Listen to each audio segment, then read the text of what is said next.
Oh, right. I think the audio is a little...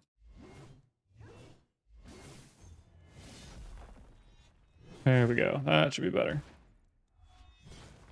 Okay. Time to grind today. Probably gonna start out tongue red. Start out tongue red. Wait for dailies reset. We'll do some highlands. And yeah. Let's go back and forth between the two.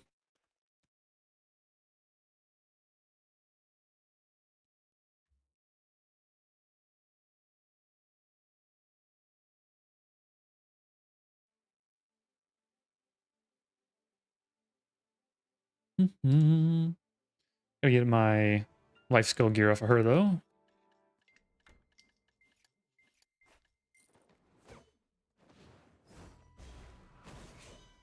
Okay.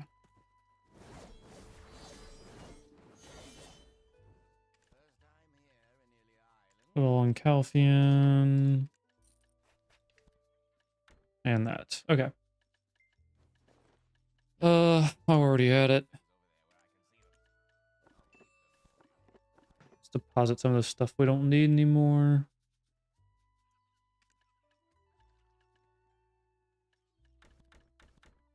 Ooh. And then this stuff is kind of weighing me down. I really just swap characters for... Too heavy. Wait, what is so heavy? Oh. Guild stuff.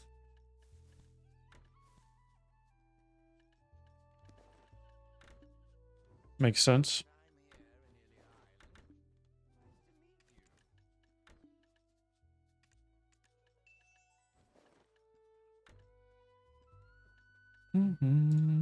Okay.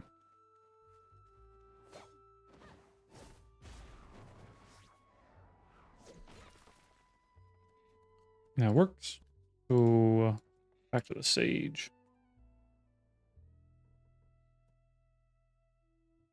We can do tongue ground on Succ Sage until they change the mechanics. I think 2 weeks from now.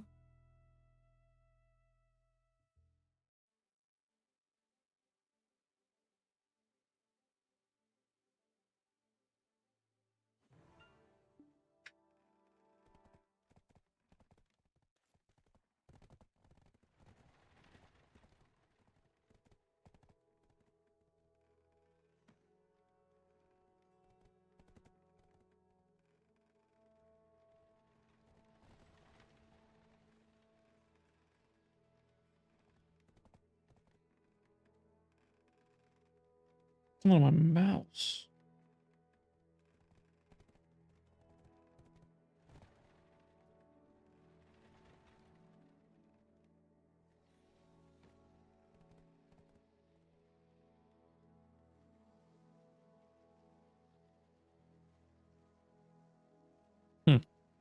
Weird.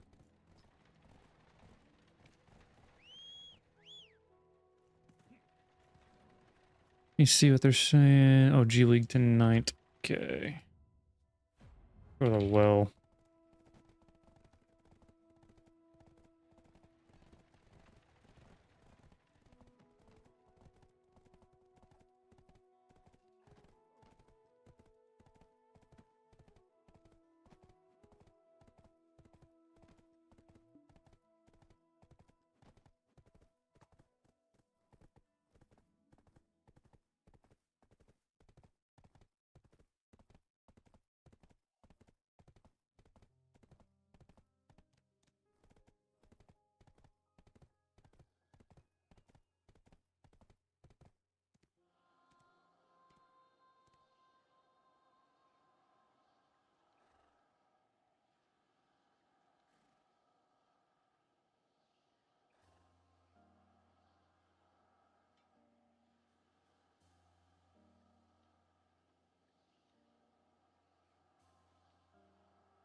Okay, I gotta clean that. Had something on it. Weird.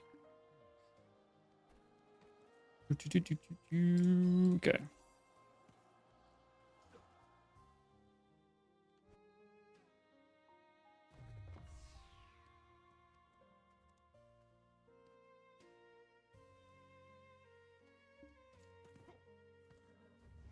Hmm.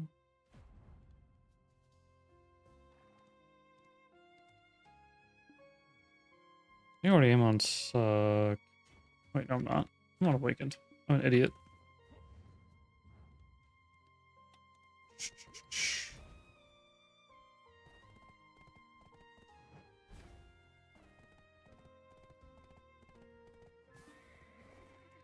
Okay. Take PvP stuff off.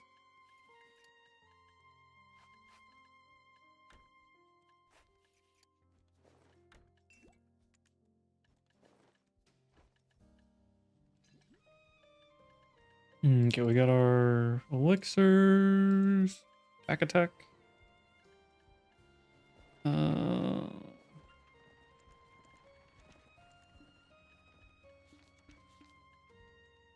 think that's it though, right? Scale add-ons.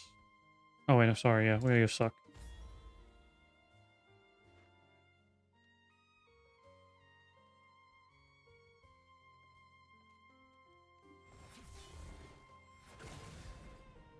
And then we just gotta change a few things. 5. This is G, and that is... Oh, sorry, that is 6. So I really kind of need to change these around a bit.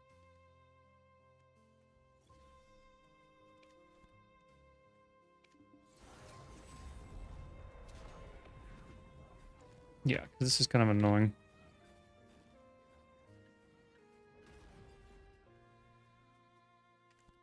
Mm-hmm.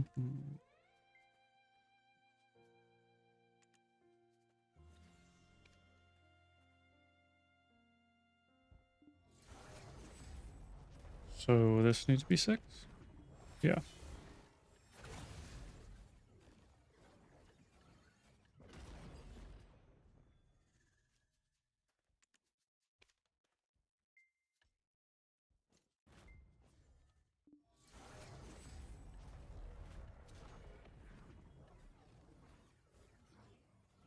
And let's put that there, because I don't want it.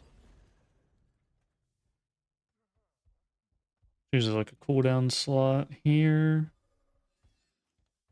Let's do that. And then that. Okay.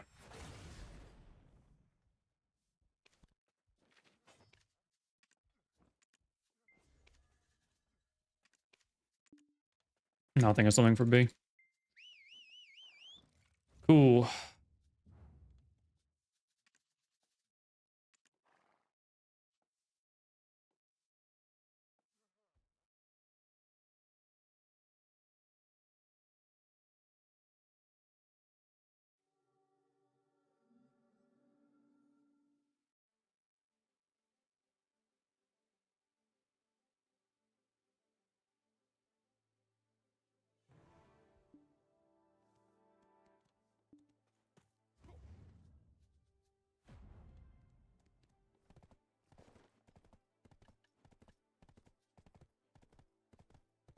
Yeah, then we're good.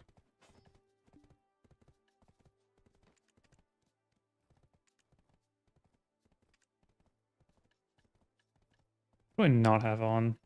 I have...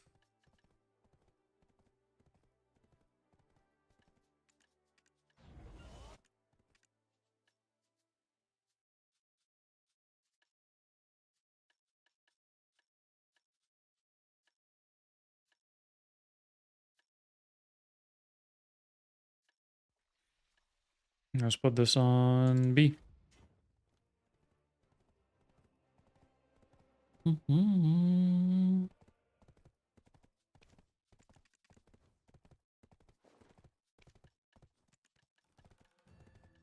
Cool. Alright, looks like we're good.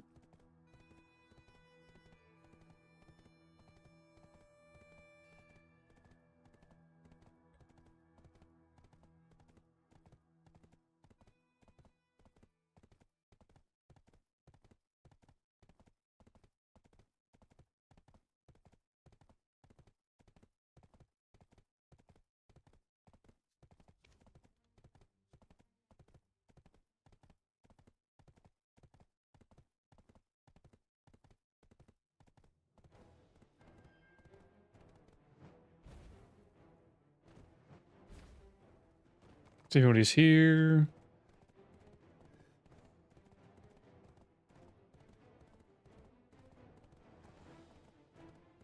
Nice.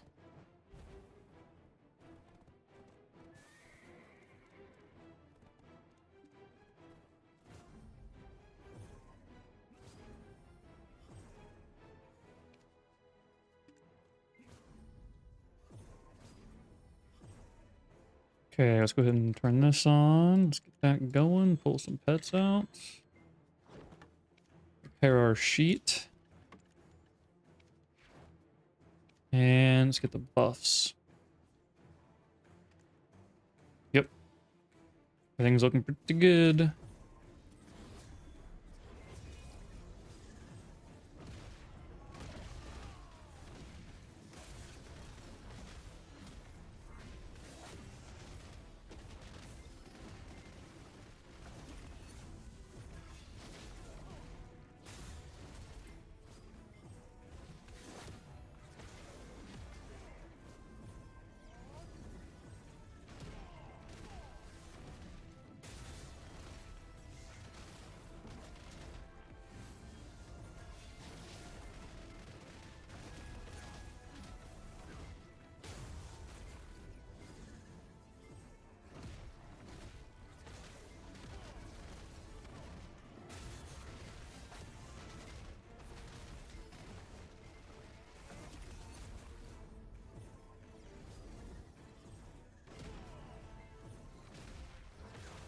Maybe we'll get the telescope today, who knows?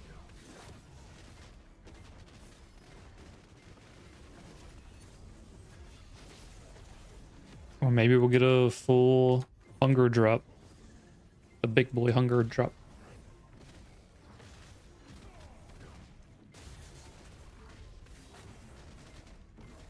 Oh boy.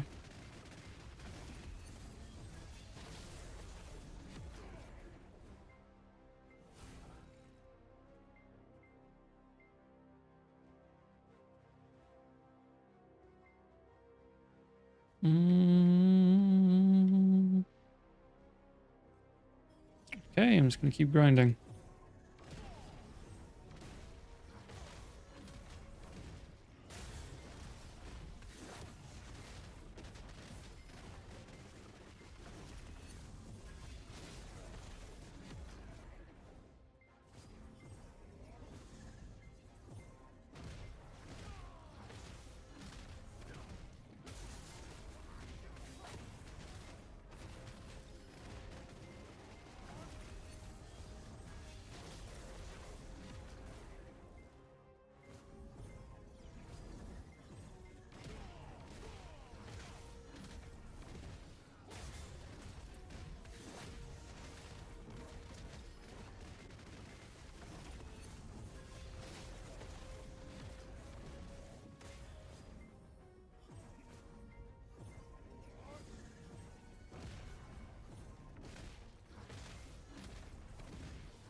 It's so much easier on Succ than it is on Awaken. Holy. Just be able to range CC. Cannot wait till this shit gets changed. Oh, we caught back up. No.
Hello.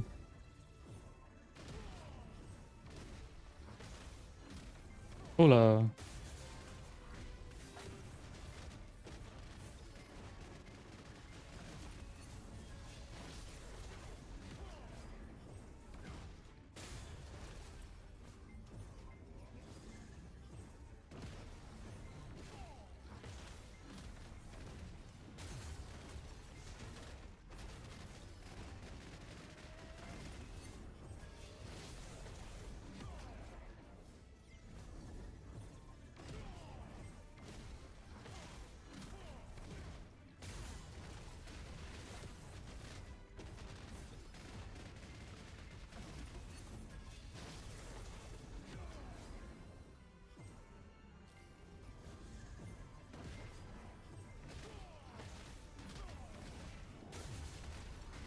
Anon.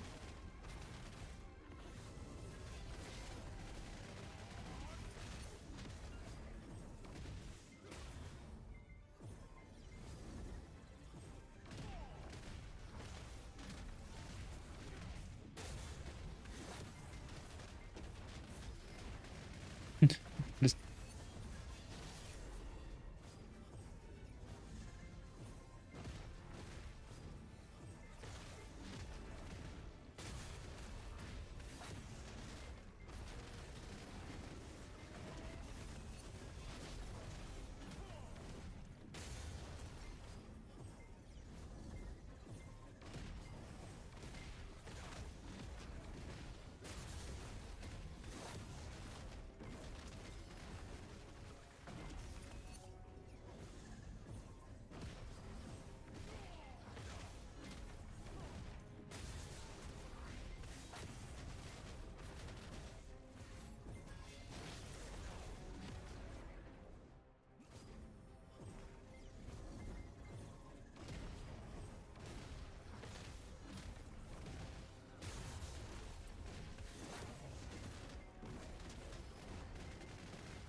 Wait, can you use it on Anon too? That is a massive oversight. Oh man. I am not on Anon, by the way, so don't come for me. Yeah, I'm a normal Archer kind of guy from now on.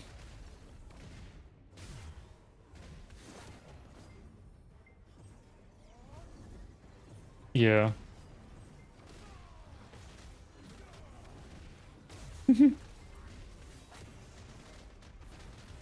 Could do like some squiggles in there and whatnot.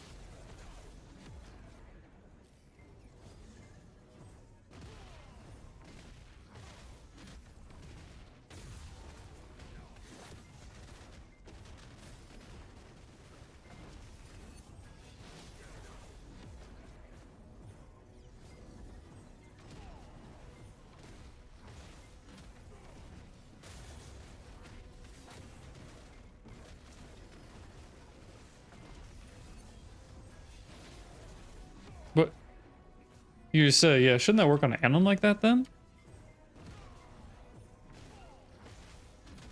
Hmm. Gotcha.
Yep. Just give me a heads up too. I mean, I'll be in here, so.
I even pog for the specters right there. Damn.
They're gonna fix the issue with Tungred too, like where the mechanic doesn't kick in.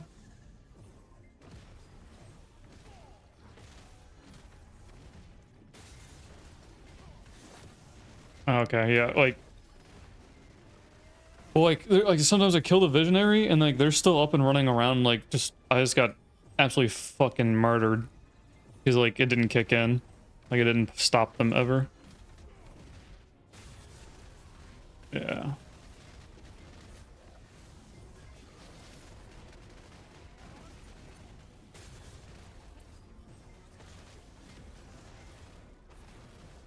Yeah, I mean that'll be nice. Be real nice.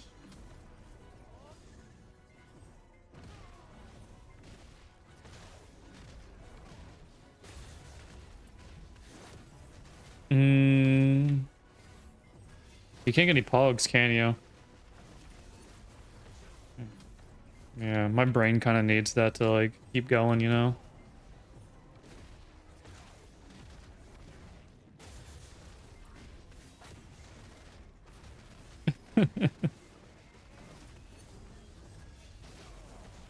Nice.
I'm pogging my ass off over here.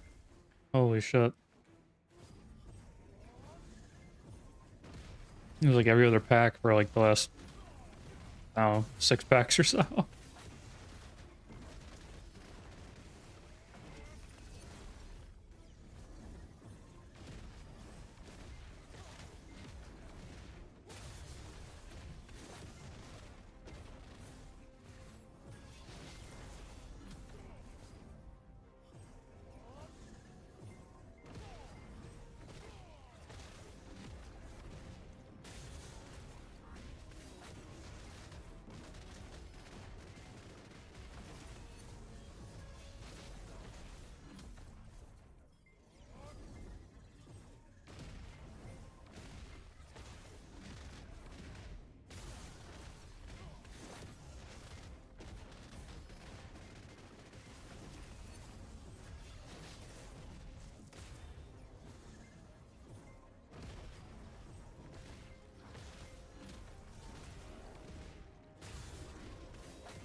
Well, I thought they got taken off of Steam, didn't they?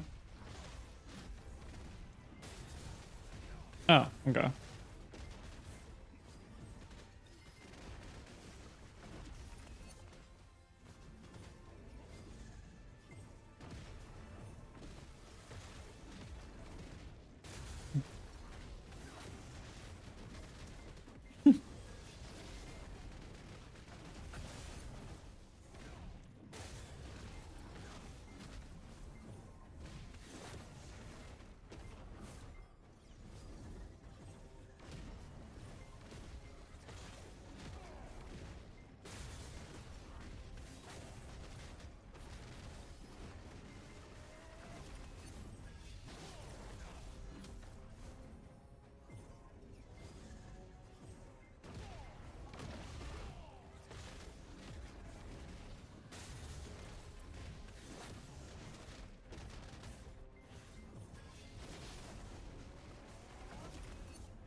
Yeah.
Dude, that was crazy when I found that out.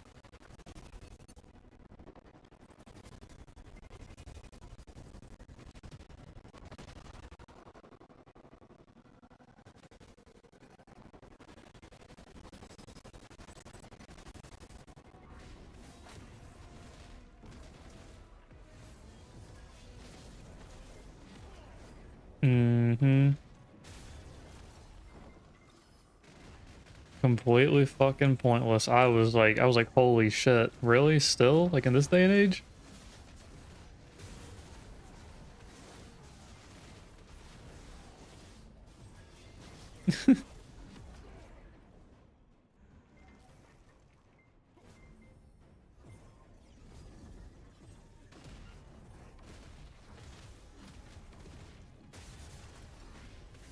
Mm-hmm.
How's it feel to be in an active guild hap, having to answer all these questions every day?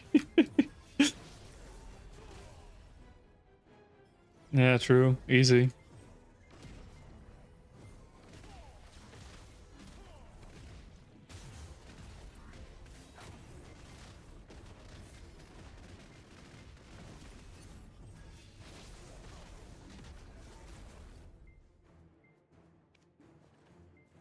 Alright, we're still doing G League, right? Okay. I will stop grinding.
No, washed.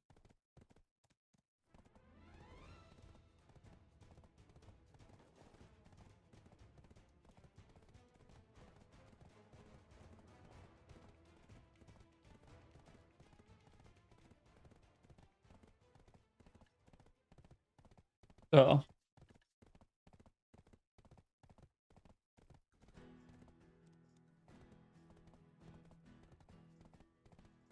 Oh, wait, is that you? Oh, the auto mod got your ass.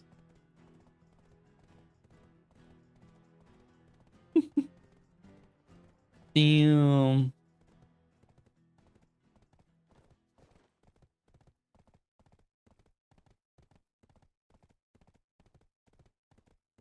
That's how it be.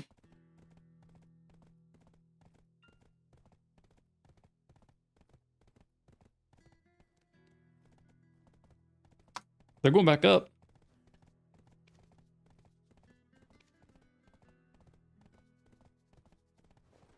Hmm?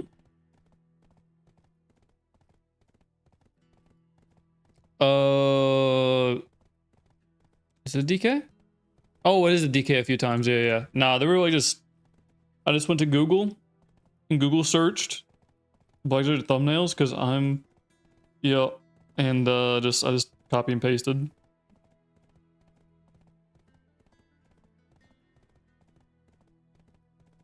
Yep. That actually took some work.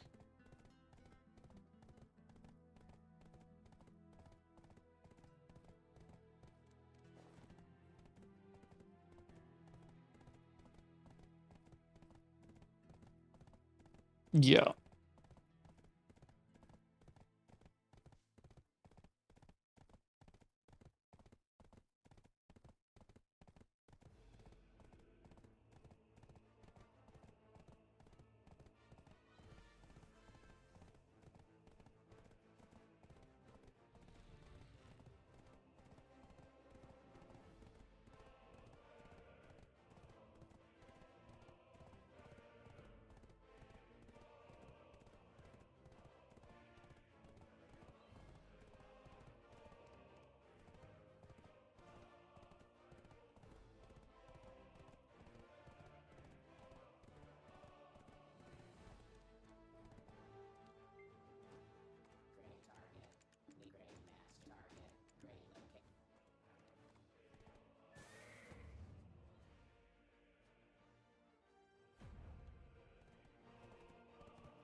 Name them all.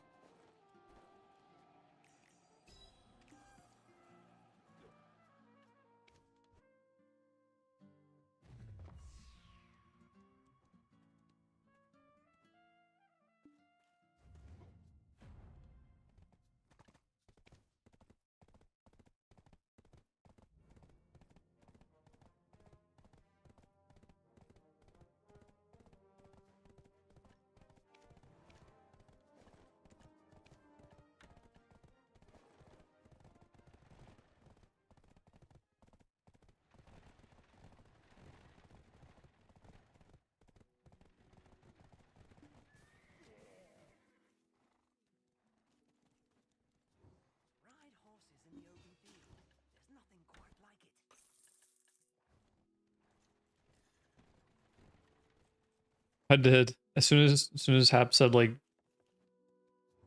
whatever he said, like character totally did it.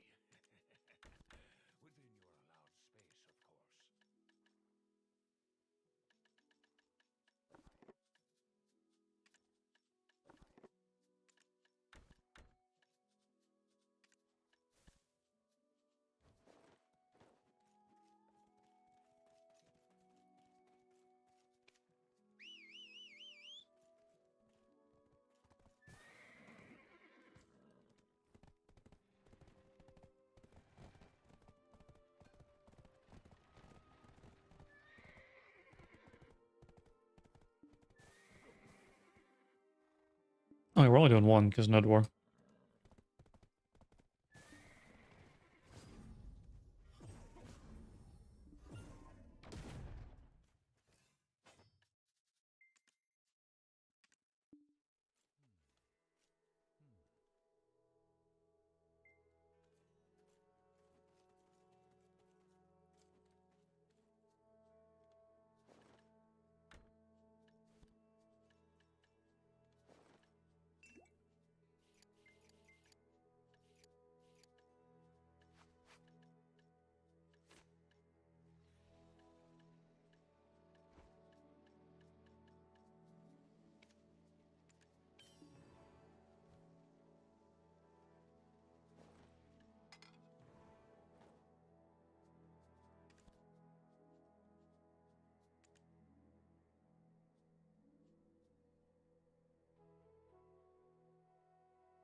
Ew.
I'm going to the bathroom before this starts.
Holy shit.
Yeah, we got enough. I don't see guilty though, so.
Oh, there's an archer. Oh, GM. Oh, I just got grabbed. Hail! Oh, he has no accuracy.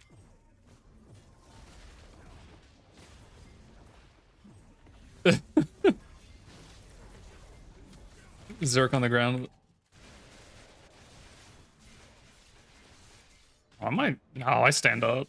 I'm only on half.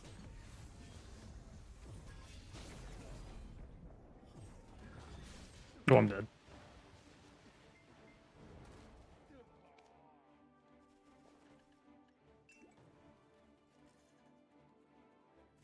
That Wusa hurts.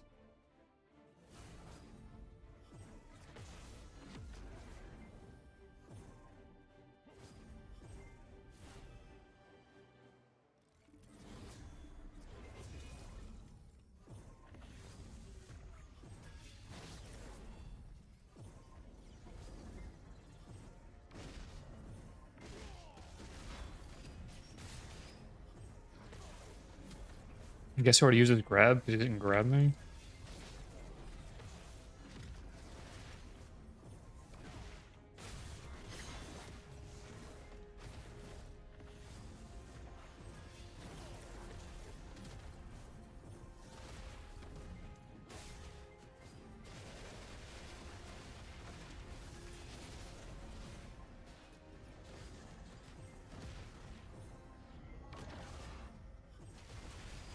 Oof. He did. I was even with.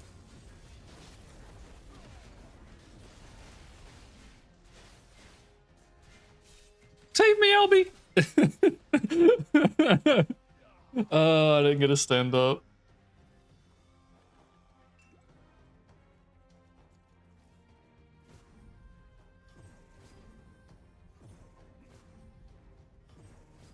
That Wusa hurts.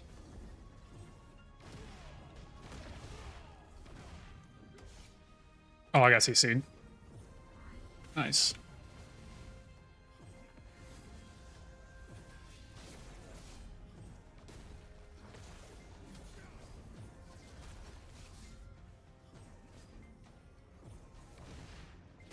Well, I just CC'd her. Oh my god, she just got out of it.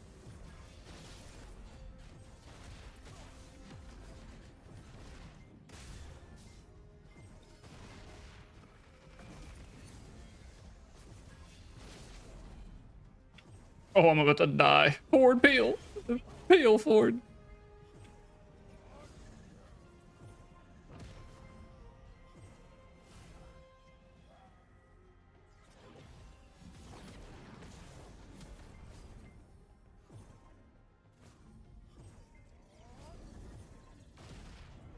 Zerk on the ground. May was gonna...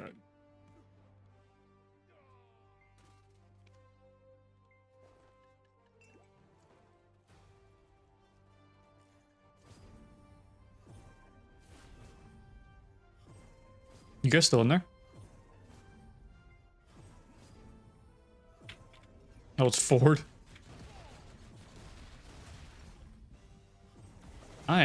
Holy.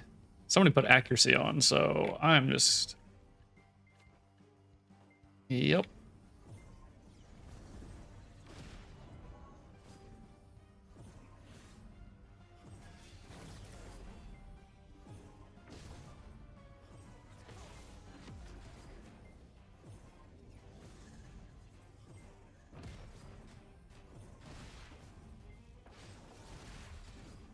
Holy.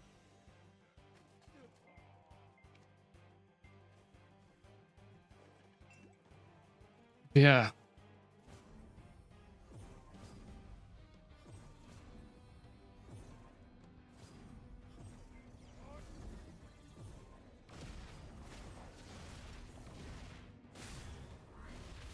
Ah, damn, I got the Whistle V.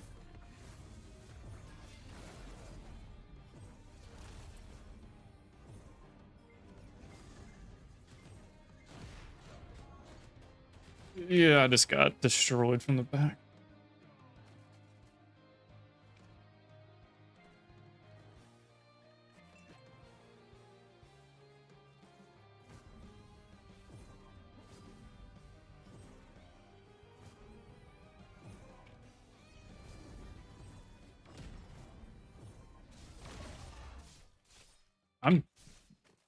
I'm just dead. Holy.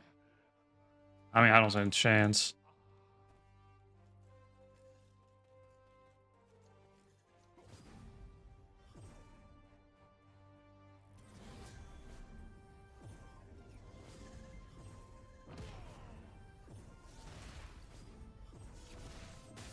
Yeah, do that.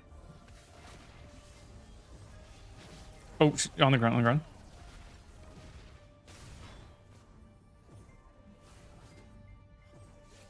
Oh, how did that just get me out of Rift Chain, bro?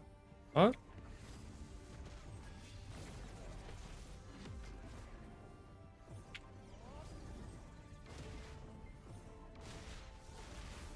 I'm low, but I'm trying to go in with you. Oh, I just got CC'd.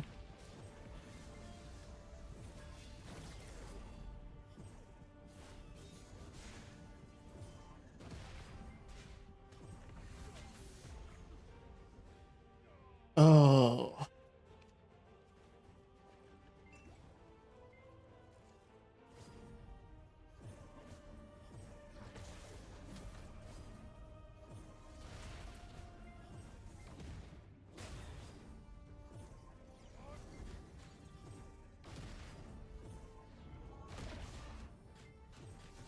I literally cannot get this. Nice. I'm just dead to the ranger. I speed that.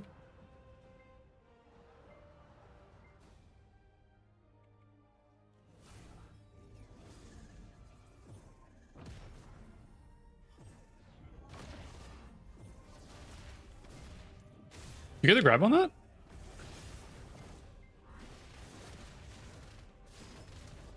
It's the rangers. A ranger and archer, holy.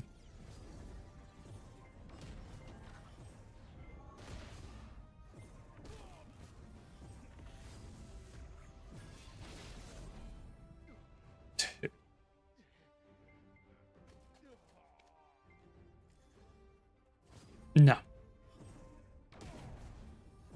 Except for that one yesterday, but he was ass.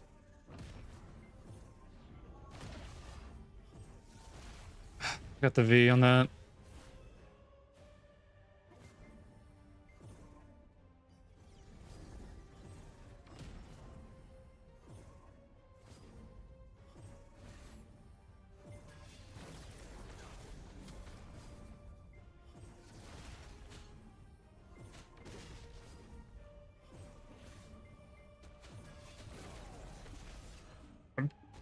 I'm dead. Like, dude, I can't do anything with the ranger and archer.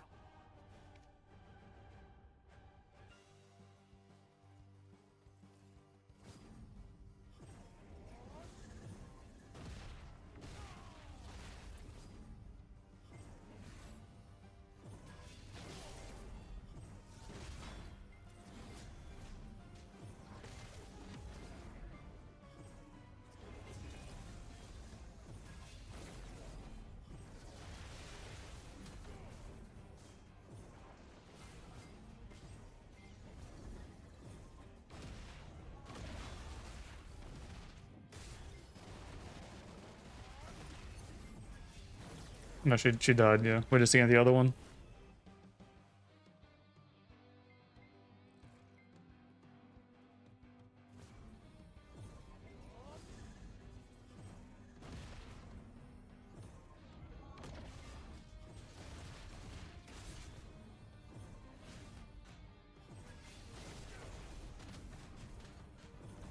I miss having a 4-second iframe.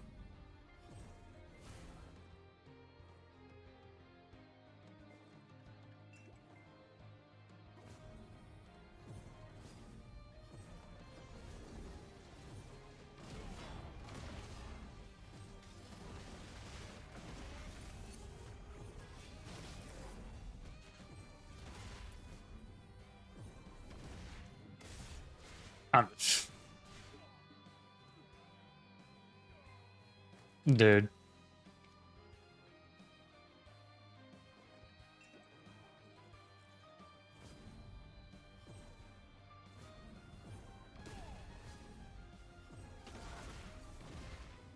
Maybe on the ground? To the right? Oh, got it. And I'm CC'd.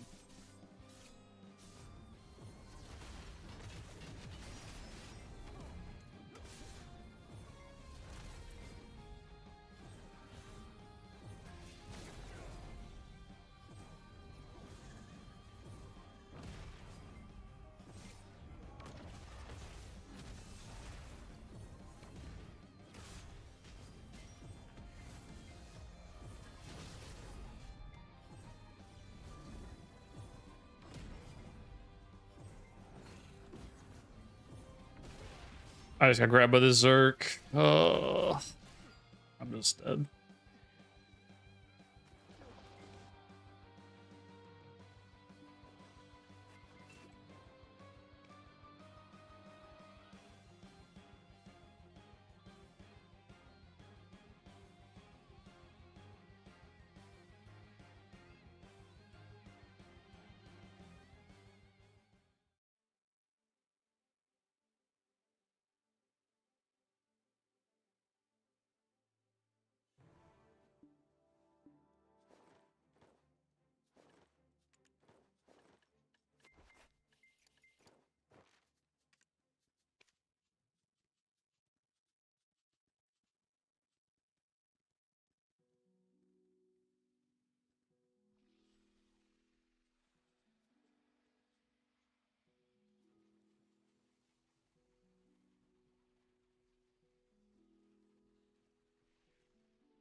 Yeah, I couldn't get away from the Rangers, the range classes.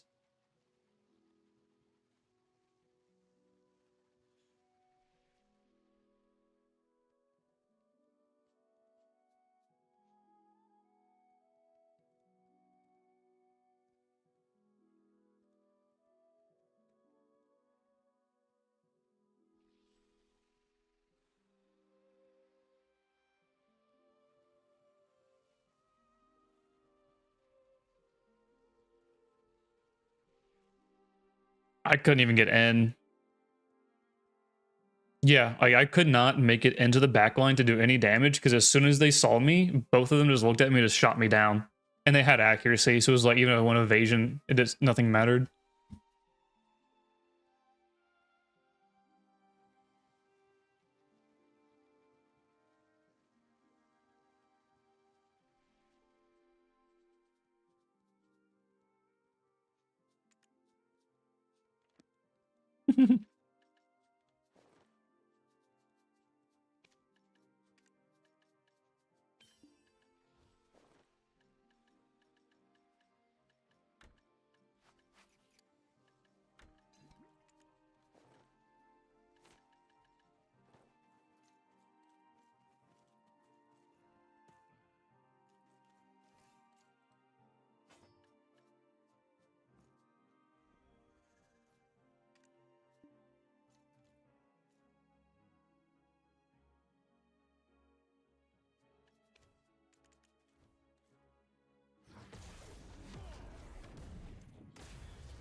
Yeah.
All right, be right back.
All right, we are back.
I have not changed it.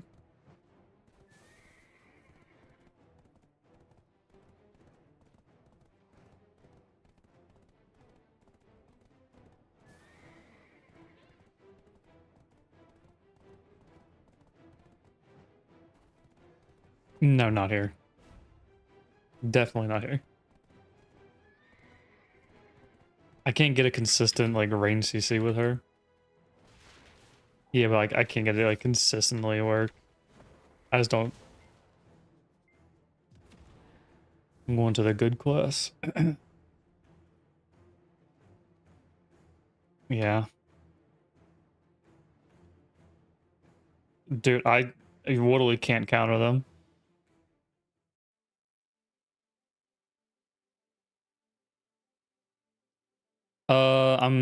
I'm good just for dealing damage to shies and getting like a high damage number sometimes. That's basically it.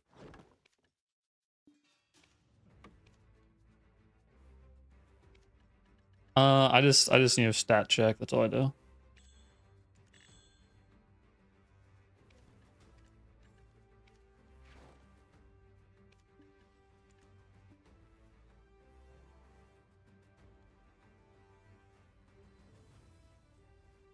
Oh shit.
Oh shit, I never saw my crystals back. BY.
Dude, still didn't swap. What the fuck?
Nice drip.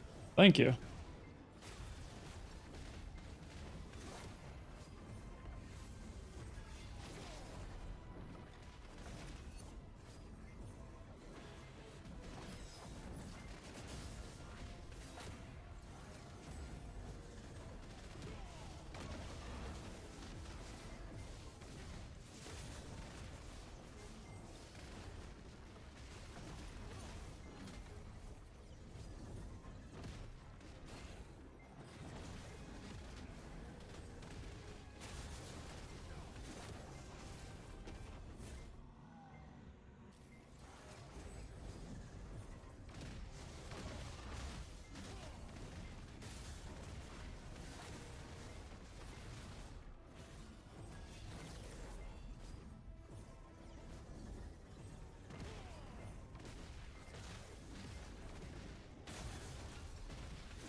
Pretty new to BDU. Are you grinding for levels or drops? I'm grinding for drops. I'm already level 66, so progressing past 66 is pretty slow. But Tungrad has two things that I want. One being Devour pieces, which sell for quite a bit, and the other one is the telescope piece. Which is like, I think the average for the telescope is around 55 hours, and I'm pretty far above that. But it's not bad money.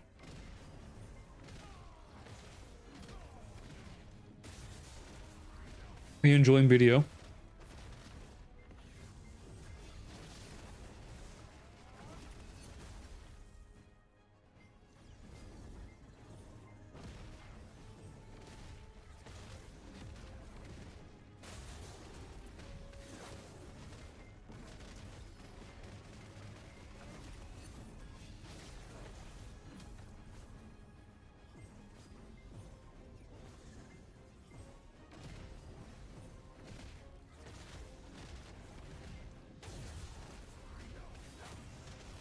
You are just a lot to learn. Yeah, there is a lot to learn. It's helpful that there are guides out for everything nowadays. Back like when the game first came out, there wasn't a guide for anything, so it was all like just guesswork.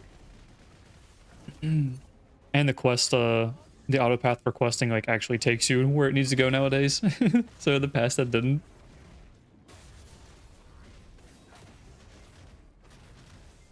Yeah, there's quite a bit to learn.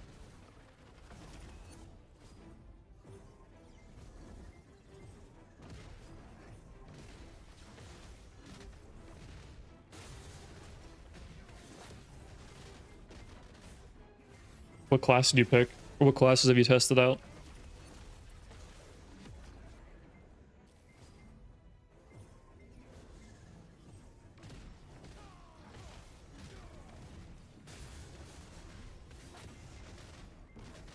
Ooh, Evil do us harm. Yeah, he's got really good guides. Especially for the Magnus quest line. Definitely would use that one for sure. And like for new players too, he does like explain patch notes and like what they mean really well. So that's a huge plus.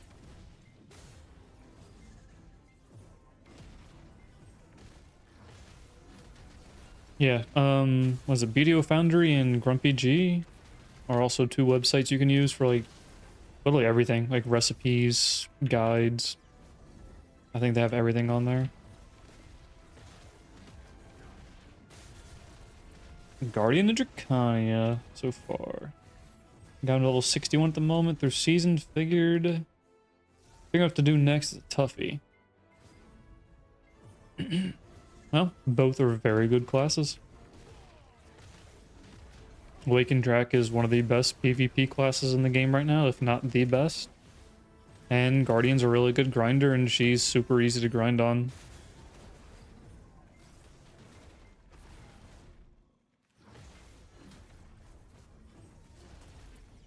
Actually, I mained Awaken Guardian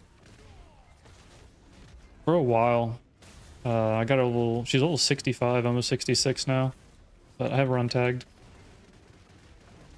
Fun class.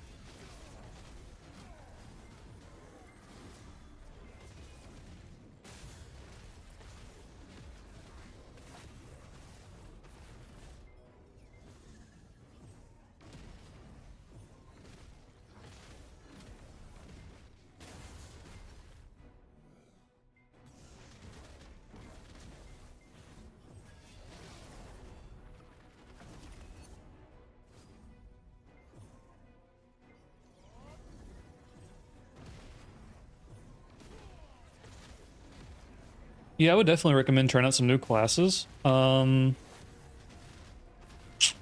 I mean, you have, was it eight like free spots, and if you get them all leveled up and try them out, you get combat fame and stuff too, which helps you out with daily pay. Also, you have trial characters you can make. I think you can make 4 trial characters, so try out some different classes with that as well.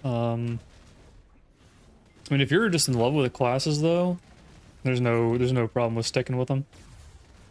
With those two, I mean, I mained Lawn for like 6 years. I never even played a different class until, I don't know, like a year or two ago.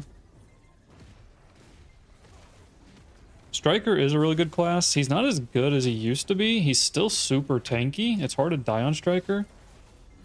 And people are going to tell you to like build evasion on him, but you can still go DR if you'd like. That way you can always tag a class that's not an evasion class too.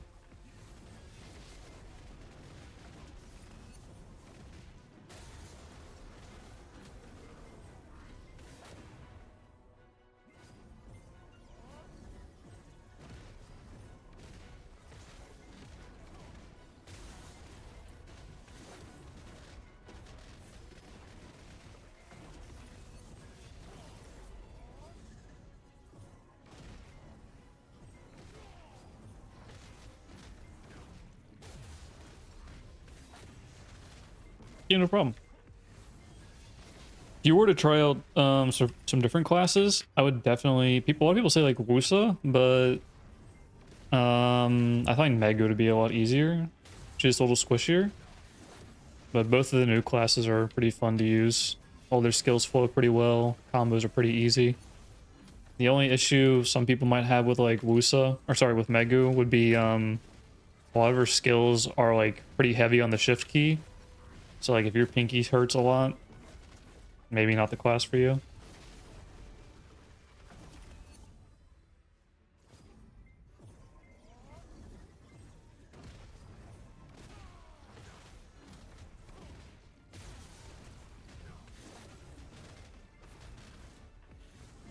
But yeah, both specs of Guardian are really good. I didn't like Succ because I didn't like how I couldn't move through packs. But still, I think Succ is still technically better than Awakened. And Dracania is just... If you're playing Awakened, you really can't go wrong. Succession Dracania is not very good right now. But hey, if you like it, you like it. You can play it. I'm playing Succ Sage. It's not the best grinder. Tried Trial knowing absolutely nothing about it. I remember getting destroyed by a Maegu and Tamer. The Wolf on the Tamer is a hack, I tell you. It is. The Wolf on Tamer is a hack. My GM actually just swapped to Tamer. You literally can't die on the Wolf. It's crazy. And it's really easy to grind on.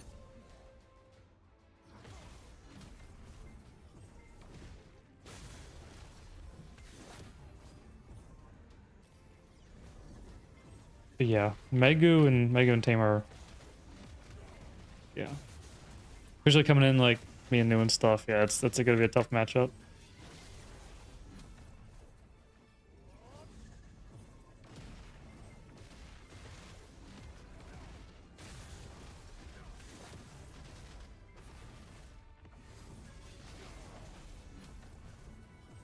Especially if the Maegu was awakened. Awakened Maegu right now, sheesh, really good spot for PvP. I'm not sure how the grinding is on it.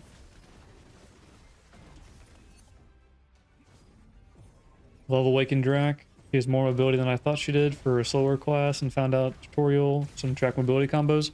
Yeah. Awaken Drac is just in a cancerous state. She did receive nerfs like maybe 2 months ago. It was the same time that Succ Sage received nerfs, but her nerfs just were not enough. Yeah. Basically, if you get the movement combo down, you can come in from out of render distance and just insta-kill somebody. Class is just really cranked up.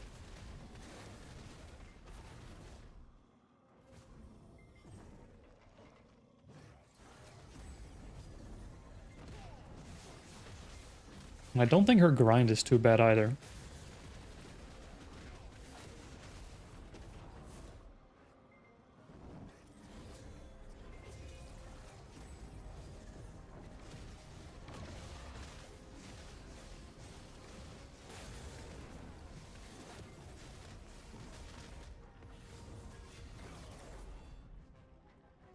The only thing is that my AP and DP are lacking, and after graduation, I'm trying to figure out what to do. Tried upgrading my Tet Black Star weapon, and it failed horribly.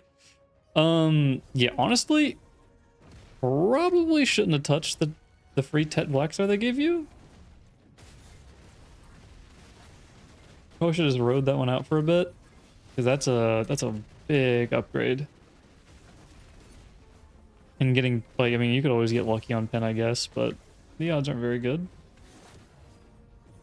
I'm trying to find the materials to upgrade it again, and it has me stumped. Do I invest in nodes? Try to figure that out.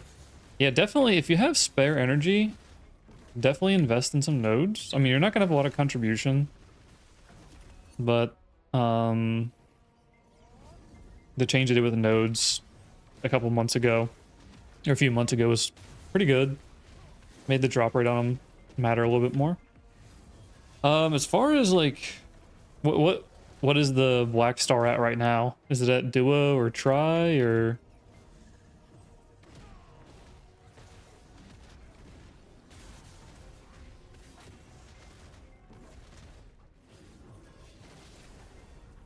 It's a Tri. Tri's still a really good spot.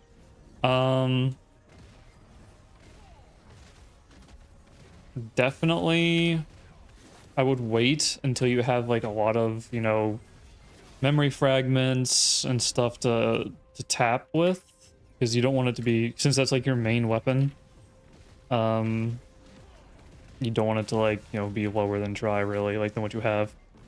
You could even use Krons if you wanted to. Oh, thank you. Probably wouldn't really recommend them too much.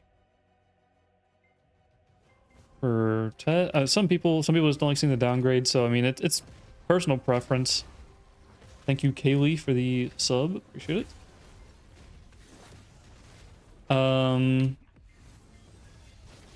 Yeah. I probably wouldn't be too worried about the Black Star right now, though. If I were you personally, there's a lot of other things to be working on. Making sure like you have all your Kaposha gear from seasons, and getting pen armors.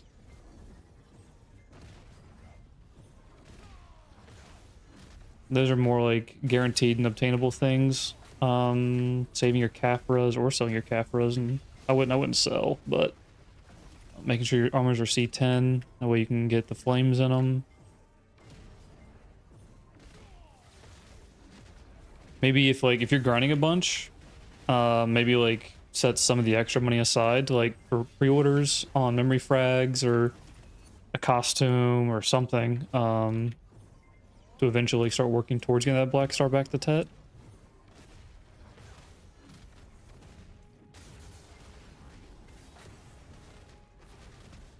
Oh, okay, so you do have Pin Tavala then. Okay, that's good. Yeah, that's a good start.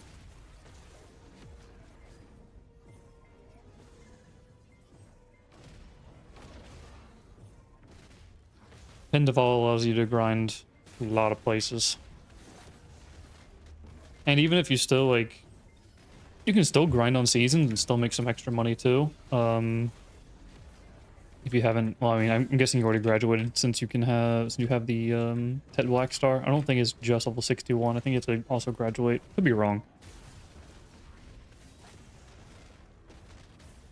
But seasonals does make pretty good money still.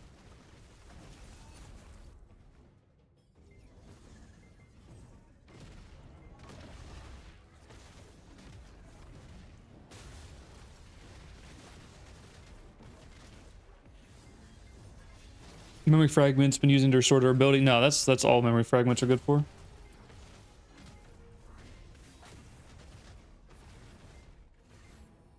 I just keep saying memory fragments just 'cause I mean, like, that's...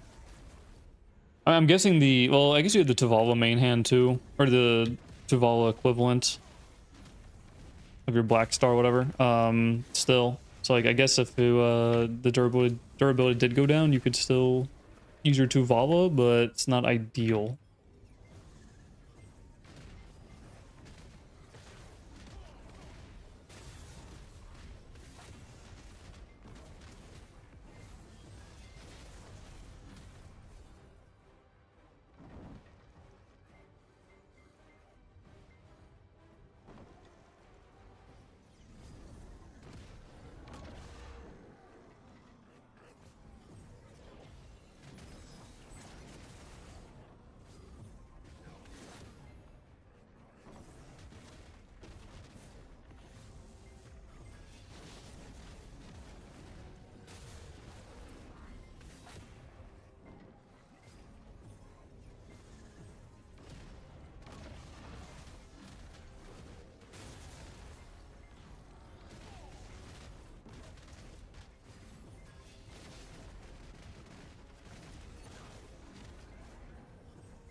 Yeah, I would definitely just keep it a try though, and then just work towards like some more like 100% obtainable goals. Like being full Kaposha from seasons would be nice. Also give you a chance to play a few more characters as well. Also grind on season, make some little extra money. And oh boy, work on getting like pin armors. And then a C10.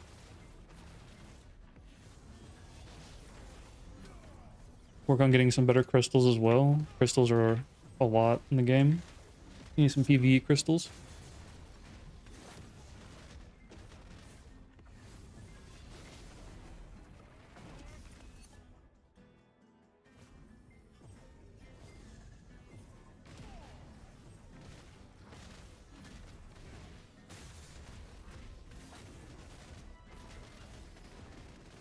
And your journals as well.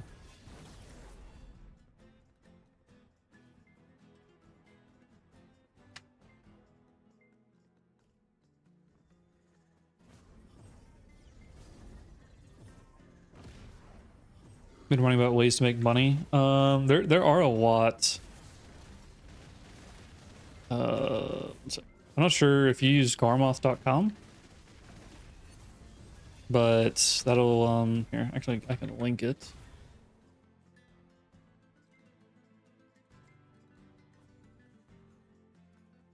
But on garmoth.com, on the very top, you have a bunch of different tabs at the top. If you go to like the gear planner tab and you go to like global grind, sorry, you can sort by like on the right side you can sort by like level 1 loot scroll, 2 if aggro's or not, and just Like, find what areas you like to do or you enjoy doing or that you're comfortable with doing, and you can look up on Garmy and just get like a rough, I take a rough estimate from Garmoth. If it says you're making like 30k trash an hour there, just go ahead and say you're making like 25. Or, yeah.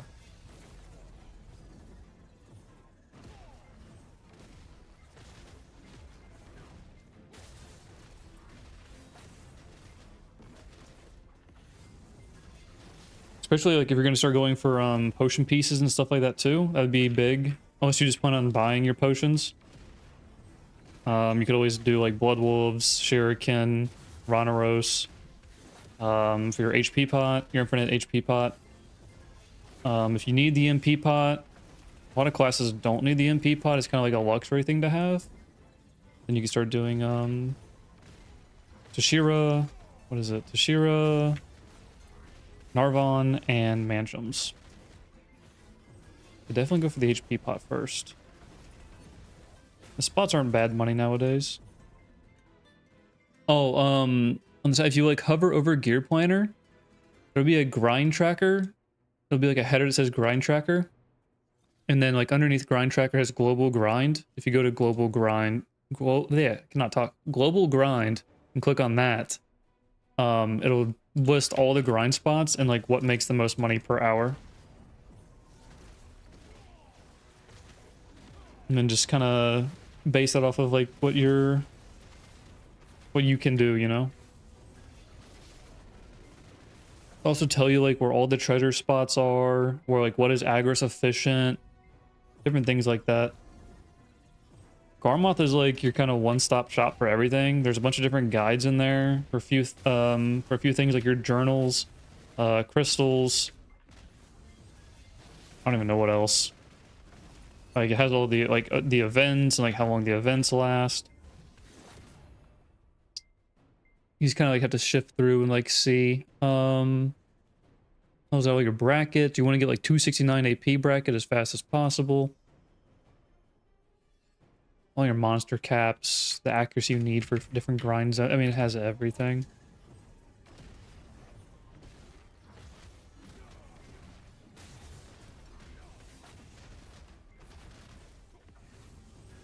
I mean, it even tells you what servers have grind buffs. It has everything. Yeah, no problem.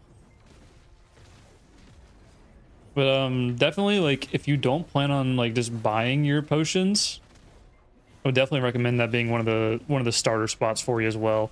Like you're not gonna make terrible money, you're not gonna make great money, but like, you know, you're working towards your potion piece, you have a chance to get the full drop as well. Like it's kind of a 2-for-1 deal, you know?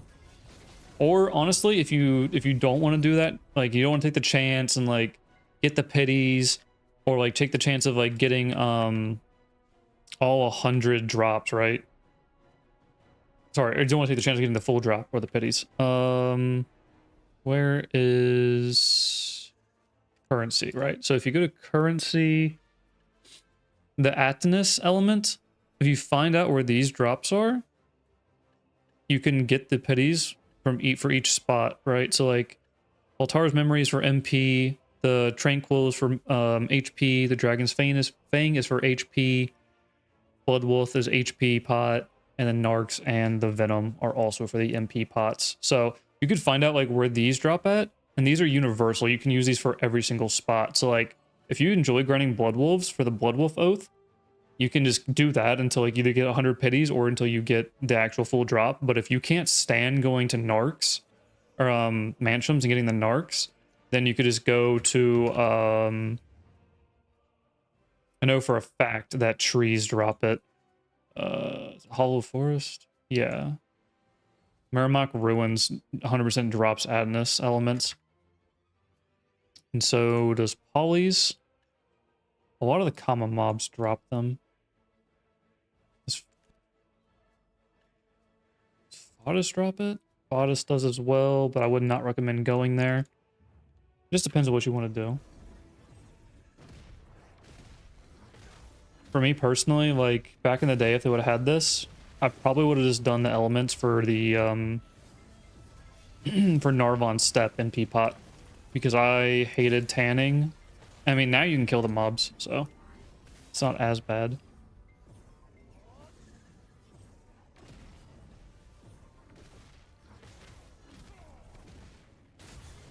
You get the Tranquil thing from the Tooth Fairy Forest. And what do you mean by pities? Okay, so let me kill this pack real quick. Move over here. Okay, so let me go to the world map. So let's say the easiest example would be Blood Wolf's settlement, right? So Blood Wolf's drops the ancient Ash Half Moon Cagdanak. Now this is the full drop for the HP pot. This is one of 3 pieces you need for the HP pot. Now there's a pity system in the game. The pity system used to not be in the game back in the day. Now there is a pity system. So now the pity is Blood Wolf's Oath. So if you get 100, so like down here in the description, the crafting materials, Blood Wolf's Oath times 100 and Crimson Breath of Resentment. Don't worry about the Crimson Breath. But if you get 100 of these, you can make the Ancient Ash Half Moon rather than getting the full drop. So that's what I mean by pities, is like that. Shurikens is another HP pot spot. You can either get the Dragon's Fangs, which are the pities, 100 of them, and it'll turn into the Panacea, or you can get the Panacea as the full drop. And the same goes for... Where's Ronaros? Over here. For Ronaros. The Tranquil is the pities, need 100, or you can get the Ancient Rons as a full drop.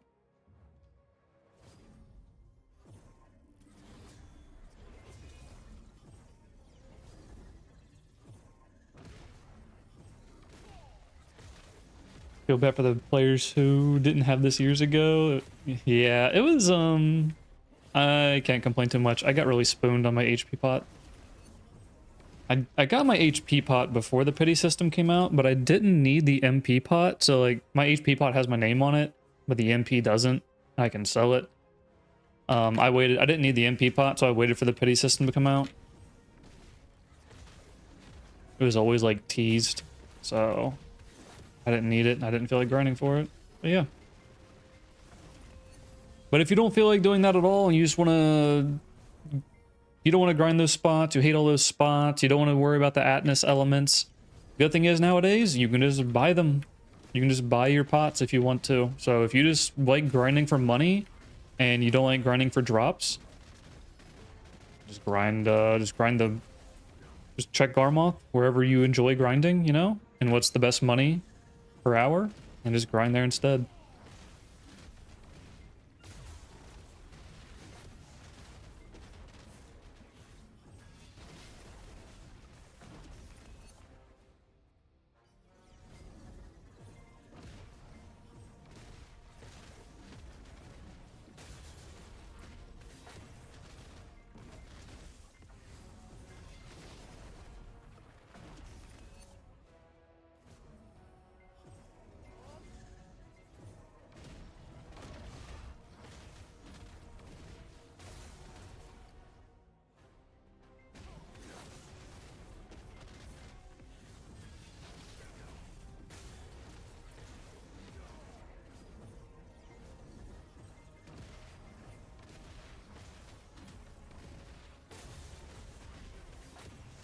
Yeah, no problem.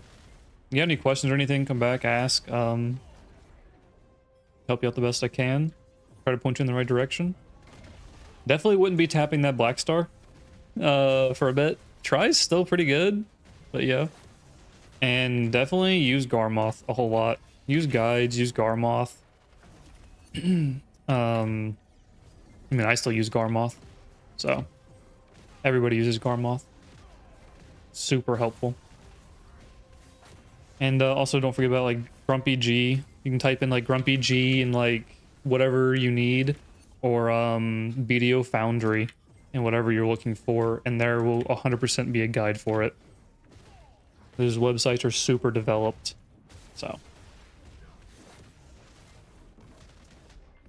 yeah, best of luck. Best of luck.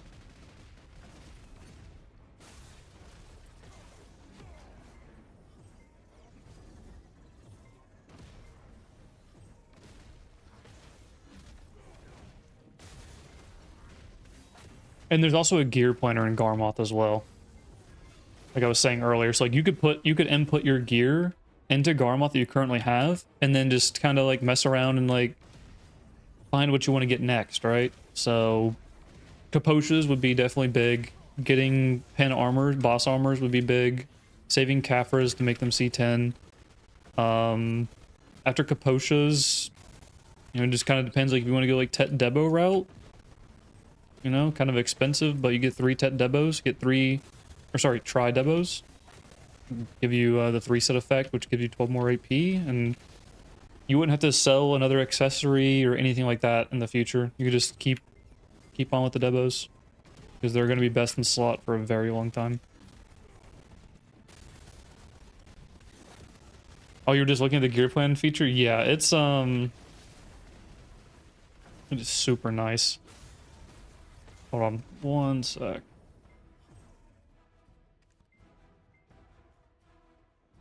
Let's see.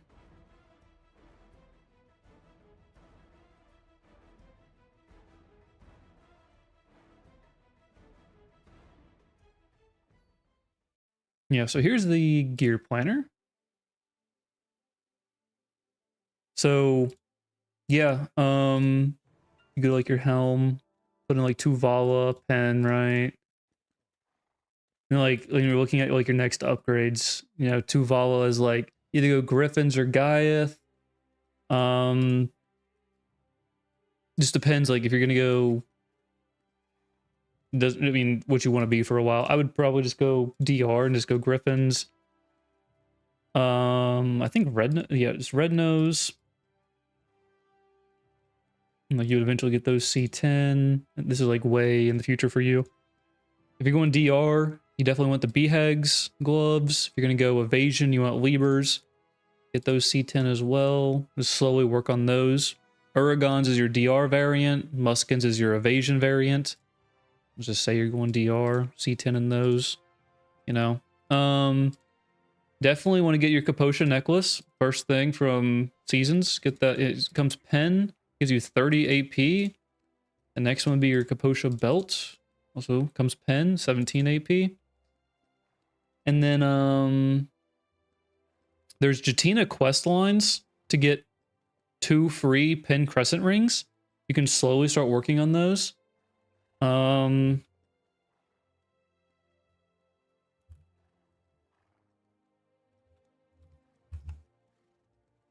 like Black Desert Foundry right here. Which accessory? I would just go with the Cressies, honestly. For this, you could go with Narcs, but if you go back to the gear planner, you would do much better early on by getting 2 Tet Distos instead. You get like 2, you get 2 free, well not free, but 2 guaranteed pen rings, and then you can just buy the 2 Tet Distos. They're around like 20 billish now. Yeah, if here, I can actually link you this as well. That's the BDO Foundry link for how to do the accessory, you know, what you need and everything like that for the accessories. You can do 2 of them. And then you have 2 exchanges as well later on. So like for me, right? I have 2 pen distos right now. I will eventually be getting 2 Tet Deboreka rings to replace my Cressy rings. So I'm going to get me some, so I'm going to exchange my Cressy rings for Narcs later on. So that's later on you can always swap. There's, I think you swap twice or 4 times, 2 times each, or one, I can't remember. I think it's 2 times each you can swap for each piece. So 4 total. You have about 2 builds to your name. Yeah, so I mean this is all just like how it's all gonna kind of like play out in the future for you. Definitely gonna start grinding, different things like that, you know, and but these need to be like your beginning goals a bit, right? Like pick one and kind of invest some money into it.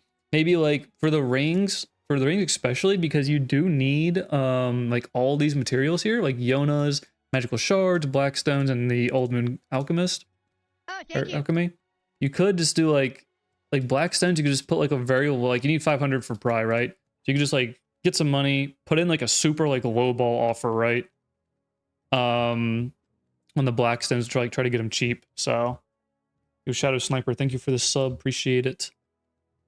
Just keep like low pre-orders up and like start working on stuff like gradually over time. Like Jonas fragments only drop in certain areas. Let's see. Oh, here it is. Yeah, it tells you.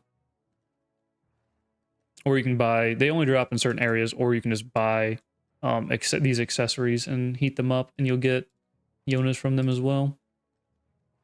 Yeah, heating.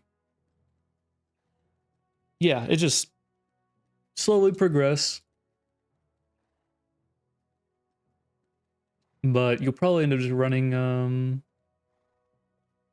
know, Kaposha rings for a while. And those will slowly go. Because, like, if you look at, like, Kaposha rings are 17 AP, right? And then if you go to your Ring of the Cressy, it's 20 AP. So, like, it's only a 3 AP gap. To where if you do this instead, if you go to your Kaposha earrings, it's 13 AP. Granted, you do get to keep some DP. But then, if you look at your Disto, you get 18 AP. So, like, you get 13 to 18, which is 5. You do lose the DP, but that's why you're also starting to work on your armors a little bit as well. To where, so that is a 5 AP jump compared to the Kaposha variant, to where this is only a 3 AP jump on your rings. So just trying to get the most bang for your buck, right? Yeah, don't sell your Yonas until you're done. You need a lot of Yonas. Need a lot of Yonas. I think it's 180. 110, 140, 60. Yeah, it's 180 Yonas per each.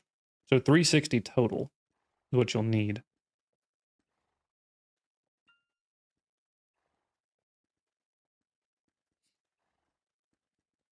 I think you should work on your armors after the Kaposha neck and belt. It can't hurt if, like, how I always judge my upgrades will be,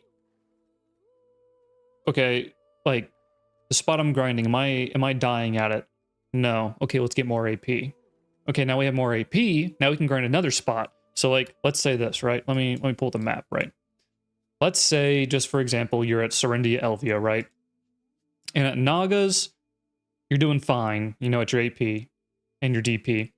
And then you get more AP. And now you can go to Orcs. So now you're grinding Orcs. Now, do I need more DP or am I still good? You know, it's like, do I risk dying? And if you're not risking death, then just keep getting more AP. Just get DP when you need it. Oh, shoot. Forgot the browser. Good call. But yeah, anyway, sorry.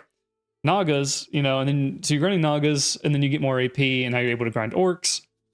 So, you know, now that you're grinding Orcs, do you need DP? Are you risking death? You're risking, like, crystal loss. And if the answer is no, then just get more AP. But if it is yes, then invest in some more DP. I would only get DP when you need it.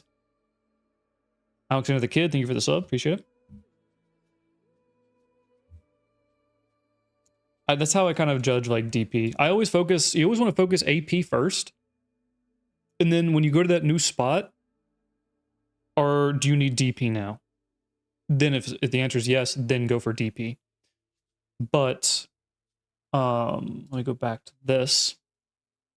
Yeah, so I would definitely get your Kaposha neck, Kaposha belt, and Kaposha rings. You can get the earrings if you want. What are the... I don't know the exact stats to Vala earrings. 13. And these are 13. They just give you 4 DP. Honestly, you could skip the earrings if you wanted. And just keep... and just keep 2 Vala earrings in there. You will miss 8 DP. And if that's big for you, then go get the Kaposha earrings. Is there a certain limit to AP DP? So... Also, Garmoth. If you go back to the menu, you go to brackets. Here's your brackets. So for AP, the last big bracket you want to hit is 269 AP. It gives you 15 hidden AP. So like this bonus diff right here is your hidden AP. So from going from 268 AP just to 269, 1 sheet AP, right? you'll get 15 extra hidden AP, which means you go from 390 total AP to 409 just by hitting that next bracket up. So for PvE, the sweet spot is 305 AP. That 305 AP bracket is where you want to be for PvE. And if you can push it to 309, do it. That is also a good bracket. Like, you only get 4 hidden, but like it's not like that's still a pretty big amount. DP, the biggest the bracket goes for DP is 401, and it gives you a 30% bonus DR. I'm rocking 414 right now, but yeah, I wouldn't worry too much about DP past 401 unless you're gonna be doing PvP. And then by this point, once you hit 401 and all this, like, you should have a pretty good understanding of the game and what you need and what you should be going for.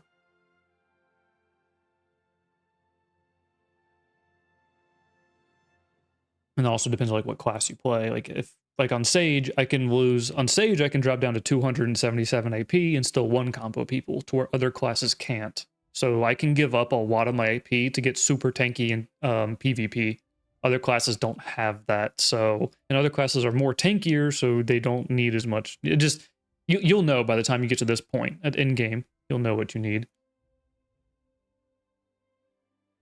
So my AP DP look like, I'm 319, 321, and I'm 414 DP. I'm also evasion. Did you take a long time to get there? And you said you've played for like 7 years. So so this isn't a bad thing, but like, this game is the easiest point it's ever been at to ever play. So getting gear in this game is super simple now. like, you can buy like, back in the day you couldn't buy anything. Like, there was no like, it was really rough. If you don't enjoy tapping things, you can just grind the money and buy it now. Everything sells. But it did take me a while just because of how the game used to be. Nowadays though, you'll be able to get to 700 gear score super fast, depending on how much you grind. The hack just...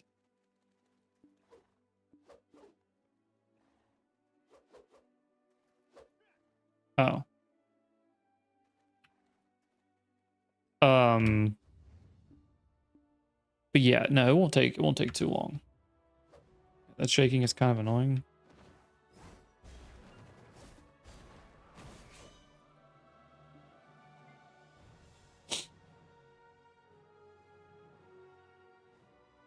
Yeah, my screen kept shaking. There's a red player next to me. It was just kind of annoying for me to like... I was looking at the other screen and then it would shake and come back. I had to like refocus on that screen. But yeah, no, game's super simple nowadays. You can make a lot of money. You can buy everything you want. No need to enhance anything. So if you don't want to, if you're not a gambling kind of person, but yeah. Let's see. I had this pulled. Oops, that's not what I wanted. I wanted global grind. But yeah, you can go up to here in this area and change it from level 1 to 2, Agris, you know. And you can also filter. Like, if you're just looking for Agris efficient spots, it'll tell you all the Agris efficient spots and sort them by, you know, most to least amount of money. But yeah. Garmoth is super nice for everything. Kafra calculator. If you want Tet boss gear, it'll tell you like how many Kafras you need to get to C10, how much it's going to cost you, everything. Trying to get Tet Blackstar to pen was you gambling your BDO hard away. Yeah, I would have definitely chilled on the Tet. But that's just me. I mean, everybody has their own way of playing. Also, what you might want to do, if I was a new player coming to this game, rather than getting the black stars like this, I would do the Godder Eyes. Granted, the Godder Eyes The advantage of the Godderi over the normal black stars is that it's half the cron cost of a normal black star, but you have to have more stacks. So like from a Tet black star to a pen, you'll use one stack and you get all this difference: 122 AP, 131 AP, right? Now with the Godderi's, for Tet to pen is 128 AP, 131. So this is a more gradual progression, and it's not a jump. So that wasn't a good example, because like if you do the, anyways, yeah. Anyway, my point being, this is a more gradual progression. At base, you have 122. At 1, you have 123 as a men. 125 a duo. Try is 126. So yeah, you'll. This is more forgiving of a system than doing just regular black stars. So I mean, from Pry to duo, I mean 94 to 106. These are very big jumps compared to gradual progression. I would personally do Godderi's if I had to go back and do it all again. They just weren't released when I played. And I already had, when they were released, I already had 2 pin black stars. And my last one was going to just, I wanted it all to be the same color.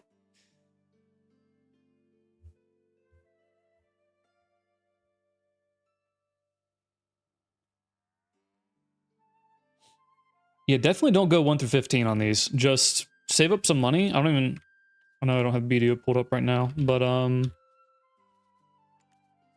just buy the Godderi. It's like 10 bill for base. And then go from there. I would bet that either way, either one of these that you go, I would just buy them. Right? Like, just save up some money and buy them. Don't do the quest line and start at 0 and then just get a pry or whatever you would want to get, you know, wherever you want to be at. I would technically I would probably like, I'd probably start at like try for this. I'm not sure. I have to look at the prices and see, but and then enhance from there. Don't go 1 through 15.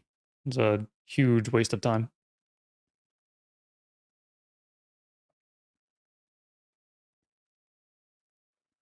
Oh, turn the screen. These do take more materials, though. The Godderi's do take more materials. They do take more stacks.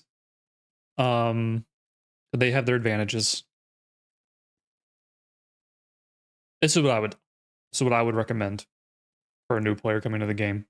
100% Godderi it. I mean, if basically the meta is to get these to try enhancement, and then you'll buy yourself a Tet regular, and then you'll just tap the Tet regular until it goes pen eventually. That's what meta is. That's what most people normally do.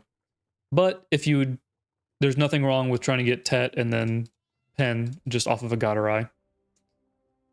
Nothing wrong with that.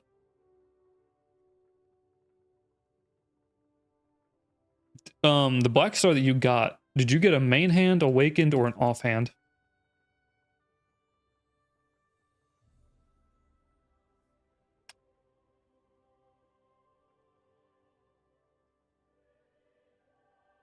You got the awakened? Okay. The only thing that sucks about getting the awakened first over the main hand is that the awakened does not have, sorry, let me go back to this. The awakened gives you no accuracy, to where the main hand gives you 200 accuracy. So that's big. And you even if you do end up playing, Succession for your main hand, you'll still get 30% of this AP. And same with, if you play Awaken, you'll get 30% of your main hand AP as well. But you get all of the accuracy. So if you play Awakened, you'll get 30% AP plus 100% of this accuracy. To where if you play Succession, or even Awakened, and you don't have a pin black star main hand, you only get 30% AP. Which that's kind of like the downside of like not going. Even if you were going to play, I always recommend even if you're going to play Awakened class, always get the free main hand, because that accuracy starting out is massive. And you'll still get 30% of this AP. But you picked Awaken, that's fine, it works. Just make sure, you know, don't make sure your next black star you get is your main hand. Always make the offhand dead last. People go for pinned black stars, all the extra AP against monster stats. Does the Godrai have any benefit? The Godrai will have the exact same stats. The only difference, when they're both pinned, they both have the exact same stats. The only difference is that the normal, this red black star, has just bigger gaps in it. And the Godrai is more of a progression based. So you get bigger chunks for each. You'll progress easier through each enhancement level, and it won't be a big gap from like 3133 to 3330. Sorry, well, the offhand's not a good thing to go off of. It won't be a 122 to 133, you know, 131 to 142. It'll be a lot easier. It'll be a 128 to 139 to a 131 to 142. But at pen, they all have the exact same stats. It does not matter.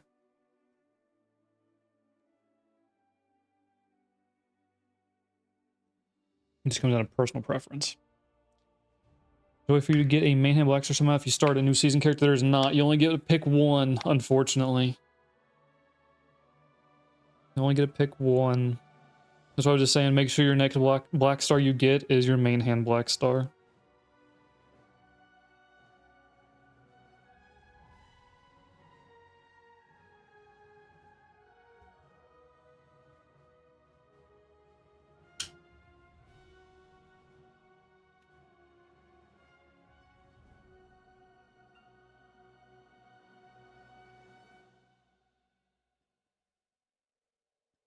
We're in the black star quest because you haven't even touched it yet. It's a good option. I mean, if you want to go O through, you know, up to, you know, Pry, O through 15, Pry, and all that stuff, perfectly fine too. Let me take this down real quick. Say, let's just say, Cressy Pendulum, right?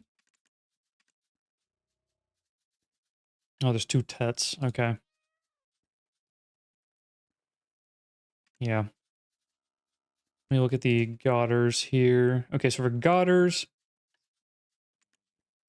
11 bill, nothing, but they're going for 8. Yeah, I mean, you try is where you want to be at with these. Try is the sweet spot. 203 accuracy. What is...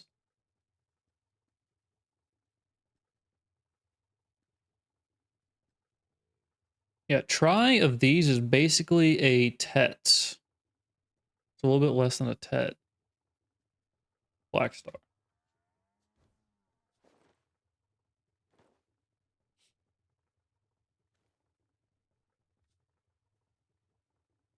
And then also, put that back up. You can also look at your crystals here as well. Kind of mess around with those a little bit. They have the whole, you have the equipment tab, journals, crystals, add-ons, consumables, everything like that. But definitely don't go for like big boy crystals yet, you know, like I wouldn't run any Macas. Definitely get you like a small Garens. They're like 500 mil. Definitely want the Okrads, you know. There's so many guides. BDO Foundry, Grumpy G has, you know, a whole crystal walkthrough thing. The only crystal that I would be hesitant, and it's a 50-50, it's personal preference. Sorry, I can't see. Take that off first. Is a Gearin's tier. It's 5 bill. So a lot of people say like mid-game players should have this. I personally don't even run one. So you can if you want to, but just knowing this has a very, very high chance to break. So I run the small one because it gives you 10 monster AP still. But it's personal preference. Do I PvP? I have some presets saved. I do PvP a little bit. There is G League. We do some G League every once in a while. We had some open world PvP yesterday on stream. After guild bosses, it was like over here somewhere in this area where the last guild boss was. I do go to Arsha, like I do grind on Arsha a bit, so like if PvP does happen, you know, I'll obviously PvP for a bit there. I wouldn't say like I'm a PvP player, since I do mainly just grind and get gear, but I do enjoy PvP in the game, but I really don't enjoy like 1v1s because I don't play a 1v1 class. So like small to like large scale is more what I enjoy. GVGs and different things like that. G League. Plus my class is more meant for that, you know. And if I was playing Awaken 1 where I had like a really good grab, then yeah, I probably would enjoy 1v1s a lot more. But I basically insta-lose against every grab class. Also, I just really outgear them.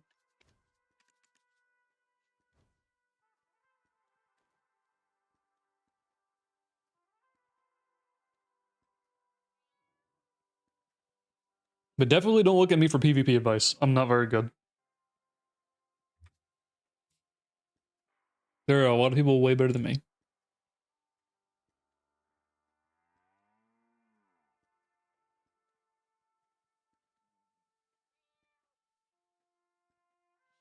And more AP or DP, the Guardian be formidable flow. That grab is pretty cool. The grab is cool. That and Awaken Guardian just has I always base Guardian off Awaken just because that's what I played. But yeah, Awaken's got a lot of health on hit, and she can tank some damage. She can definitely deal some damage too. What was the? Oh, make sure you have alt for guild bosses. So you will want to make more characters and stuff like that. So let me. What I did, I was a wand player, so I have like 16 wands, right? So like I have a Vel alt, I have a Garmoth alt, I have an alt for every guild boss or for every world boss basically. They're all wands besides like one. So basically the point of this, like Vels, you get the Vel's heart, which is right here. It's in your center slot. You get that from Vel, obviously, and then Garmoth. If you do end up getting a Garmoth heart, you could sell it if you wanted to, but I wouldn't recommend because they're hard to get. 64 pre-orders. But if you get a Garmoth heart, put it into your Awakened first. And the reason you do this is because you get the critical hit damage at the very bottom, plus 3%. And this also unlocks these top 2 slots for crystals. And what you could do instead is, you could also do the Storm Devouring, which is Karanda. So I don't know what that piece is called, to be honest with you.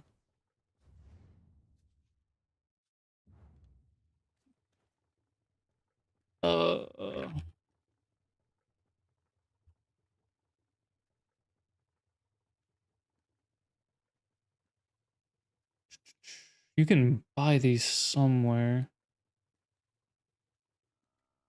There it is. This is what it's called. You can buy the Heart of Karanda or Heart of Kudum. Both of these will also work. Yeah, the Kudum is your sub weapon, and the Karanda is for your Awakened.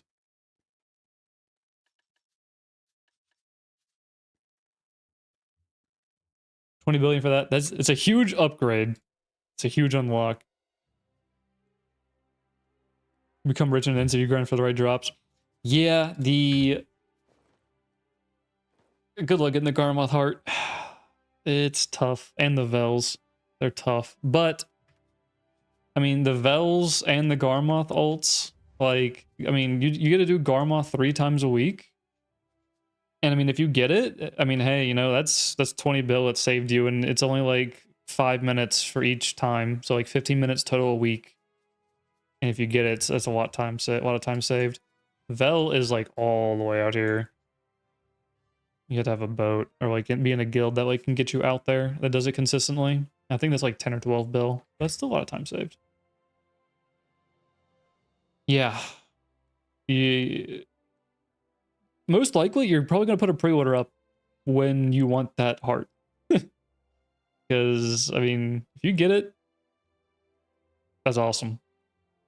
But definitely don't expect it. I've gotten one in my entire time playing this game. And there's people that have played longer than me that have seen 0. And they had to put a pre-order up. But, no matter what you choose... No matter if you decide if you're just going to wait until you get the Garmoth heart or you're going to go ahead and get the Storm Devouring one, you want to get your Awakened first before getting the Earth Shaking or putting a Garmoth heart in your offhand. The Awakened is more important by a lot. Oh, thank you. Succ, thank you for the sub. Appreciate it. Drop rate is like, yeah, I don't even know what the number is, but yeah, no, it's insane. It's insanely hard to get.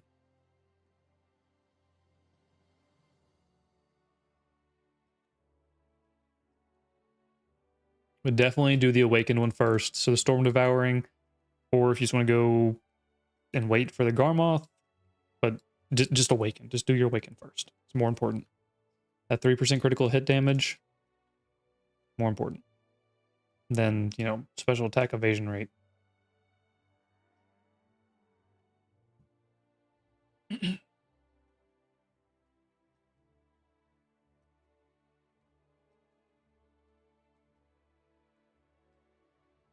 But yeah, you probably want to run like some extra monster AP or extra AP against monster artifacts.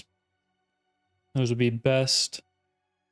And then the light stones, and we can get into those later. But yeah, this is down the line kind of stuff.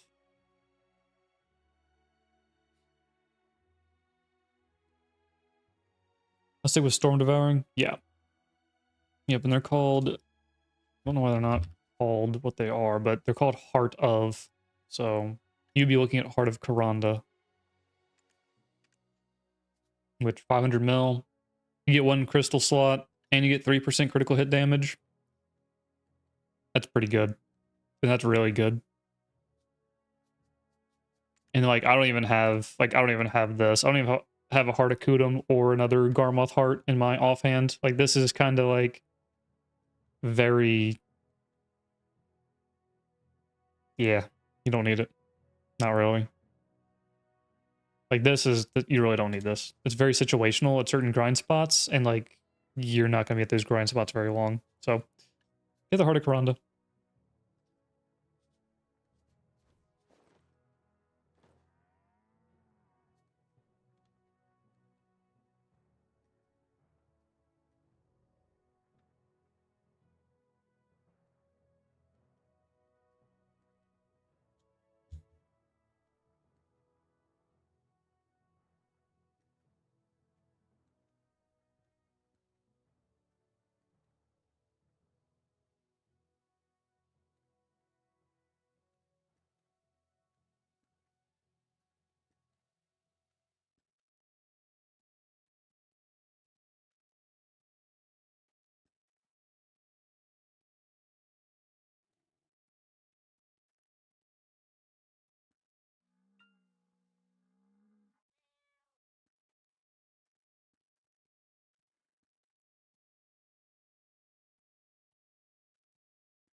Another question to be the last one.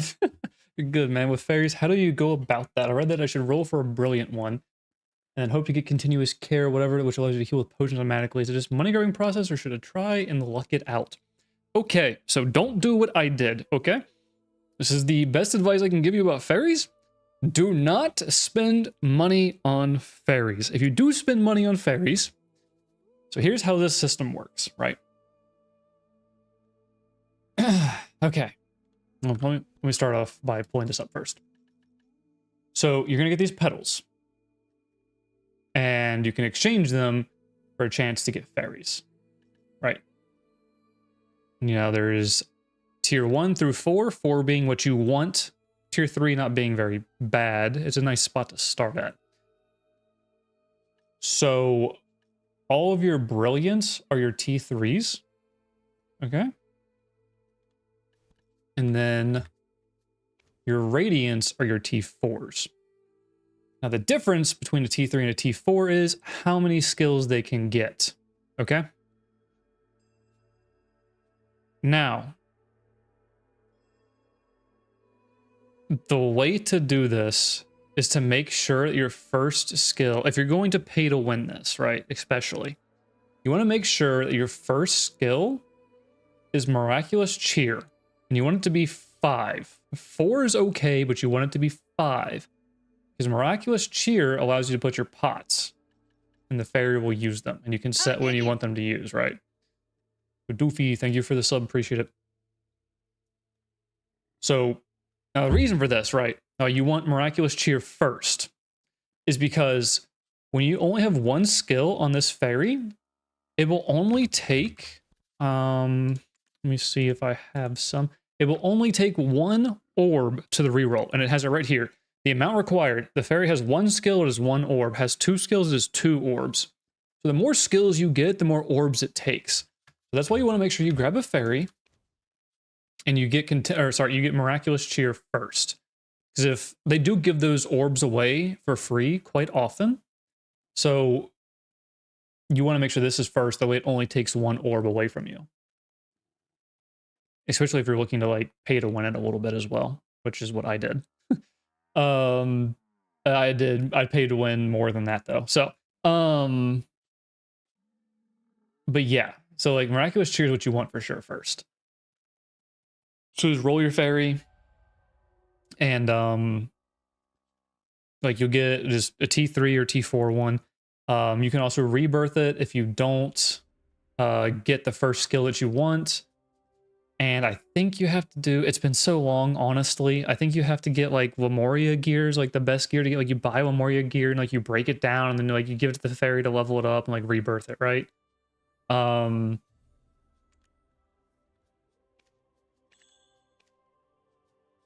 Yeah, you would reset the growth on it. Or no, sorry, you could just rebirth it, and then you have to feed it that stuff in order to get to like the level up point. That's what you have to do. Sorry, but yeah, that's why you want to get it first, because if you do plan to pay to win, or if you do plan to use some of the free orbs they give you, you want to make sure that it's the least amount of orbs being used. So Miraculous Cheer is definitely what you would want first. The next one would either be like, would you have Miraculous Cheer 5? You just kind of send the fairy. Like you kind of keep this fairy as your main fairy, and like you get other fairies afterwards and like kind of like re-roll them to, like if you're looking to not spend money, you just get another fairy and like look to like kind of re-roll it as well to see like if you get a better lineup.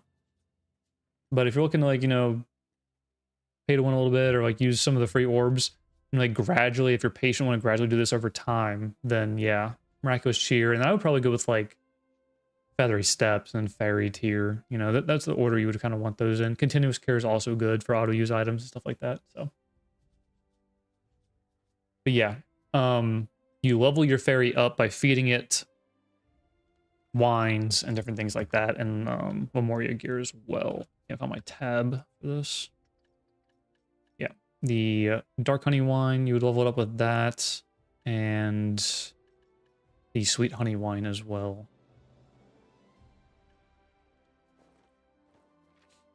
Crap, what am I doing here? There we go. Definitely cheer first. Your auto use HP pots and resource potions, you want that on a 2-second cooldown. The 4, I ran 4 for a long time, it's not that bad. Yeah,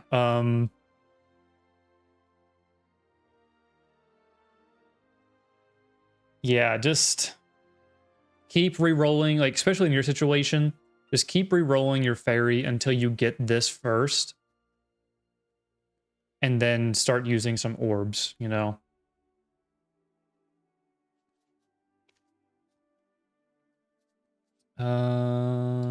Yeah, because you can see the things you don't want are Tingling Breath and Inexhaustible Well. They mean absolutely nothing in this this day and age of this game. They used to, but not anymore. And then Morningstar, I just like, so I'm not sure if you looked into Morningstar at all. It's a perk the some fairies have or some fairies can get. Basically at nighttime, like I play on kind of like darker settings. Morningstar, you can click it on and like you can see like my screen. Oh shoot. Like it's darker. It's a little bit wider around here. It just gives you a little bit of light. Depending on what fairy you have, like it depends on what color you get, and you can look that up because I don't know exactly what fairies to get what color. Mine is blue. There's red, orange, yellow, I believe green, but I don't know what fairies are tied to what colors. If that's something you're interested in, because that was something I was interested in. Doesn't seem too hard because I keep getting those fairy wings from Black Spirit Adventure. Yes. Yep, very nice. Don't sell them. Don't sell these wings. Don't ever sell these wings, to be honest with you. If you ever plan on going for a T10 horse, you'll need these wings, which is why I have 1,500 of them. The T10 horse needs mythical feathers. This is going to be way above your anything you're going to be doing anytime soon. You get mythical feathers, right? Now you get them from these, but you only get them from T3 and T4 fairies. So if I roll anything under a T3 or T4, I can't exchange those fairies for feathers. So, but yeah. And you can also use these for you know, other things as well, but this is like the most important thing. Either your fairy and then also mythical feathers way later on. You made the mistake of selling the free Dream Horse token. Oh my gosh. No, that's not good. I can't even believe like they give you guys the option to do that.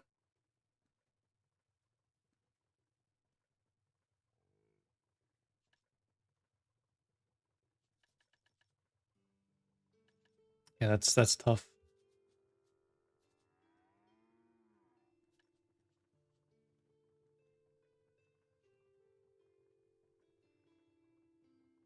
You got an earn 10 bill just to get one? Yeah. I don't even think I can look at this. I can't without going to Stable Master. Yeah. I honestly can't believe they even like gave you the option to do that. I didn't even look because it just never crossed my mind, honestly. But yeah. Honestly, I'm not gonna lie to you. I ran a T8 for the longest time, dude. Like, holy, I ran a T8 for so long. Just like if you can get you like a really good T8 with like really good base speed, like my T8 was so fast, and I don't do all like that, you know, auto. Like I auto run this stuff. I don't fly around on a Peggy or you know whatever. If you get like a base speed, a really high base speed T8, like, and honestly, like it's good. Like you gotta think about how much time you're actually riding the horse around now. Like in the past, you did ride it around quite a bit because there weren't wells. You couldn't teleport anywhere. Like if I wanted to go to Caltheon in the past, or if I was at Caltheon, I wanted to go like down to Jade, I just had to like ride there. But now it's like, oh, I hit the well, I pop out here, Jade is here. So like really like, yeah, you'd be fine at T8 for a while. Especially if you were able to get your sprint, the sprint skill down at the bottom. You have a professional 1 training. So you just check mark that and your horse just automatically sprints for you. Yeah, if you didn't want to spend 10 bill, just grab you a T8. People will make fun of you. People made fun of me. Screw them.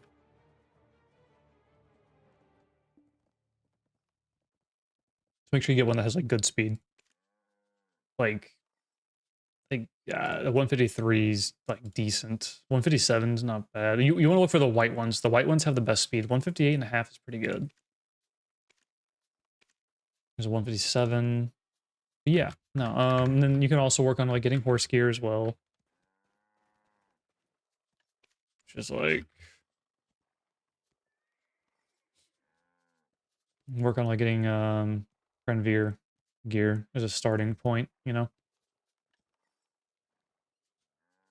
Just make sure you don't get the donkey version. Don't get donkey.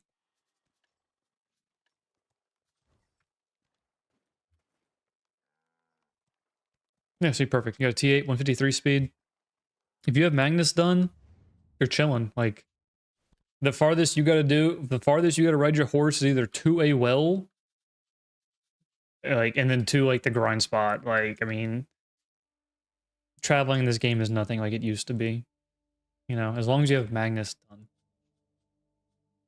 You can, especially like Ulakita even has Magnus now. Like, it's so nice. The only spot that kind of sucks still is desert. And that, the only thing that makes the desert not suck is having a Dine, because you can still sprint in the desert with a Dine, and you can't with any other horse. But at least, you know, Valencia does have a well, and it's decently close to everything you would grind at. So, oh, you did do the Magnus? Holy, bless you. That was miserable. Have you done Land in the Morning Light yet? That was also miserable. Magnus is like 5 hours, and then Land in the Morning Light was like 8 on release. It's probably quicker now with guides, but it took freaking forever.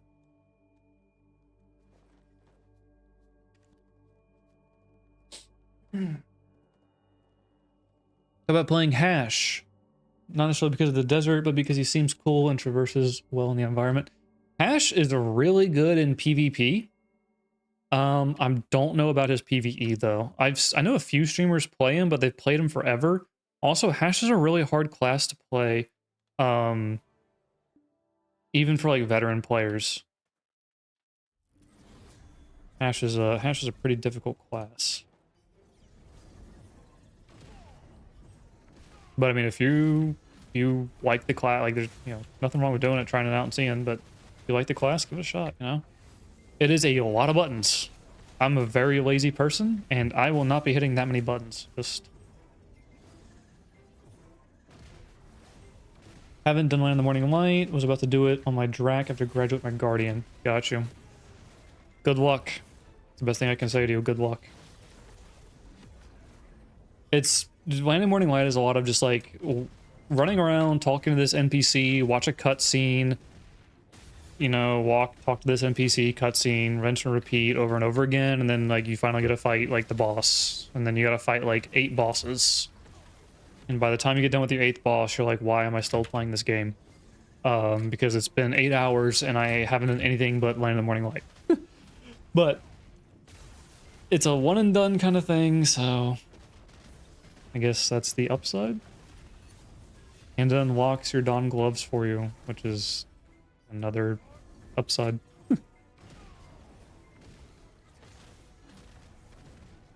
warning curve is high. The warning curve is very high for Hash. Again, I really don't know how his PvE is, but I know his PvP is pretty good.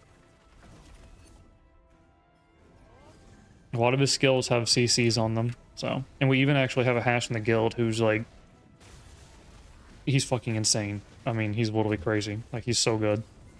He also has a ton of gear, but yeah, it's definitely like a class, like, personally, like, I would just warn later on, you know.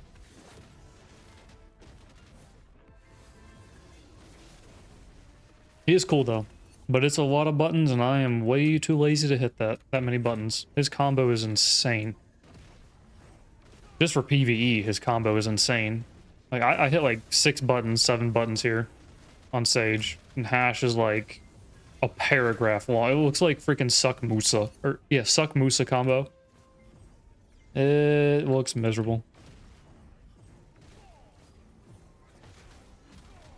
I don't know if you have a Discord, and if you do, are you in any of the class Discords?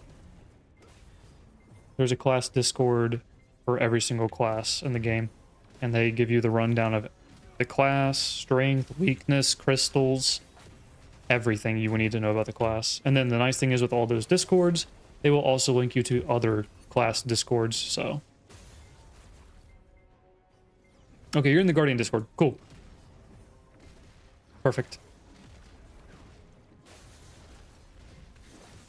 Yeah, every one of those discords should be linked together. The only one that might not be linked is Sage, because the old Discord is very outdated. And they made like a newer one that may not be linked in all the other ones, but yeah. Yeah, the Discords are nice. They give you progression and what you need to run for, you know, your class, like specifically your class, which is good.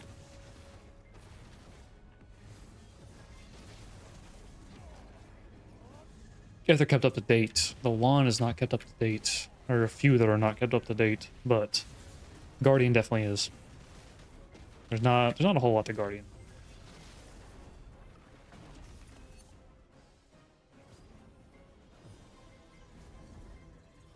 On topic of Discord, since a lot of groups use it, what are the benefits of guilds? See them advertising a lot in the game. Okay, so you can totally play. Be the last question, but you failed. All good, all good. I don't mind answering any of the questions. I just, with the gear thing, like I always want to give people like, you know, it's kind of like a visual thing for me too. Like I'm a very visual person with gear, with like things. So me pulling up Garmoth and taking a break and like looking at it actually like benefits me a lot and giving you like good advice. But with guilds, you can totally play the game solo. Now, with that said, I've played the game solo, I would say probably half of the time I've played, like total, right? When I first started out, like I was also iffy about guilds as well, and like I really didn't understand them. And of course, like the big contract list that you get, the big contract that pops up when somebody wants to, like this is just a lot. Like this is very overwhelming for somebody, and you're like, oh, I gotta pay money if I leave, and like, it's a lot. So the benefits of guilds are pretty good. Let me fill this pack so I can pull this up. Okay, so the benefits of guilds are pretty good. Skill passives. So if we go to here, you get all of these. If your guild is leveled up, right, which majority of them are, you get all these. So you get damage reduction 5, health points 5, which is like whatever, 50. Evasion rate 5%, hidden AP 5, and accuracy rate 5%. They're pretty good. You also will get you'll be able to collect money. Caps at 5 mil, but they're going to rework the system. You get to do guild bosses once a week. That's 1 bill guaranteed for about 30 minutes of work. Guild bosses. You can also do, if you get to be a officer in the guild, you get to do some guild missions. And they're just extra money. Like, this is a very bad example. I'm not going to use this example. Let's use Sawmill Camp, right?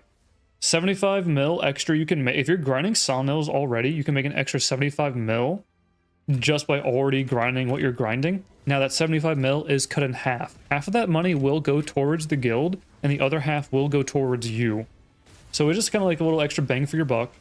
You're already grinding sawmills, right? And you might as well, you know, make a little bit more money.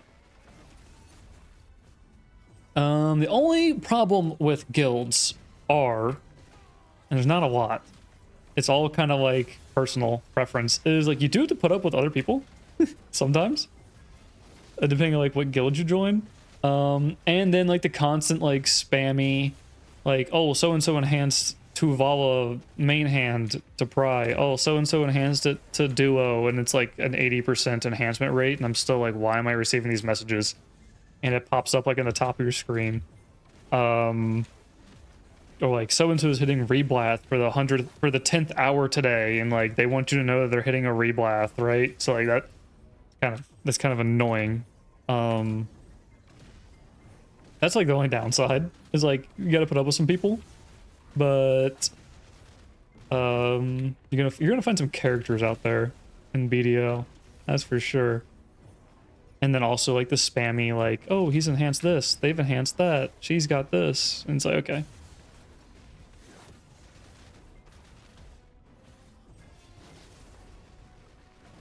And then also, like, if you do, you just gotta like kind of research your guild a little bit. If you join like a node warring guild, you know, they're gonna expect you to show up to node wars and PvP. If you're also in a node war guild, they're probably gonna have guild decks out. So like, you're open world grinding, you know, and the other guy from that guild deck shows up, he's probably gonna try to kill you. So like, then you gotta stop your grind, but you can ask for protection. And that means it's basically, it acts the same way as like open world PvP. He has to lose karma if he wants to kill you, and they can only do that so much, right? Yeah, guilds aren't as bad as they used to be back in the day. There were a lot of downsides to guilds back in the day, but they've kind of taken those away. Now it's kind of like just irritating stuff every once in a while.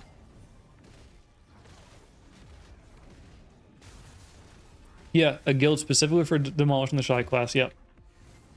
Just make sure you research what guild you're going to be in. See, like, you can always, well, you can always go to your escape menu, and you can type in guild, and I believe it's guild community. Nope, it is not. I lied. Sorry. It is guild rankings, and you can always just type in the name of the guild, right? So I'm going to type in Miffy, because that's the guild I'm in, and they're going to have a whole guild page.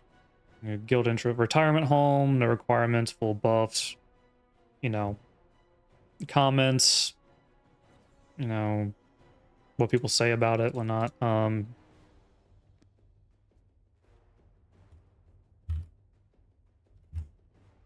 well, I guess they're not a guild anymore. Yeah. There's ways to do some research, because you're going to get a lot of invites.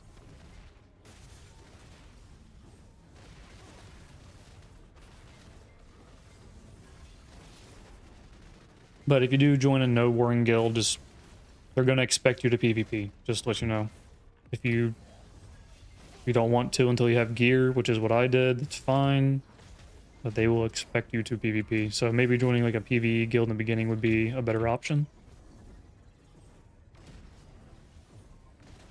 And no warring guilds, siege guilds, all that, they're all going to have gear requirements. They're going to expect you to do X amount while you're in the guild. So.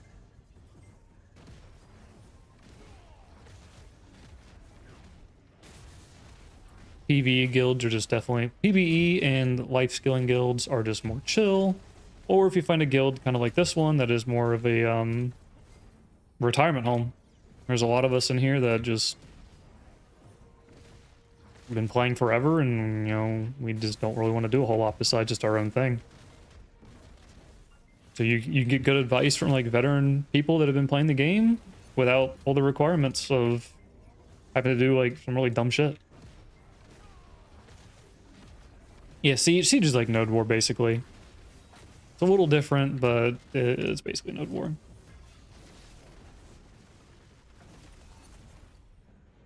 It's just PvP.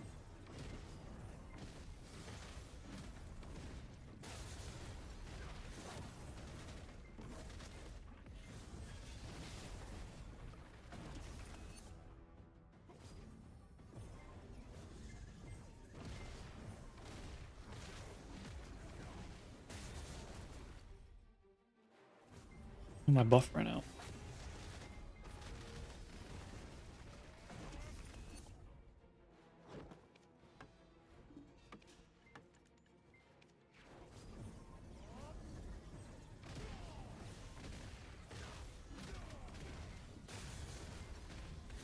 I would say the only, if you were going to spend any money on this game at all, right? Any money at all in this game, the only thing that's mandatory, oh shit, I don't even know what it's called anymore. Oh crap, I totally just spelled that wrong. Okay, function. Miscellaneous. Travel aid. No. Buildables. The Nap Heart campsite. Okay, just type in campsite. This is the only thing that is worth buying. Like, that is like the most pay-to-win thing this game can like offer you. The tent is so nice to have. Like, I mean, it's almost a must. I mean, it basically is a must. But wait till you have some coupons, or it goes on sale. It will go on sale.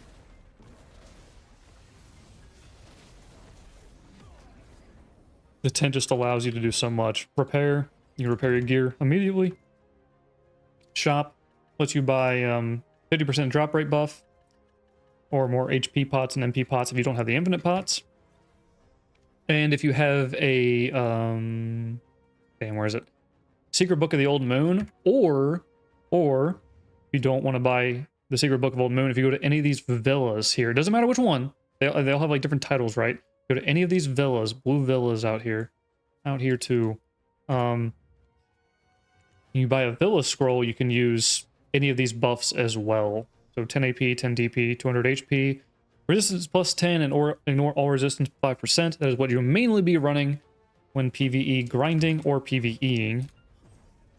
And the villa buff is like 10 mil and it lasts an entire week. Just put an alt out there. So that's what I have. I have an alt out there. Just to, I mean, they give so much of this stuff away nowadays, and like I have so much it's stocked up just from playing the game for so long. But whenever I do run out of the pay-to-win stuff, these are what I'm talking about. These are like the pay-to-win items. Whenever I do run out of these, I have a alt. Actually deleted him. He's sitting at a villa, and it's just 10 mil for 7 days. Now, granted, that scroll you buy from the villa has to be on the character that is using the villa, right? So it has to be on that character, but still, and it's better than paying like 15 bucks every 15 days. Why that does it do intersection fashion? I don't know. Did a quest for a free raggedy one. Oh, yeah. So the tent, the free one, yeah. It's not the same. The tent just has so many more options and benefits. What about outfits? I know you can pre-order them in the central market, but I've never seen them actually stocked. Okay, so they are not stocked. You have to wait for somebody to, you know, pay some money in order to get one. With that said, you will eventually get an outfit, right? If you put a pre-order up, so outfits are the way that you get crons. Like for me, if the hammers weren't released for accessories, I would be having pre-orders for outfits constantly for crons, right? So like I have like 3,200 crons right now. So that's the main way how in-game players progress. That is like literally the only way I will ever progress, is by now pre-ordering outfits, right? But now, if you want an outfit just to look cool, you know, obviously, for your character, you don't want to spend money, you just rather, you know, spend silver in game, you can put a pre-order up. It might take you some time, but you will definitely get one.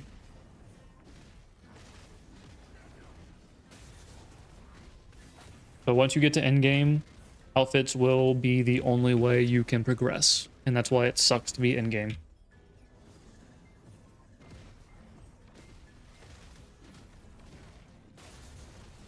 But you will definitely get it.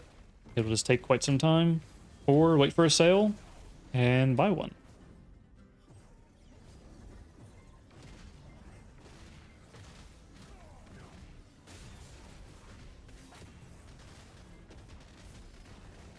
Especially if you play a female class, and you're playing 2 female classes, so you will definitely get a costume. Just check in the Pearl shop for which one you like, and then just put a pre-order up for it. Somebody will eventually sell it.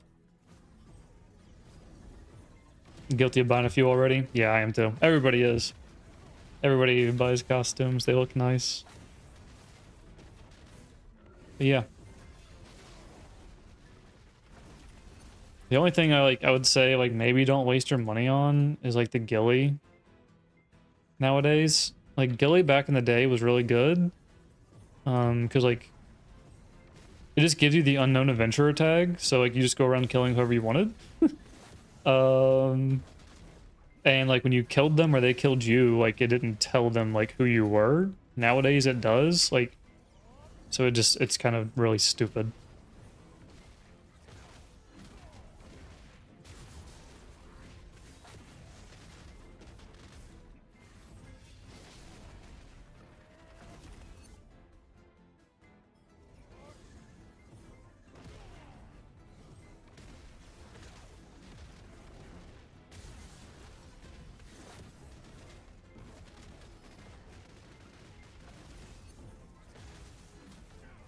Yeah, if I had to say there's one item in the game that's like 100% pay to win, it'd be that tent. And I would just wait for it to go on sale. It is worth every penny. There's nothing in the game that's free that is the equivalent of that tent. Like it, yeah, it's insane.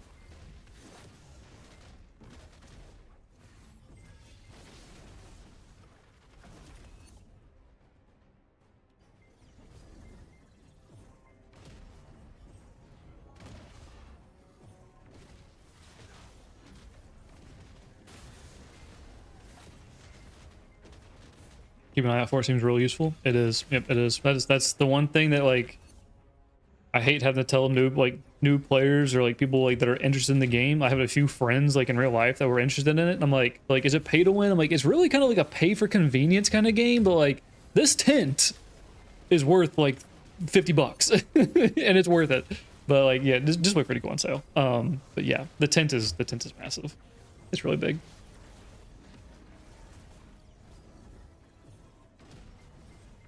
How long I've been grinding for today? This is like my 4th hour I've done today of grinding.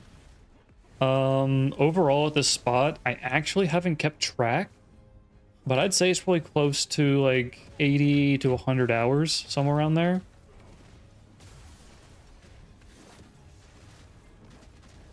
And then if I go like City of the Dead, I know I've been there for 70 hours, so I actually kept track of that one.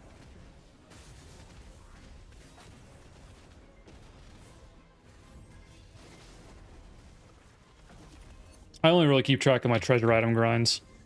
So like City of the Dead and Tungrad are for the telescope. So I just keep track of these just for mainly the treasure item here. So I can just see if I'm above rate or below rate.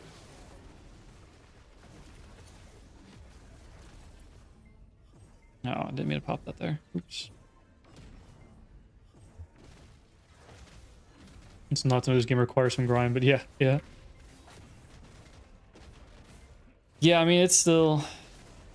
I mean, 4 hours of grinding is still quite a bit. I mean, that's like... That's quite a bit. You can do just fine. They're grinding way less. It just, I mean, like, if you decide to be like an efficient grinder and, you know, grind the best spot for money, you know, for you personally, like you don't need that much time to like get gear and everything. You'll be fine. For me personally, I have nothing else to go for in this game besides pin Debos and like Tet armors, but like they're not really a priority for me. So me spending time at this spot is just kind of like a treasure item. Like I make good money here and treasure item is here. So like a 2-for-1 kind of deal.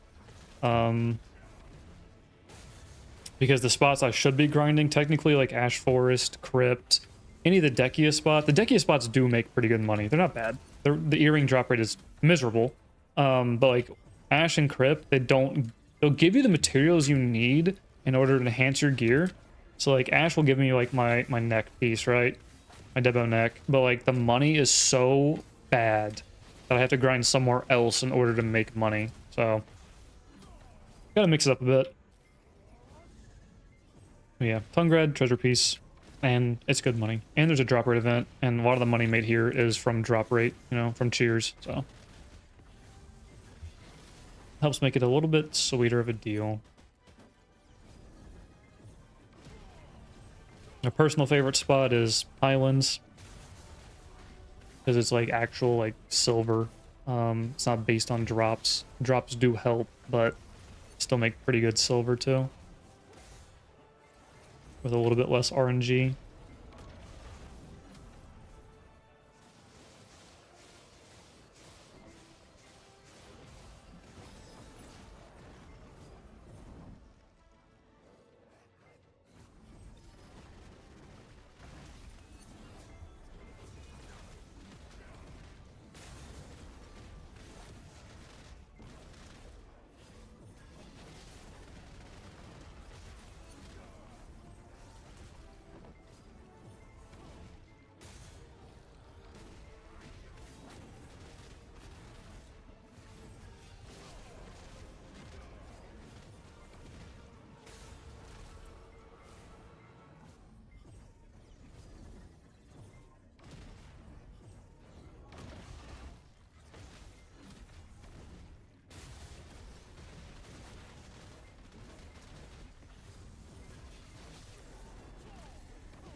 Those guys are such a pain in the ass to kill.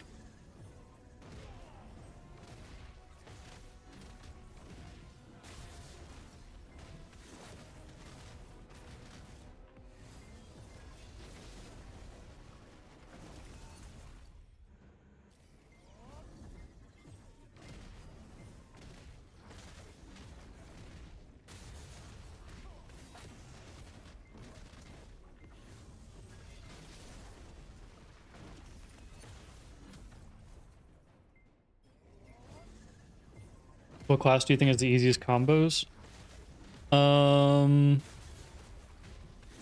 This is just for PvE only, in my opinion. I think you can't get much easier than Guardian. Not gonna lie. Guardian, here's my defending point on this. Guardian's Discord literally has a way to set up like how to play Guardian on controller. Because the class is so easy.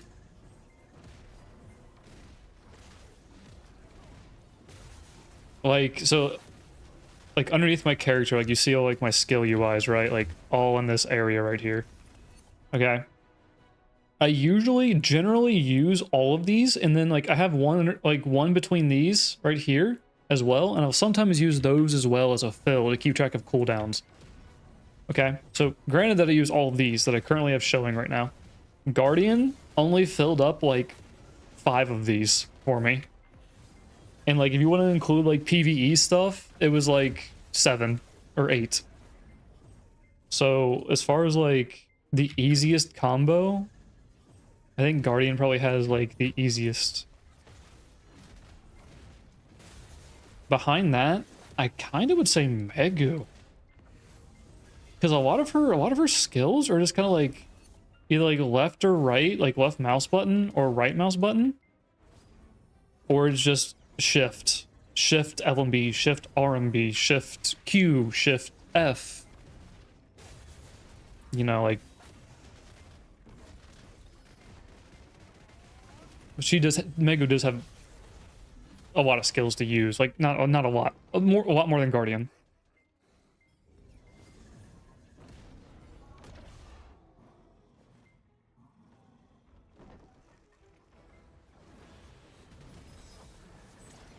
As far as key inputs, though, I would say Guardian is definitely one of the easiest classes.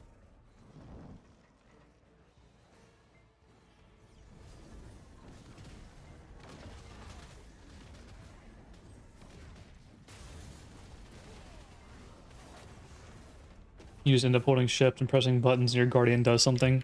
Yeah. I mean, like, I haven't played Guardian in probably like a year now, and I still know the combo because it's literally like 4 buttons on Awakened.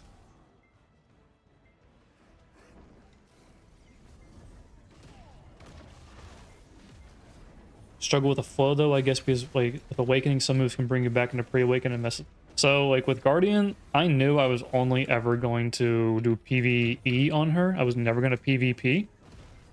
And so like for PvE, you never have to hop out of Awakening. So I just locked any skill in succession or in pre-awakening that would, you know, put me that you know, I would go from Awakening into a pre-awakening. So I just never had that mess up.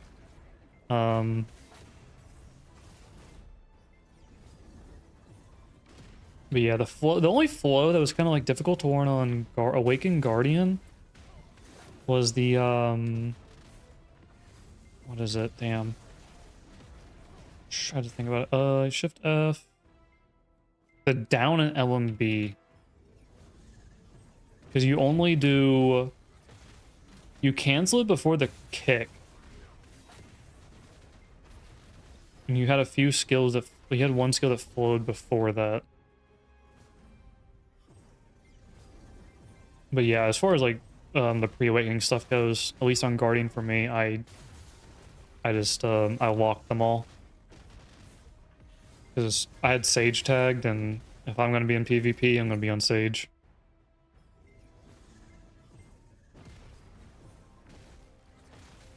But hotbarring also, like you can also hotbar a lot of Guardian skills. You can just lock them, so like your key inputs won't put you in pre-awakening. And that skill is still useful for PvP, and you can just hotbar it instead. So you just put it on your like your bar down here, and like you press Z or F, whatever your keybinds are, but then you would lock it. So like if you held Shift F and then F too long, you wouldn't get put into pre-awakening. You have to refer to class Discord, obviously, to see what to hotbar and what not, but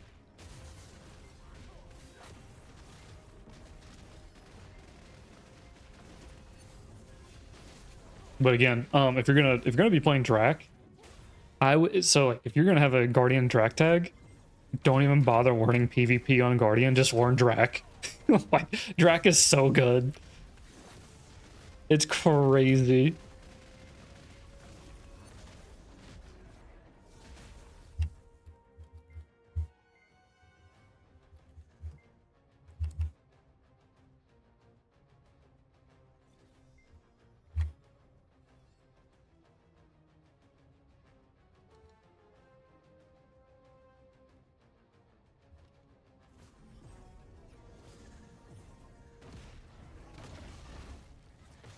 You would walk all the moves, but that side RMB that pre-awakened Guardian does gives movement and attack speed boost. So good. One sec.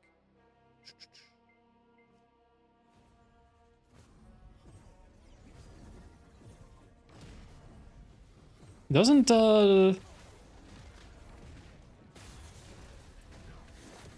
of the moves on Awakened Guardian give you attack speed?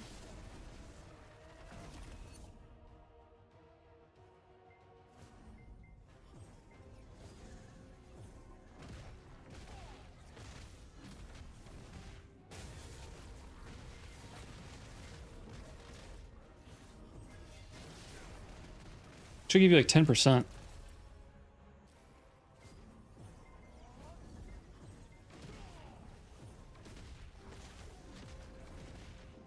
like one of your F skills, I believe.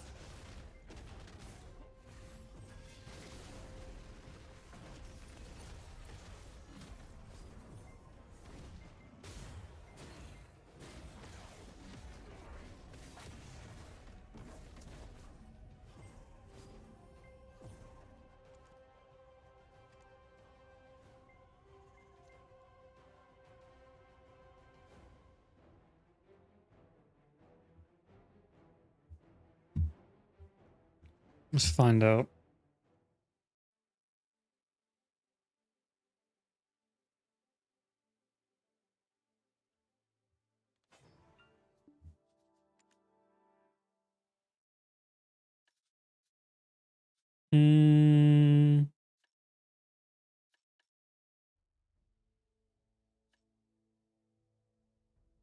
Oh yeah, attack speed. Is your down LMB. You get 20% attack speed from that unawakened.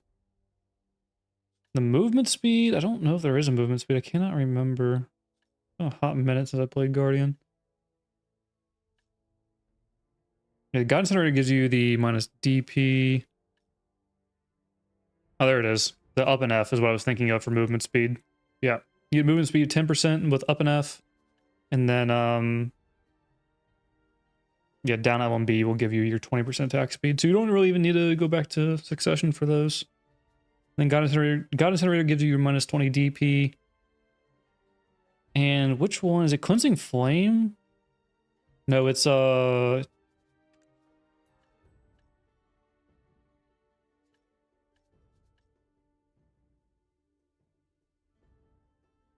one is the AP? You hotbar it, isn't it? Yeah, Fireborn Rupture gives you your AP.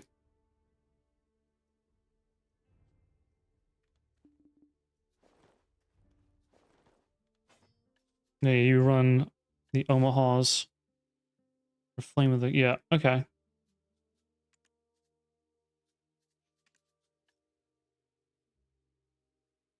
And that one is the debuff one. Yeah, you start off with that in a hotbar, you hit it, and then you'll... What is it? Cleansing Flame into Flow to Ash. Glorious Advanced. One of those is a flow. I can't remember which one exactly. Into God Incinerator. And then into shift RMB, wherever that is. The hell does that image look like? Yeah, anyways, shift RMB. Rinse and repeat the combo. Yeah, no, like I didn't play Awakening the way you should have, because you should be using the, what is it, up and RMB or left and right RMB as a movement, and I didn't. Axe throw. I mean, I have like all this. I never used it. I don't have any of these leveled up. I didn't use it because I didn't need to use it for PvE.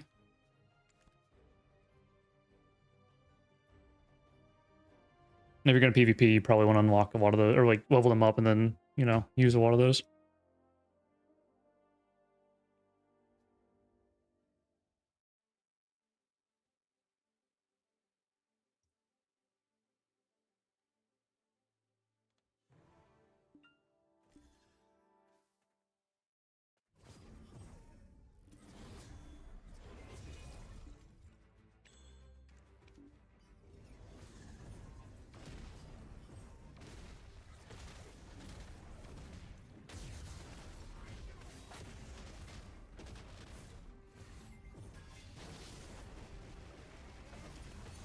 No, it's S. Yeah, S. Okay. Yeah, thanks, Ab.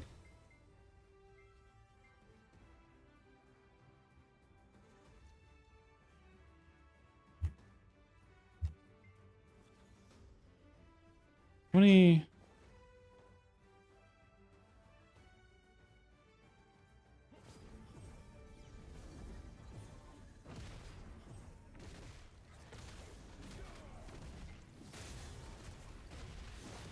Am I using Awaken or Succ? I am in Succ right now. So I do PvP only in Succ right now. I'm like rewarning Awakening again after they made some changes to it. But I would be in Awaken right now. But the main reason I'm in Succession is just because of this spot to grind mechanics. So like the Visionary.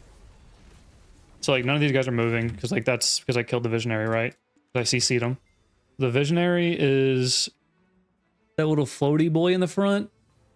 So this spot's mechanics right now is you have to come in. If you're a range class, you come in out of like distance, CC him instantly and kill him, and then you can kill the pack because it gives a debuff and then they all like stop moving, right? So I can consistently hit this Visionary out of his range, out of his sight range, right? CC him, knock him on the ground and kill him, and then like immediately apply the debuff to the mobs. Because I can do it out of the distance.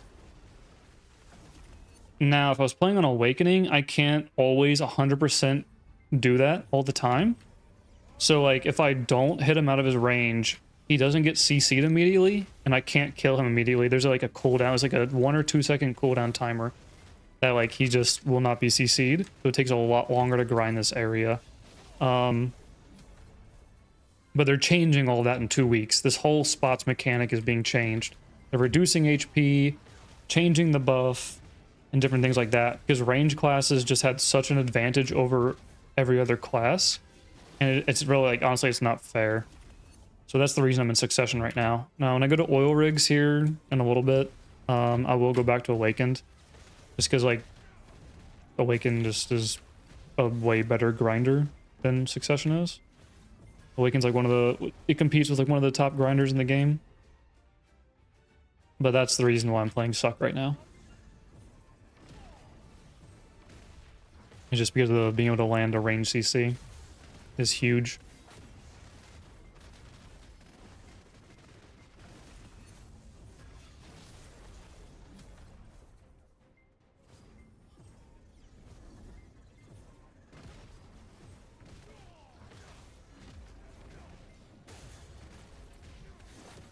Yeah, so as long as you can kill the Visionary, like you can CC the Visionary immediately and then kill it, everything else just stops moving. And this is why you run back attack crystals here, is because you just get back attacks. So like they'll all like start running towards me, and then you can just get some free back attacks. Everything just basically insta-dies. Except for, I mean, there's a range for the Visionary, and that spot's not, that mob pack is not a very good spot to, like, test, because the two aesthetics on the side are way out of range. But yeah, they'll just kind of stop moving, and you kill them all. And then you get the event bird that spawns. Sometimes, if you're lucky.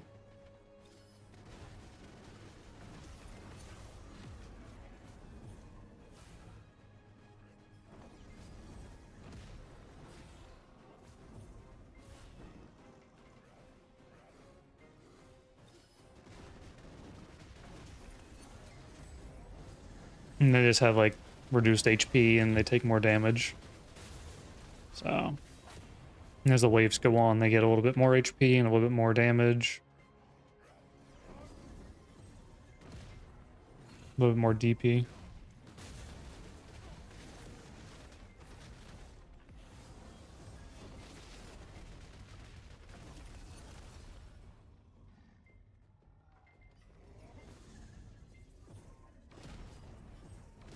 So like this is kind of like what I'm talking about. Like I have to do all this now in order to kill it. Like they're still up.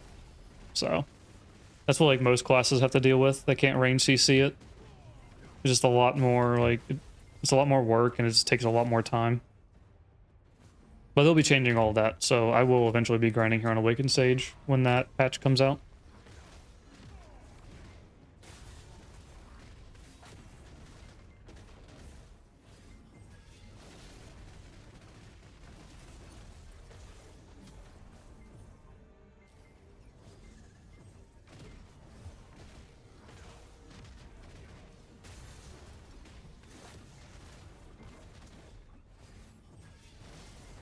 Awaken Sage looks much cooler. Yeah, Awaken Sage is, I don't know, I played Awaken Sage a lot. I was going back to like some of my videos the other day, and I forgot like how much I played Awaken Sage, because Succ, it was before Succ got its buffs. Its Succ was just like really, really bad, like really bad. But then once Succ got buffs, I went back to Succ. I went to Succ to play. Yeah, Awaken Sage is he's in a really good spot. He's got good like good size AoEs.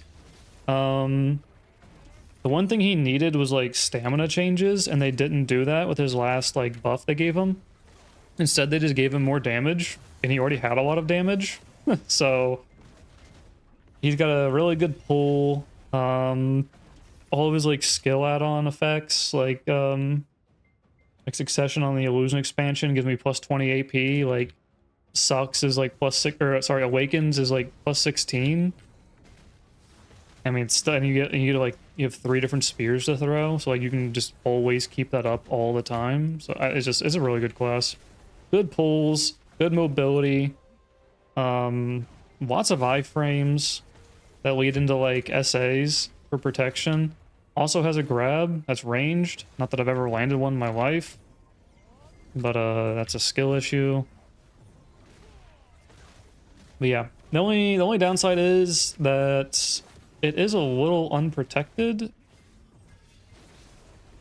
But and you have to know like your succession, how a succession plays as well, because you can PvE only and Awakens and be just fine, but when it comes to PvP, you're going to use both kits. You're going to use your pre-awakened and your awakened kit. And even in PvE, like you'll see me in PvE still using my pre-awakened.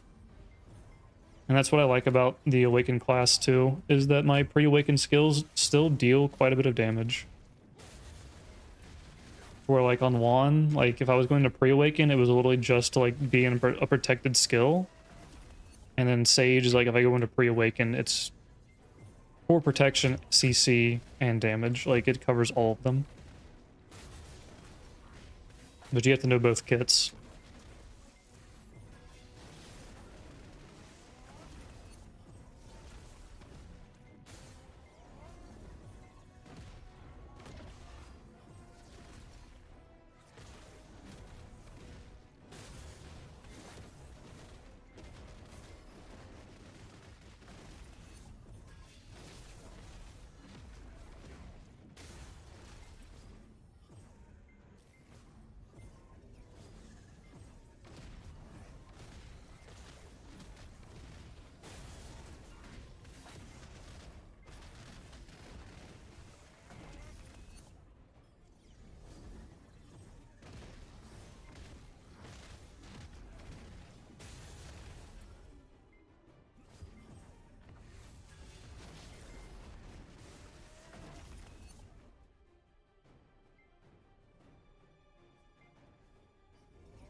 This pack really sucks.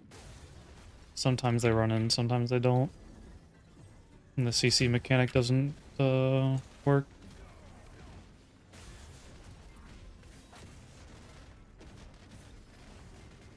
But I do get left alone on Arsha, so can't complain too much, I guess.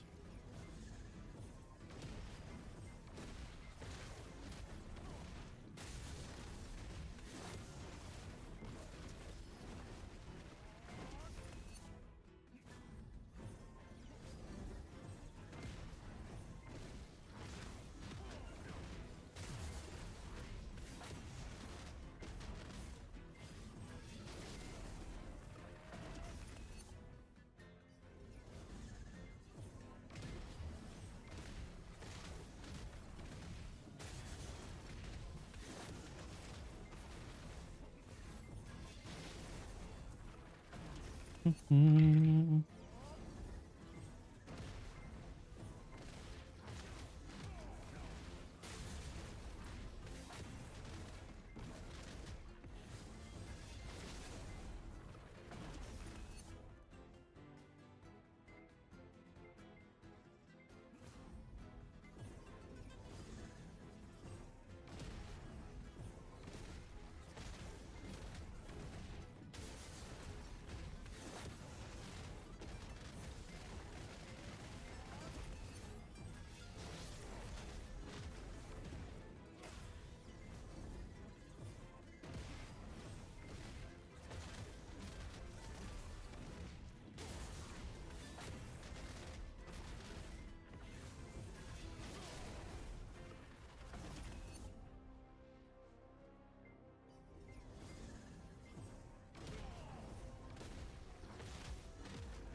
Oh, dude. That's the only thing that kind of sucks. I already had this skill, like... The only thing that sucks with Sage is, like, you cast a skill and you go into your Rift Chain and then, like, recast it. So, like, if you do that, then you get a cheer, it knocks you out of your Rift Chain, and the skill cancels, and you don't get to cast it. You just stand there like, oh, shit. What do I do now?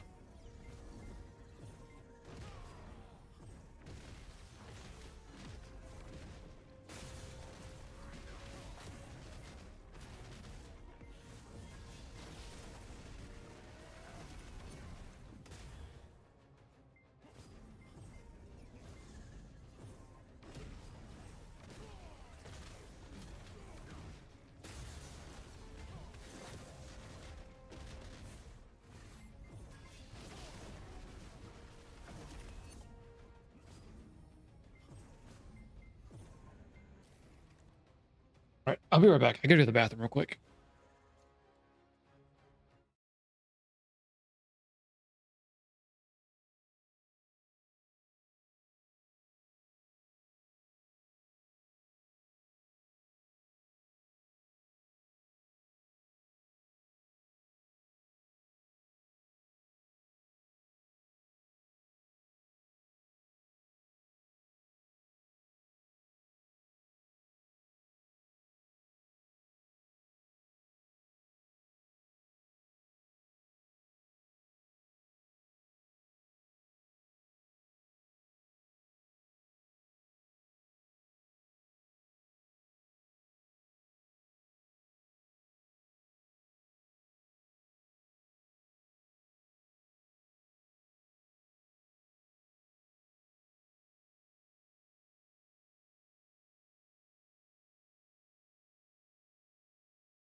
All right, we are back.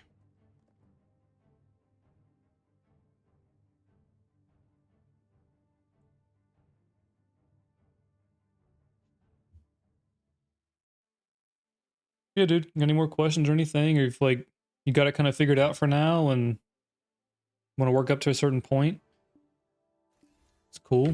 And then get stuck again or whatever, come back and ask some more questions. I'd be more than happy to pull the gear planner up again. We can walk through some stuff and I can give you some different options or you know what I would do and a few options on top of that.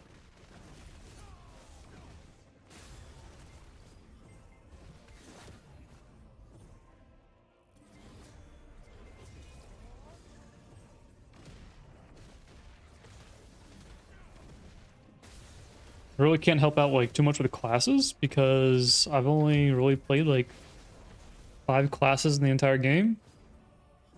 I can give you like a very general statement about them, but like as far as like gear goes and crystals and stuff like that, yeah, I don't mind pulling Garmoth up and taking a look as well. Or like if you get stuck on like some journal stuff for HP or like your Agris journal and whatnot.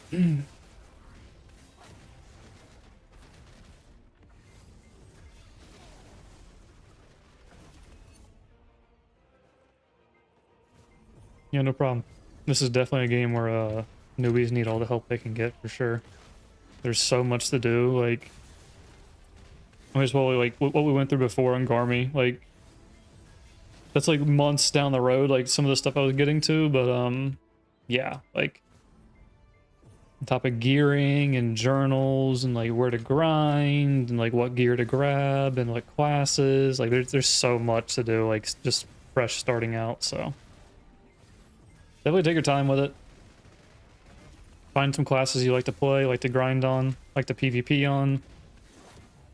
You already have 2 really good classes, so.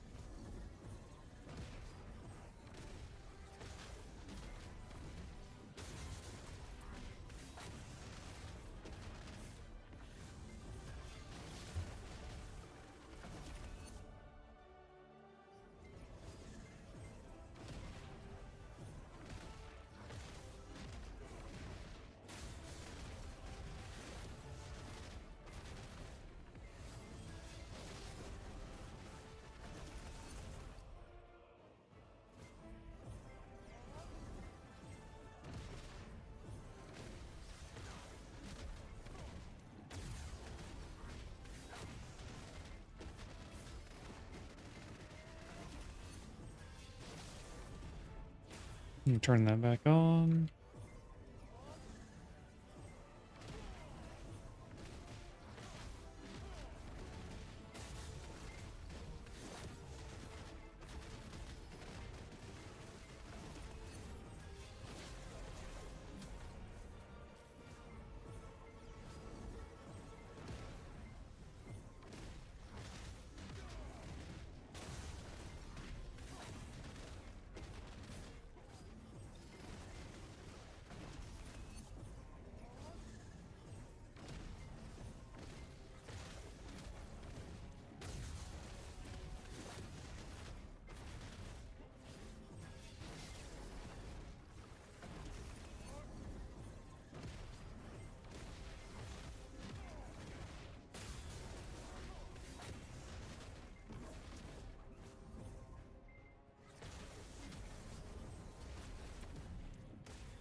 Fuck you, B.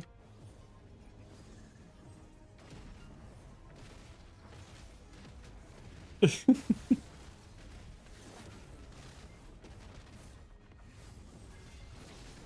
mean, you can put me on mute the entire time.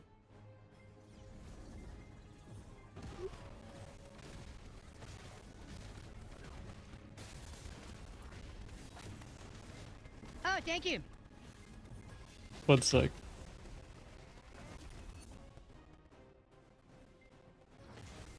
Yo, well, I didn't know that. Thank you. I appreciate the follow on Twitch.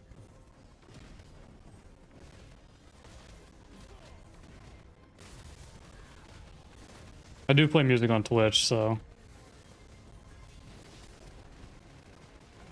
I just don't play it on YouTube because I like copyright issues. But if you, oh, I might die here. I'm dead here. Yep. I'm gonna get roasted in Discord now. No, it's a Maca.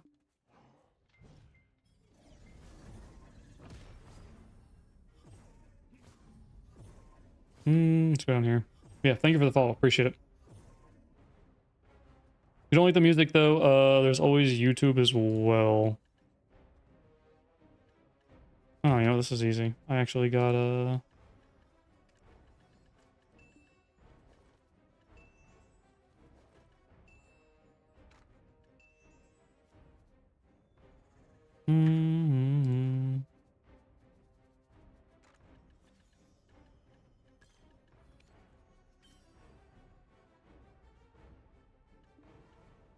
Okay. We're good now. Already had a free one.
Oh, man.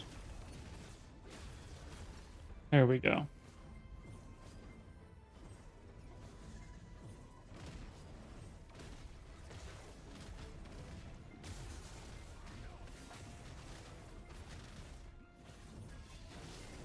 Still no telly piece.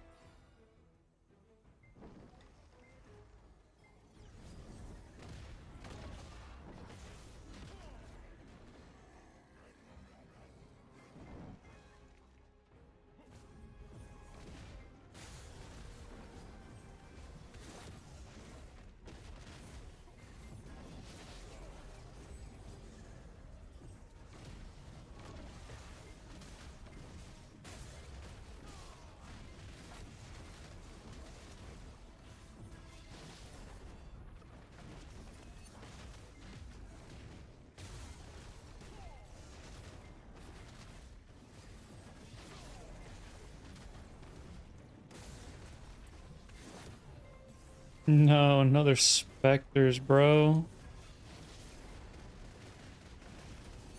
I just want devours, please.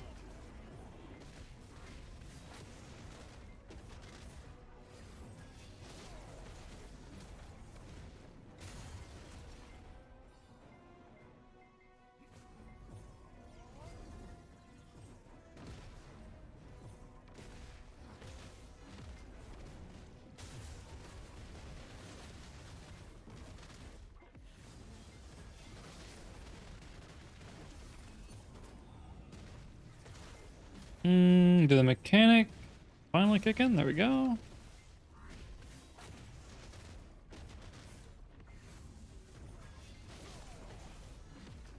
Are we doing G League anytime soon? Are you going evasion? Oh, you asked about my shit, didn't you? My evasion stuff? Okay, I can send it to you. Oh. I was busy, dude. I was yapping. True.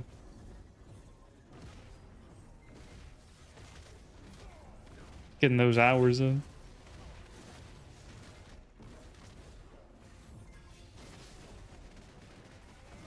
Wait, you already untagging Tamer?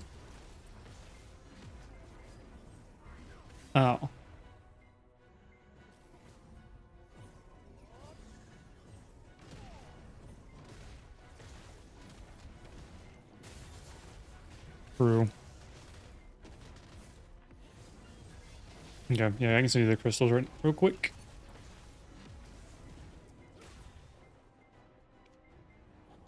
That's not crystals.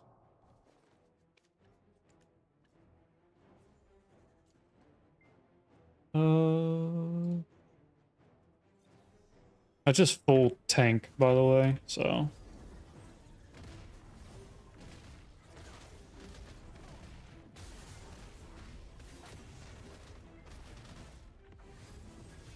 Yeah, basically. And they're Harfias, obviously. Okay.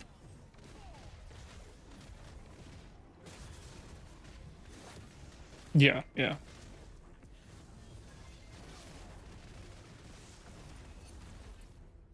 Damn. Rough life. Muting and unmuting stream.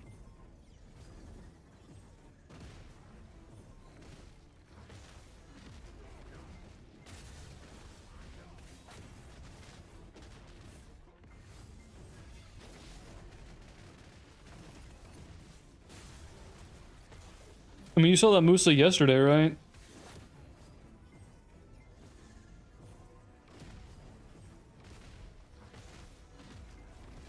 You're going full evasion though, right? You're swapping.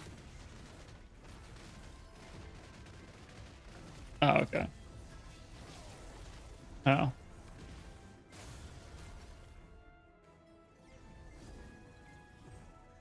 Oh yeah, if they go to a 20 grub.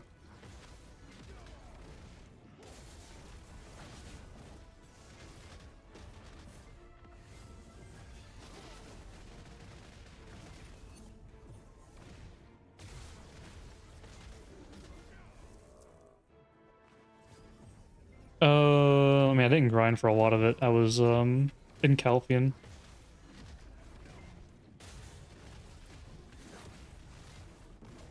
Do I know? I've got 17 specters today.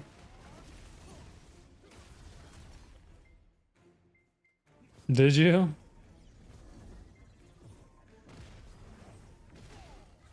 Give me 1 second, I can send you the link.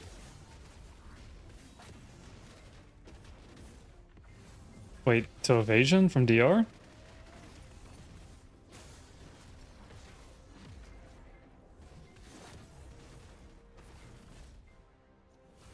That's... Yeah, that's Black Star. Here, I got it right here. I just killed the pack.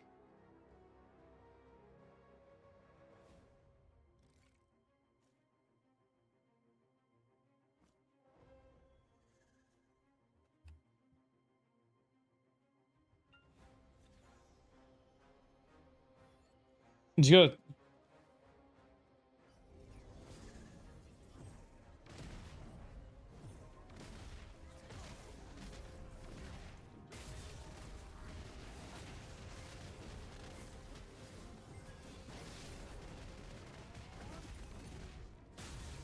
the boots are the guy in Uwakita, by the way.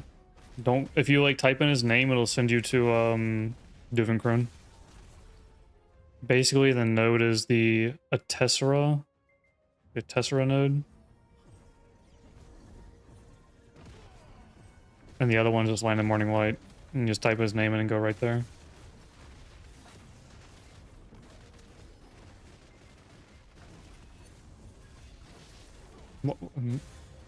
I'm gonna wait for him to... League time, baby. Let's go.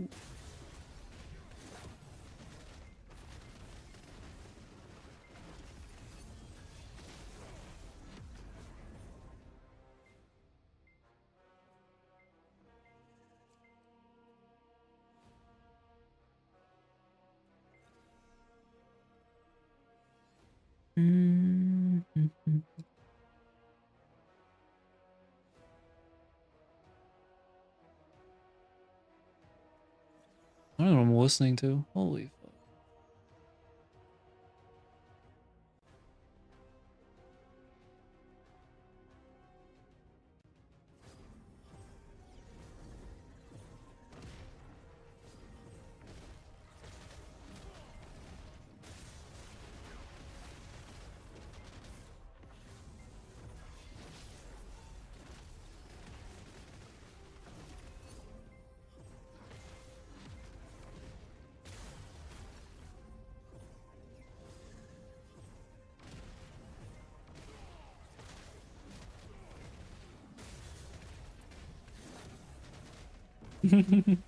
Oh yeah, thanks for the Guardian help, by the way, Hap. I didn't see it till late, but yeah, it was. Oh, okay.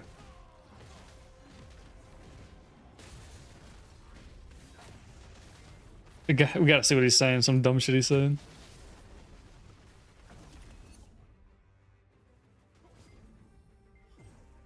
Uh.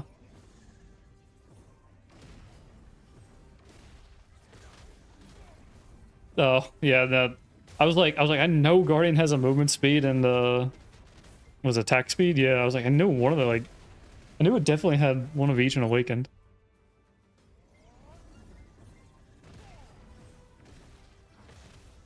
Oh shit.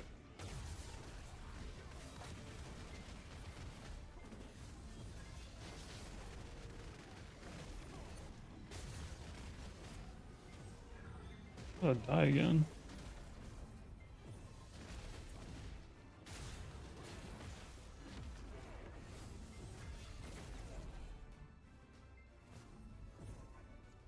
I am not streaming any other platforms besides Twitch and YouTube right now. I did try TikTok out for a bit, but holy shit, they're toxic. There's so much hate on TikTok.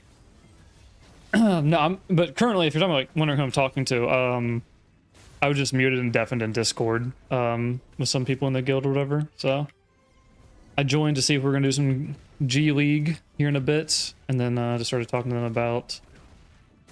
The guy I was just talking to, he mains Guardian, or he did main Guardian for a while, so, but he typed into guild Discord about the movement speed and stuff. I didn't see it, but he was like way behind on stream, so. I didn't see it till like after we had already discussed it. He was trying to let me know before, so I didn't have to hop. You know, I just joined to see if we were doing some G League and whatnot.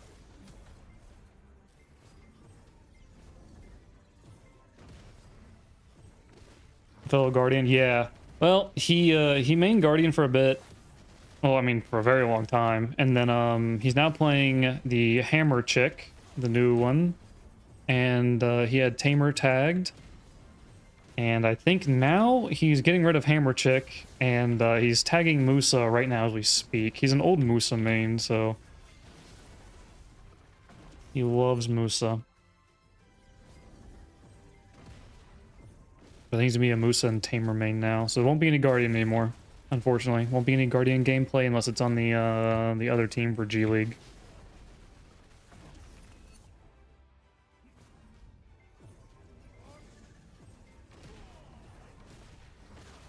The Hammer Chick, yeah. What do I think about the new class? I haven't played her. But two guildies played her. One is still currently playing her. I think she's pretty good in PvE. I think she could use a little bit more help in PvP. She's not like really super tanky, and she really like doesn't do a lot of damage. But I think she's in like an above average state. She's just not something I would pick, you know?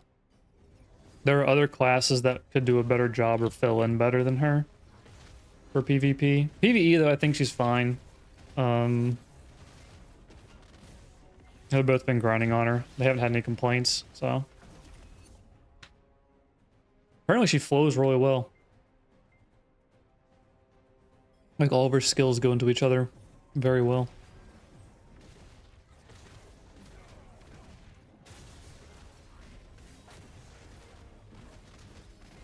And she's not a class that interests me at all, so I couldn't give you a personal opinion on it.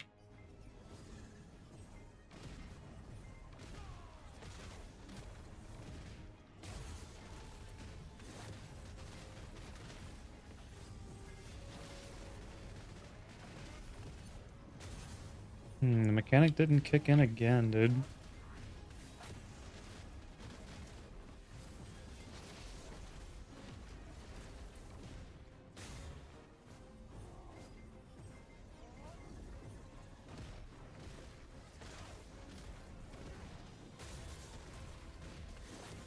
There we go.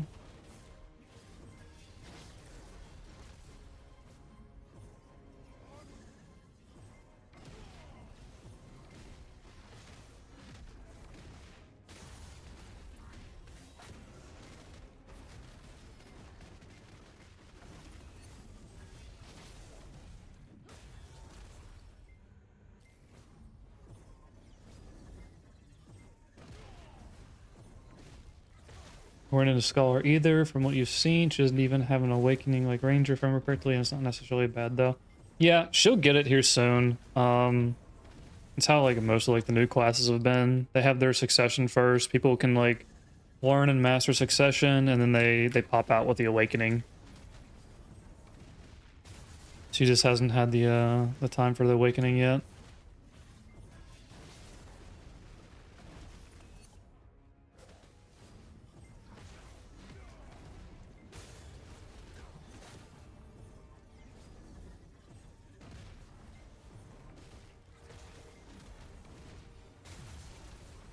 I don't even. Does she have her awakening? I don't even know. Actually, I have no idea. I don't keep up with new classes. I just don't play them.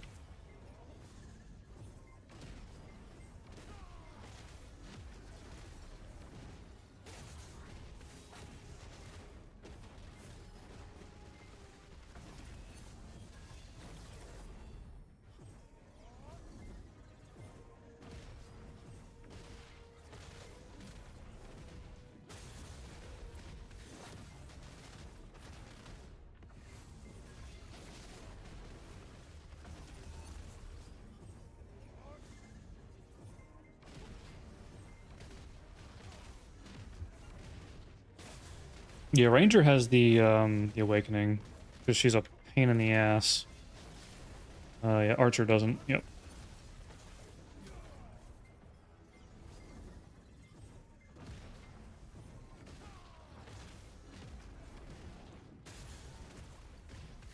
Ranger's is an absolutely busted class. So much damage.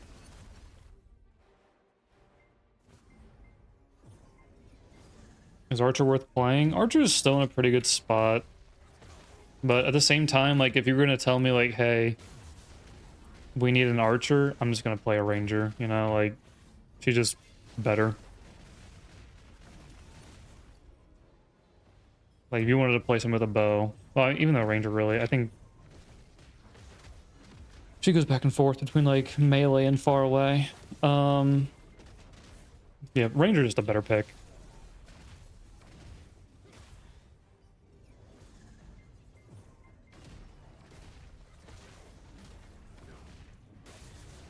For, like, everything.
Kind of hoping they fix this when they do the update, where like you kill the visionary and the mechanic still doesn't kick in. It's like where the majority of my deaths come from. Is like just doing that, like killing the visionary and then like doing this, which is just SA protected, and then at nighttime just insta dying. And I can't cancel out of it, so it's like as soon as I do it, I'm just like dead.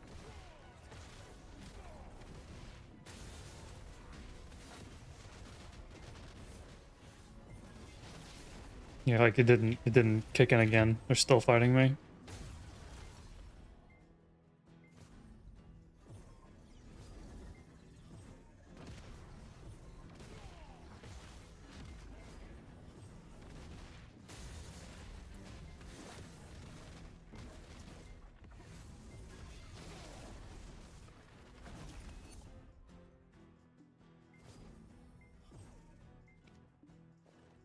Okay, let's turn those off.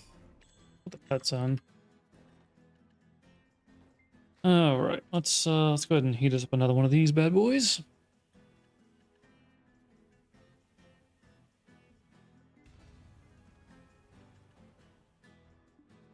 Okay, that is 17 hungers now that we have.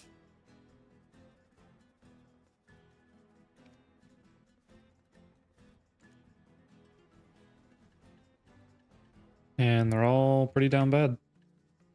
I think Abuas go back up? Nope. Gonna hold on to all these until they go back in price. Be a couple weeks of the drop rate event probably. Kaffers are on their way back up. 6 billion Kaffers.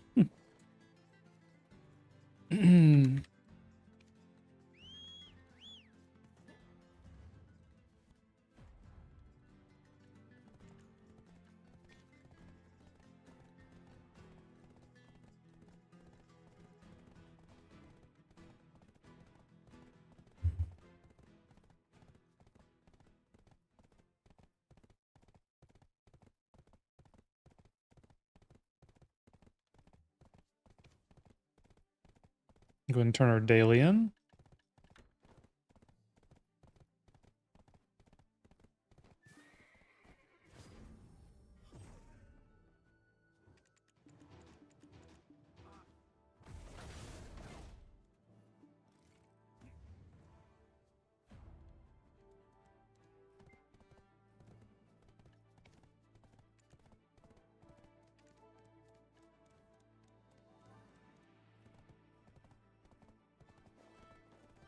This horse is so slow.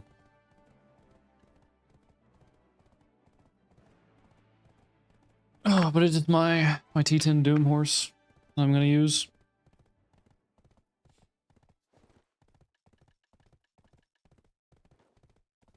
What are distos at now? Sheesh. Sound pretty bad still.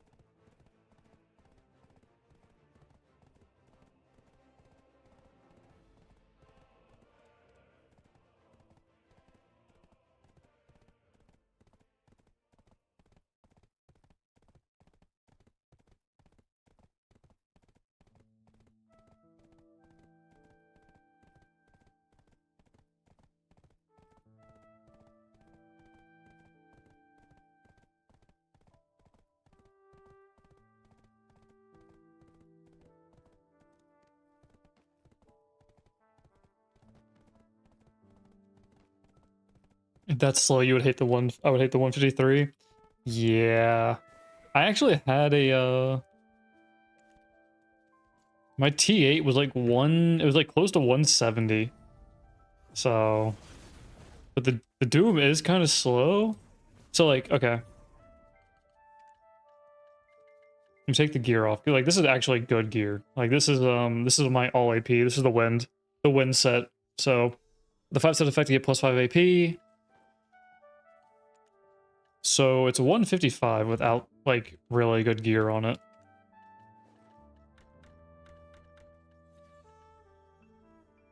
And they can be up to like high 160s, low 170.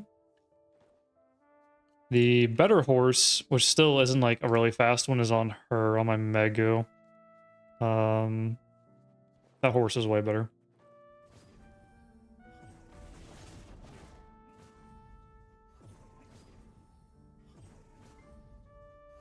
The gear boost is significantly, yeah, that's what I was talking earlier about, like, the Grandveer.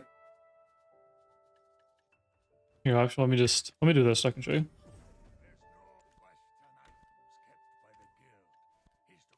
When I was talking about like the T8 and stuff like that, I'm just getting one of those. Let me put all this stuff in here. Okay.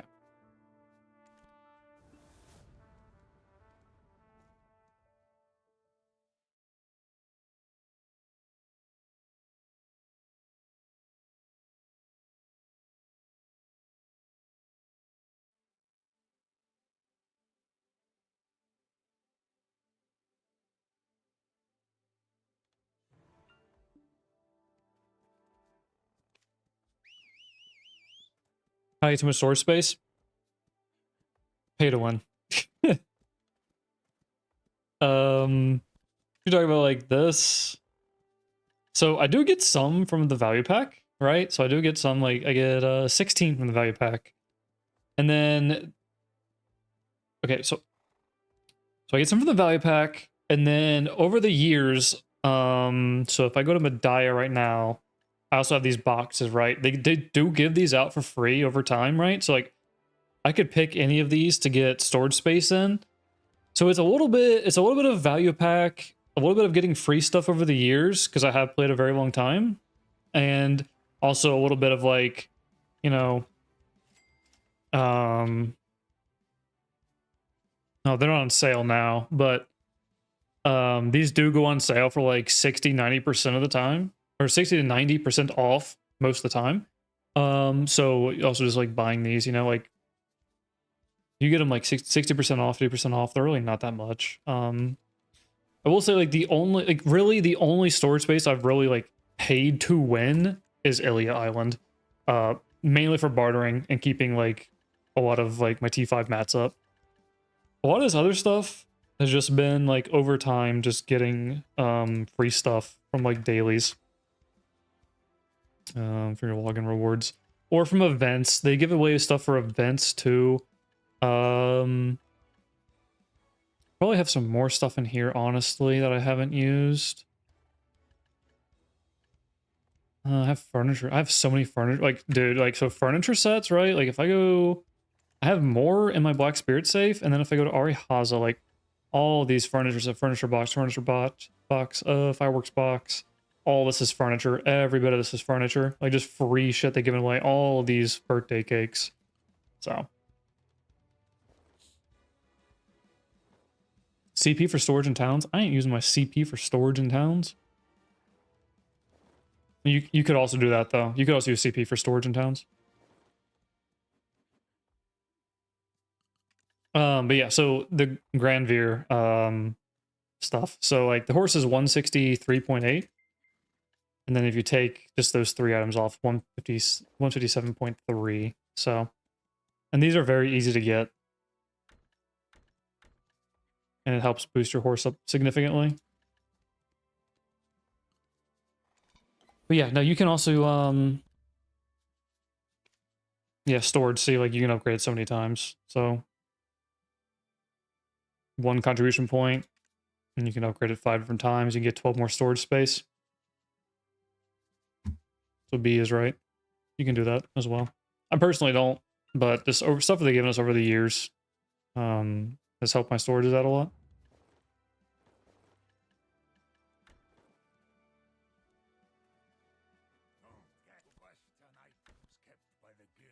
How easy is it to get CP? Never paid attention to the currency. So CP is your top left, your contribution points. So you basically get this from doing quests, and then you questing, and then doing alchemy and cooking as well. So you get like mysterious catalyst through alchemy. You can turn at the very bottom, it says times 10, 900 contribution point experience plus 30 alchemy experience. So you can turn those in. And then over here, I have, this is your witch's delicacy, which is your cooking. At the bottom again, exchange list times 10, 900 contribution EXP and 30 cooking EXP.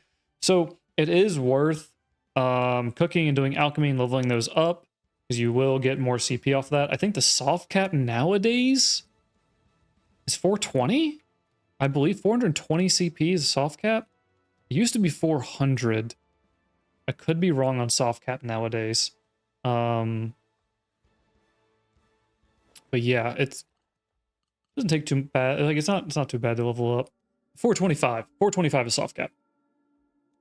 Yeah, fishing, farming, cooking, alchemy, questing, byproducts. Yeah, so if I look at my farmer as well, which is here, you'll get these. You get the leaves. You exchange 20 for 900 contribution EXP. And then fishing, which I don't think I have any fishing ones. I do. The glass bottle also has them. But what you're mainly going to get these from are going to be cooking and alchemy. Like whichever two of you do. And then if you AFK fish overnight, I don't. And farming is going to be something you might do if you feel like doing.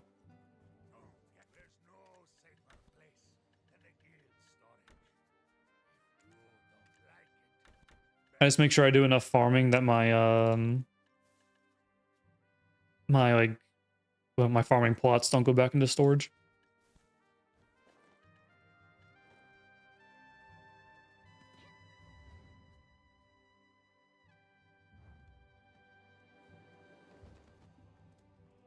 I don't know what we're gonna do yet. We're looking for G League. Most certainly tried fishing at least. Yeah, fishing's good, especially if there's an event going on. And I think, yeah, your fish, your event fish will also go in here now into your whatever this is. You do all the exchanges in here. In the past, it was in your storage or inventory. Now, they will all go into your managed currency. So this is something that older players are not used to, but fishing is also good. You also get titles for fishing as well, so I'm currently working on titles for fishing too. Give you some more energy and a few different stats. It's not big, but yeah.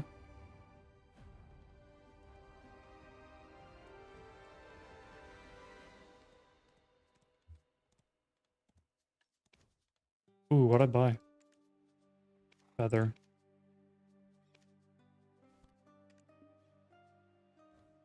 But yeah, so it's also worth like having your worker empire kind of like planned out around you.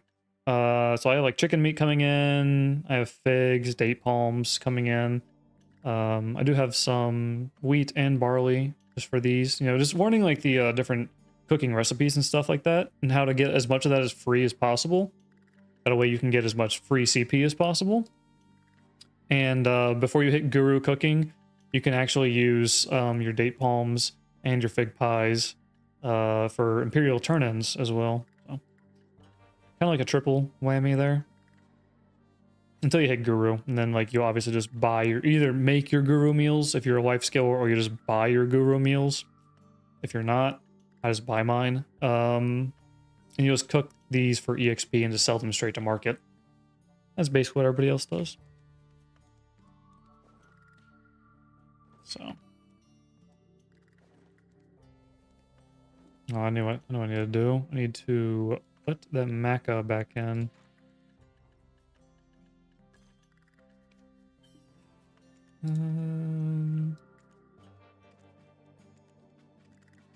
Okay, we're good.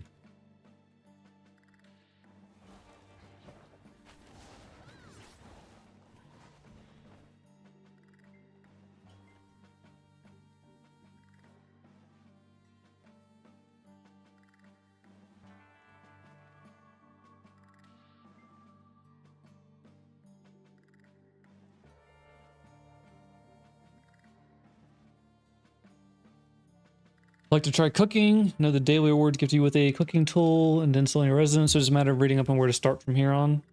So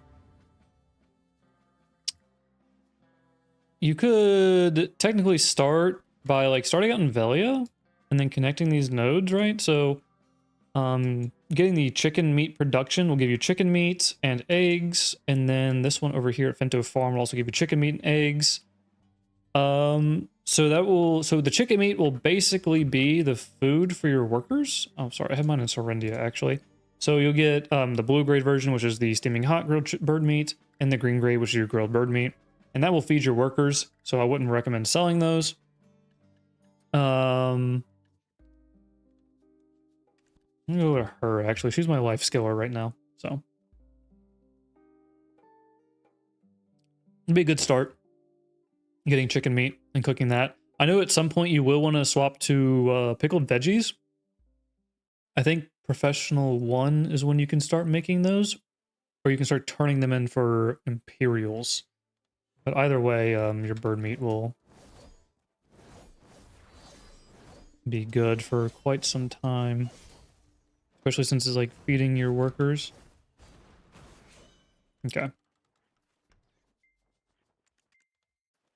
So grilled bird meat, you will need woodley chicken meat, and then deep frying oil, cooking wine, and salt. Now these other 3 ingredients, if you go to find NPC and you go to cooking, right? So, okay, I did it kind of fast, right? So like if you go to find NPC and then like you find NPCs, you go to the cooking tab, it'll highlight where the closest cooker is to you. Go to them and shop, and then you can buy your cooking oil, your sugar, frying oil, all the materials you'll need. There's your salt. Don't get sun-dried salt, just get regular salt. And you'll be able to make, that's how you make bird meat, basically. Or if you wanted to, you could just do want to set up your worker empire, you could just buy chicken meat. There's tons of people selling it apparently for a very low price. And that'll definitely like, that'll set you up for like the beginning of cooking, right? So that'll give you a lot of contribution to EXP, and a lot of EXP to start leveling up your cooking skill. Let me see if I actually have it. Yeah, stir-fried veggies as well. You have your salt, your olive oil. Both of those you can buy from that same vendor. Your hot peppers, you could use that. You could like farm those in your farming plots. And pumpkins you could buy, or you could also buy the hot peppers. Check Garmoth. They have the recipes, you know, because these, like, you have like your fruits and veggies, and those can be interchangeable within recipes as well. You could also just make beer too if you wanted to. Rather than making like grilled bird meat, you just make beer in the start. Grilled bird meat is better in the long run for your workers. It does recover them more, but beer is also easier to get with wheat and barley instead. And then again, same materials, you know, the mineral water, leveling agent, and the sugar are all bought from that same vendor. Or you just spam essence of liquor. You should be able to purchase all of it. You shouldn't have to farm anything. Farming for your material, farming for like your cooking materials is a thing of the past. That's something you used to have to do like 6 years ago. 5 or 6 years ago. You don't have to do that anymore.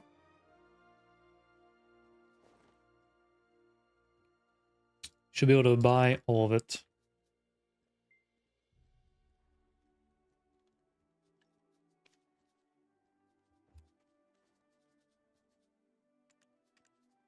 Okay, maybe not hot pepper.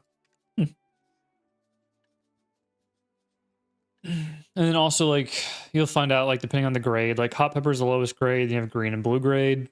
So, like, you could buy the blue grades, but blue grades count as 5, and greens count as 3, and then no grade counts as 1. So, like, if the recipe calls for 3, you could use 1 green or 1 5, or you could use 3 uncolored one, you know, ungraded ones. So, but yeah. Or you can just buy the seeds and plant them yourselves. Farming's not bad. Like 2 minutes a day. And if you time it right, you could do like 2 farming plots a day. So.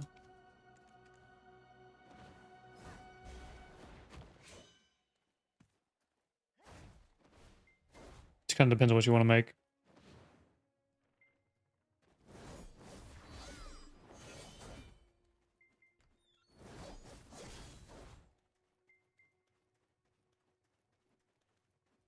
Alchemy is a little different. You'll actually lose money on alchemy. And those are all out. But yeah, alchemy is a little different. You'll lose money on it.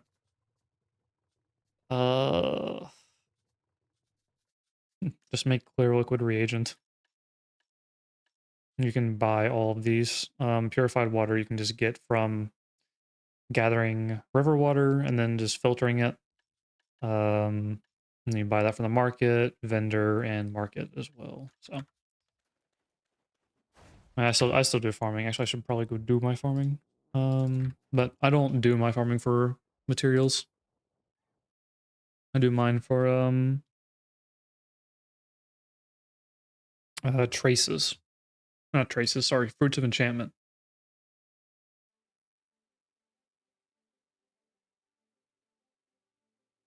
It's later game stuff though. It's for your T10s.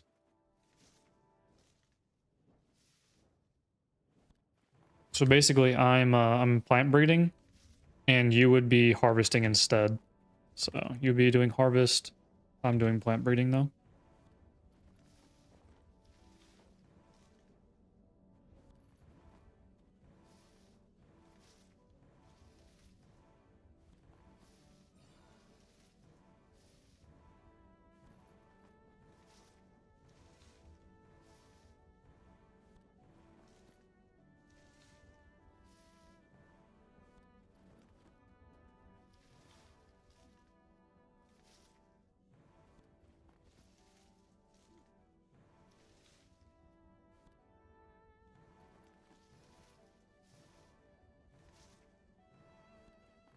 Yeah, you have to buy the squares. These are 10 contribution points each, and you can get 10 of them, so it would be 100 contribution points.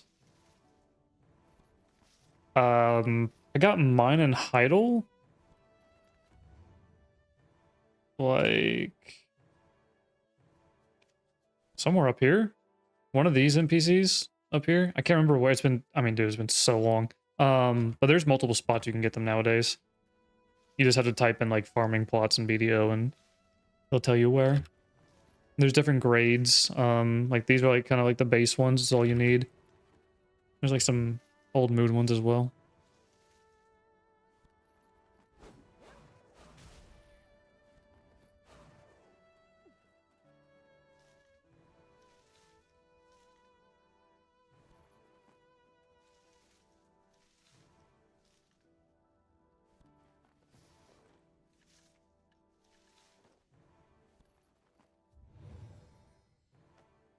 And then depending on what you plant, takes up different space. So like each of these are 5 each, so I can plant 2. And then like if you're planting materials to like farm with, they're probably gonna be 1 each, so you can plant 10. And you can also like if you don't want these big like plots, you can also go like smaller and get smaller plots. And there's multiple options. I got the big ones. I got the contribution for it, so I know most people usually go blue or sorry, go big. But yeah.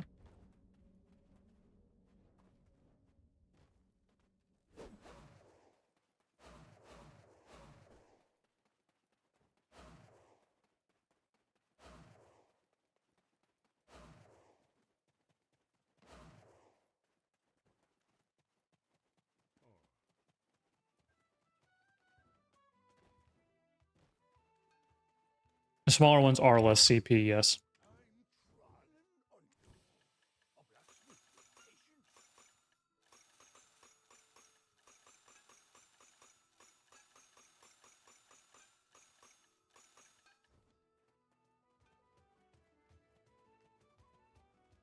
I just don't remember the exact numbers, like how many like plants they held. I've always just owned the blue, God, I keep saying blue, the big ones.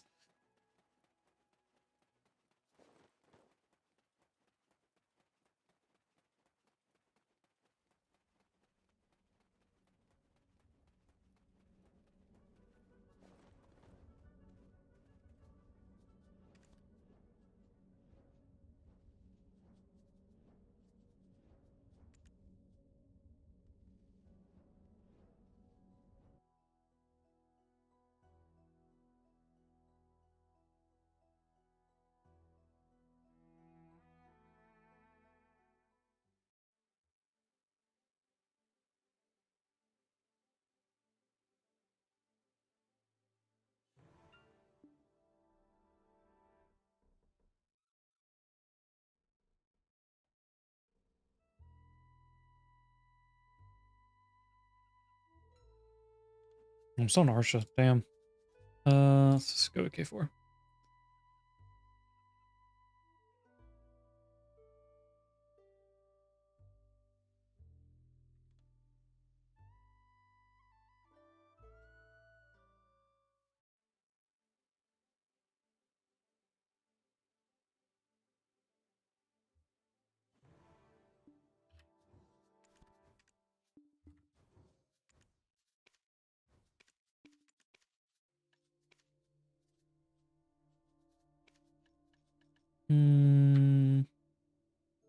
I I already did majority of these. Oh yeah. Okay,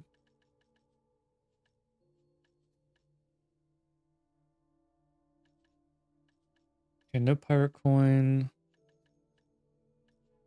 Okay, so I'm just basically doing crow coins.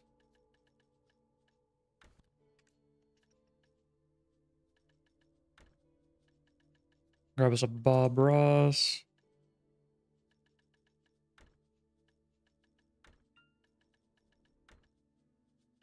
And one of these. And then check the normals. Nothing we need. All right.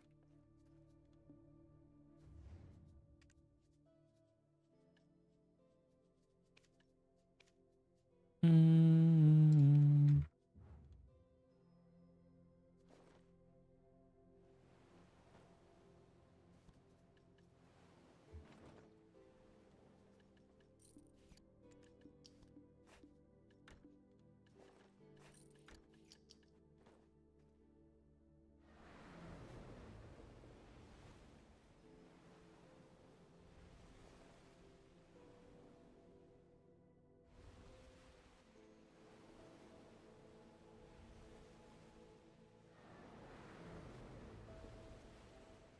Killing it.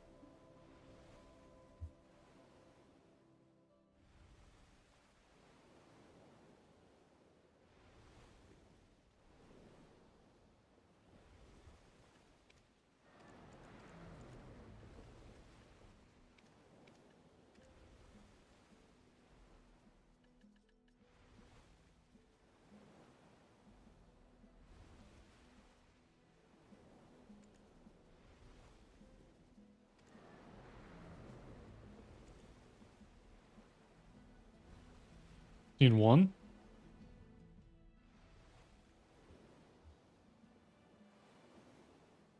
It is. I'll go to Heidel then. Alright, we might have a G League here in a bit. We'll see. I'm gonna go ahead and get myself to Heidel. So I can get the buffs and go ahead and swap everything over for PvP. We'll see.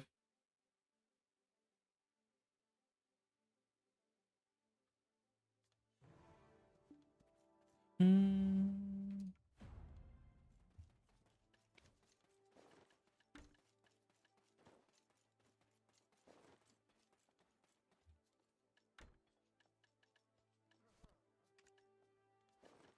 Mm. Okay.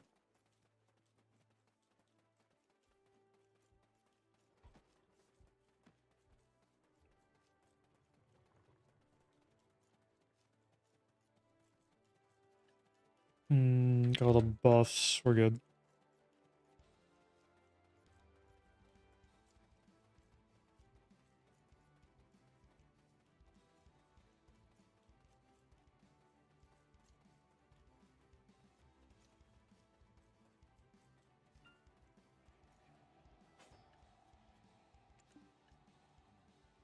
Oh, damn.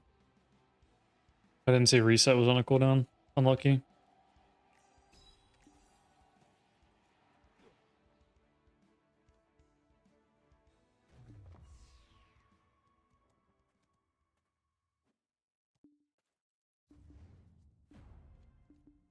Oh, don't bug out. Nice.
Okay, and then crystals to PvP. Okay, we should be ready. And grab the buff. Alright. Just in case we get enough people.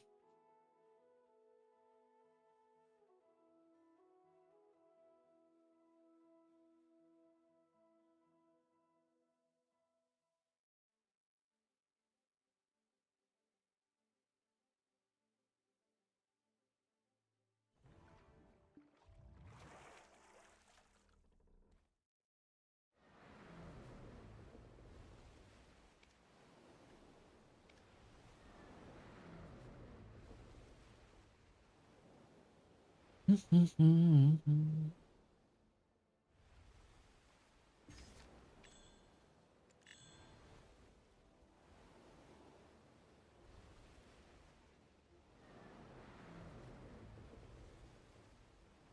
gonna kind of don't want to commit to a grind if we're gonna be maybe doing G League, so just do some barter while we're waiting.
So is Musa tagged now? Is Musa tagged now? Or the main, I guess.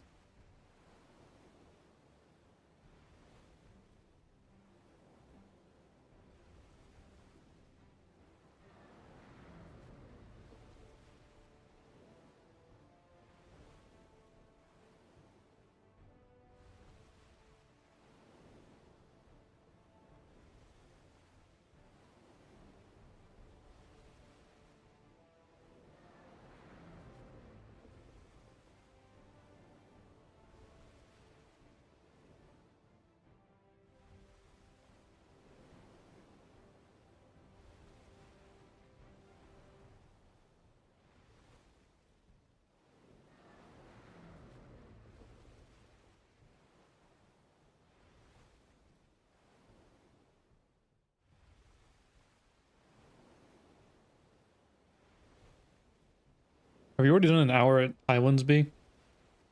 For the daily? No?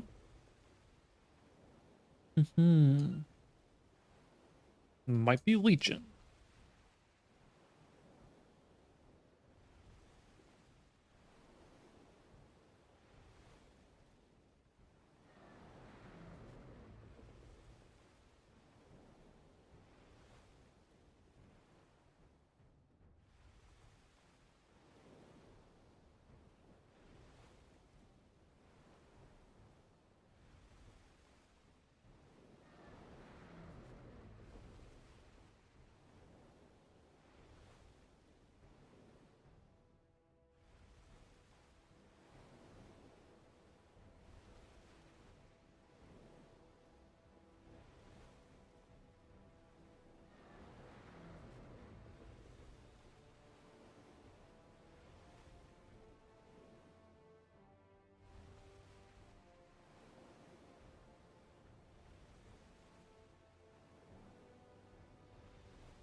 Interesting to watch people sail in BDO. Never done it yourself. Yeah, sailing's kind of like dead content, I guess. There's not really like many benefits to doing it anymore, so I just find ocean content fun. But they did do a lot of like recent changes with sailing. Making like the dailies easier, getting the materials to like get your carrack easier, which was really needed because getting a carrack was like, so like I have a carrack right now. But like getting to this point was like a super huge task. And it really sucked. But now they made like everything really simple, really easy. All the all like the ocean monsters are like all packed up. So it still does take quite a bit of time, but as far as like, it still takes the same amount of time basically. But as far as like how much work you have to put into it now, it's not bad. Especially with the barter changes too, how you get more barters nowadays. Really, really big. That's a huge change. Yeah. Overall, sailing, again, is in the best state. Well, it's not in the best state. It's in a better state than it was previously. Just don't expect to make any money off of sailing and bartering and killing sea monsters.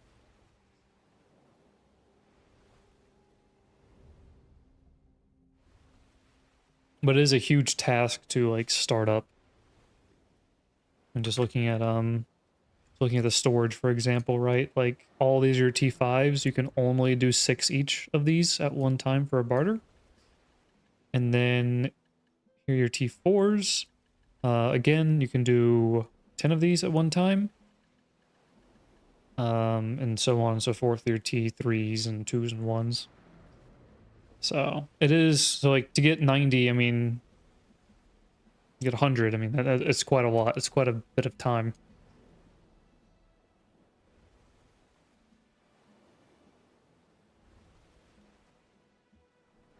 People say they make money off... You do. You can make... Okay. You can make money off of bartering.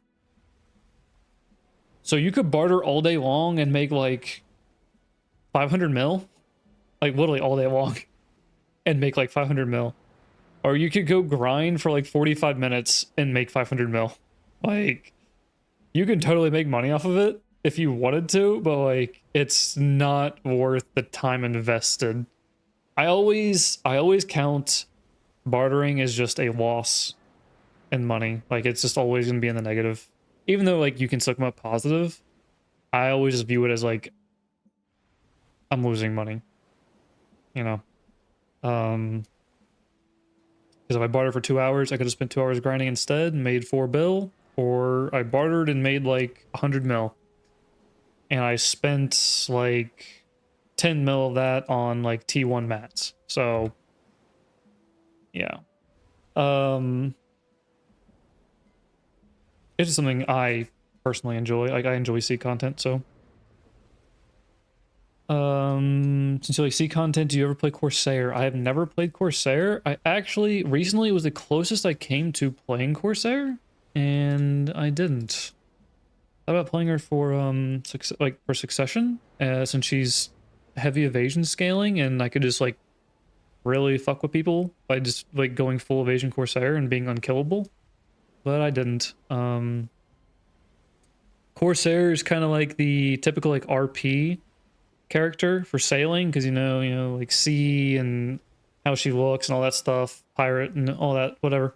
But majority of the people you see, majority of the classes you're gonna see sailing, as far as like older classes go, are WAN, because there was none of this like disembark and like all that, like you couldn't TP back to like the, like you could anchor and like,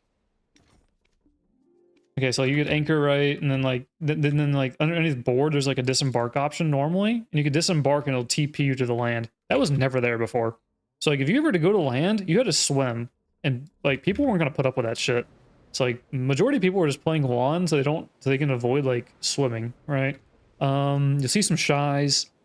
I've seen a few Drax actually, and like one Guardian. I don't know why. I guess because like flying, and then Guardian also has like the fly ability in Awaken too, the Phoenix one. But you see a lot of wands. There are some people that play Corsair just for like the RP effect. But yeah, I mean, like if I had to start doing C content now, I mean, I probably would still have wand, honestly. But like your options aren't as limited anymore now that you can board and disembark. You know, and it'll teleport you to the wharf manager, and you don't have to run there anymore now. So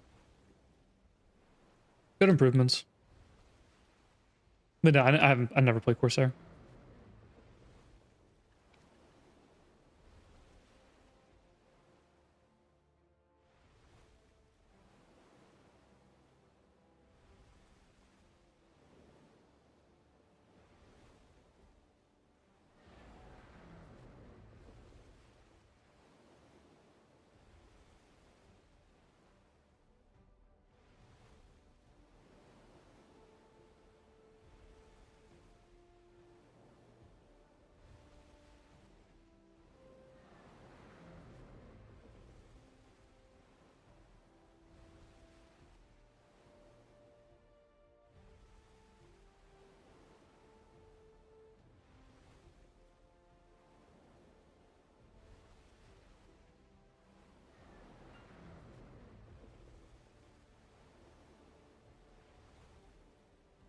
Said it before, but veteran players really had it rough. My condolences. Yeah. Um. Yeah. The quality of life updates to this game have been amazing.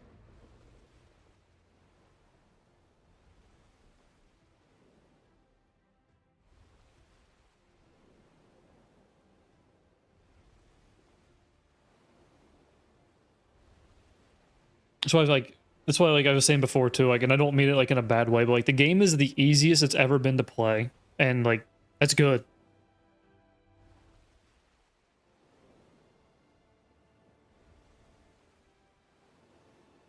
Like not knocking the game for, you know, making huge quality of life improvements that make content, you know, not miserable to do. I mean, some of the grind's already miserable enough, so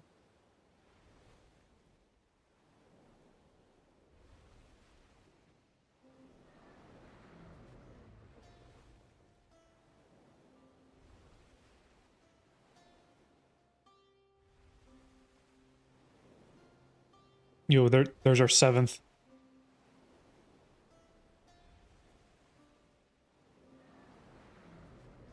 I was just saying.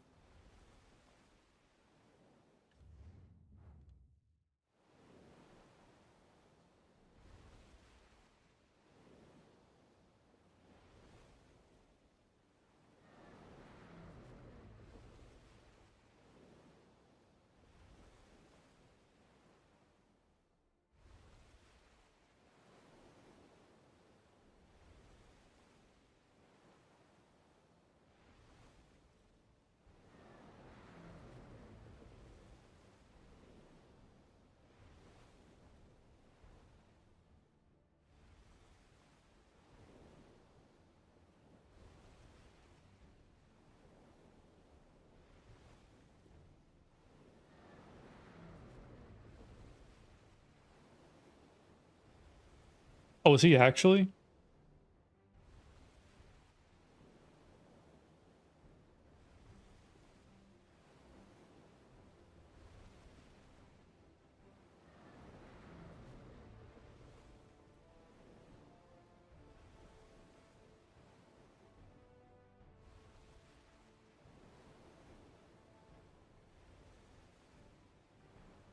Hmm.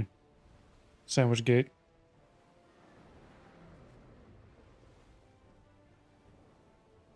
Hey, so wait, what is a little icon? So are you actually playing Val right now? B?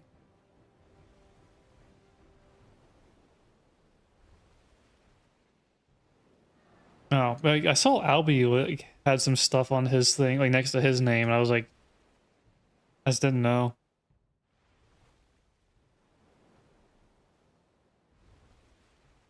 Yeah, like what the fuck?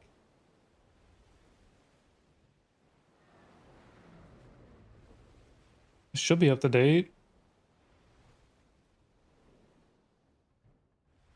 Oh, okay.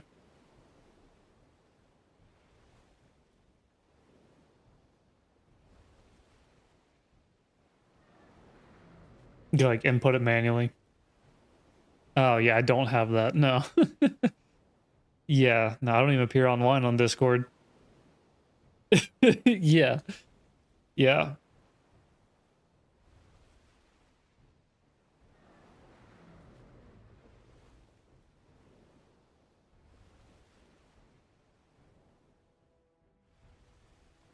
All right, so it looks like we are gonna do a G League. We have enough people. No promises though. It might turn bad. Depending how sweaty the other team is. The other guild is. But it'll start in G Leagues are every half an hour and on the hour, so we have 15 minutes until we can actually get matched. 14 minutes now.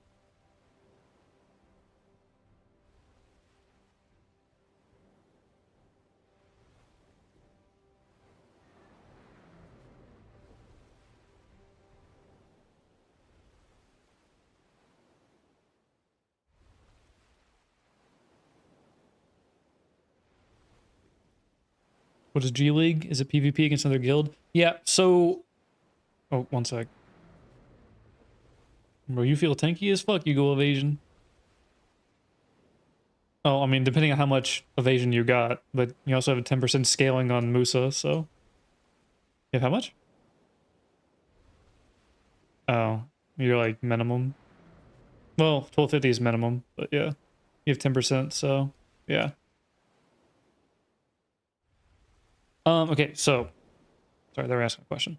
Yeah, so G League is basically a guild versus guild. You get matched up, and then you fight. It's a 10v10. You have to have a minimum of 7 players to do it. So I think we're kind of filling in with 2 people. Yeah, we're filling in with 2. And everybody else should be pretty solid. But yeah, 10v10. And it's first to 1,000 kills. Or sorry, yeah, it's first to 1,000 points.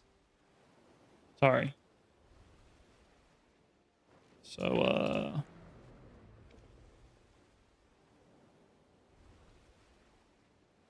yeah. And you have your KD, your debuffs. The ace is literally just dependent only on damage. That was it. This was a horrible game. Horrible game. The range classes had so much damage. How was Atlas? Oh, Atlas has outnumbered us. For evasion? Like, is it Rhino? Rhino's DR. Damn. I forgot what it was.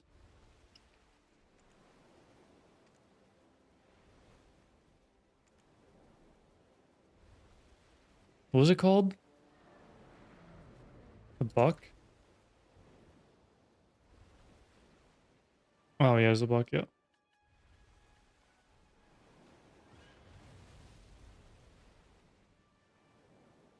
But yeah. That's basically G League. It's guild versus guild.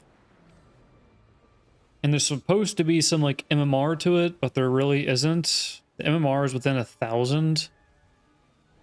And so like you literally have like the 3 top guilds shit stomping everybody else. Like we were like top 90 at some point, getting matched against freaks. And we're like whatever a retirement home. Let's see. So what was it? Atlas is a T4 node warring guild. So like we got matched against a T4 node warring guild. Like I don't know why they were within 1,000, but yeah. Yeah, matched against Syndicate twice. Syndicate was like actually good games. Like They were actually close, evenly matched. This is a good matchmaking game. So was the first one. Very good game again. First light was actually kind of close. We lost it, but it's a big streamer guild, so expect a bunch of sweat lords. It was pretty good. It was close. Came down. Yeah. Some are just matchmaking is not very good. Some are just absolute fucking stomps, and then some are actually close, and then I'm gonna keep pulling this up and back, but then we'll have some like Nightwings where let me go to the first Nightwings fight.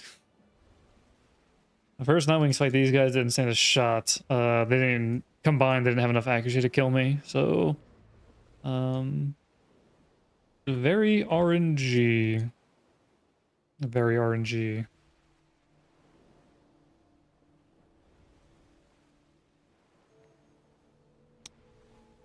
When you get a match, who are you gonna play, or who are you gonna PvP as? Sage. Sage is my grinder, my PvPer, all of it. I'm gonna go Succ Sage.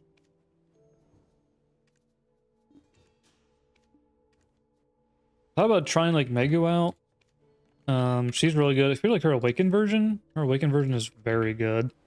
People are starting to catch on to that though. So she might receive nerfs, she might not. We'll see what happens. But yeah.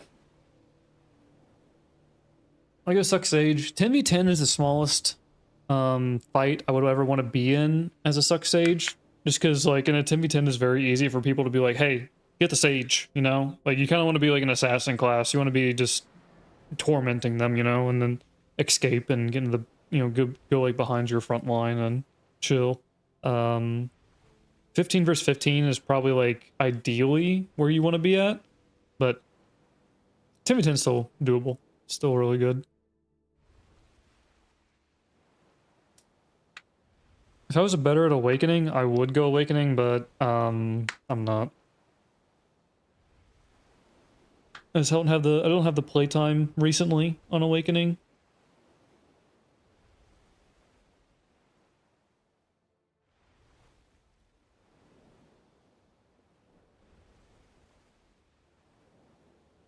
I do have 8 minutes until G League.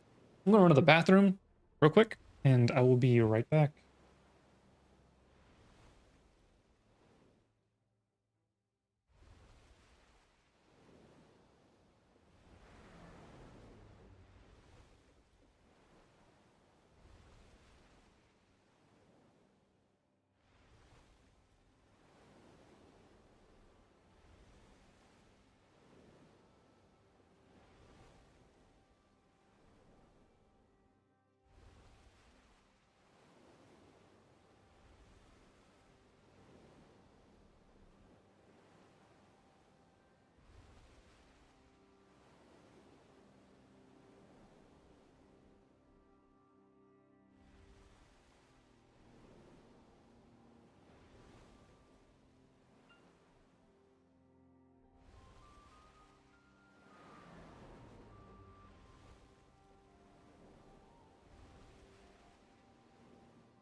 Okay, we are back.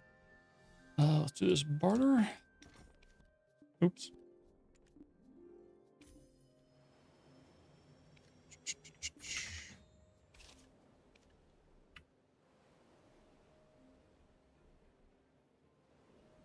Sage in general has some good mobility and you seem solid with them. Appreciate it. Yeah, Sage was definitely a lot stronger before the nerfs he received, but let me change this song. This song is horrible. He was definitely stronger before he received the nerfs to his Rift Chain. And he got some minus PvP damage reduction.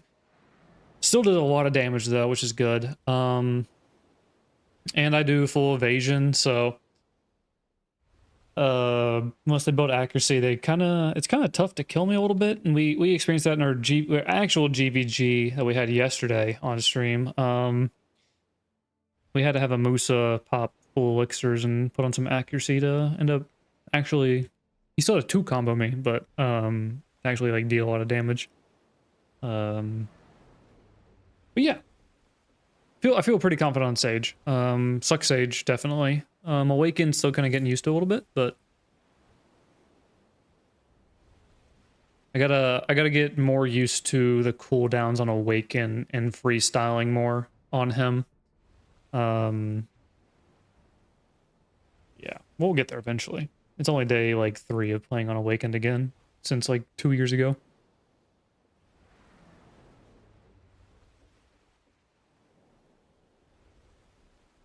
Yeah, Succ Sage is a pretty solid option. I do end up dying in like Rift Chain quite a bit, unfortunately. Since the changes. The iframe changes, but I gotta work on that a little bit. I gotta stay more like in a forward guard, use my Q block a lot more, and then go into Rift Chain. I keep spamming Rift Chain too much. So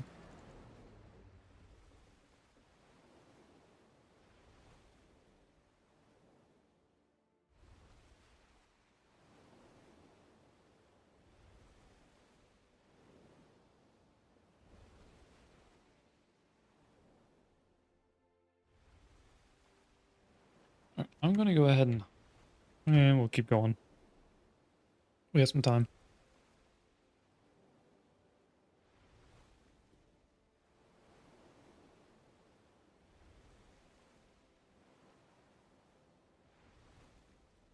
No, we don't.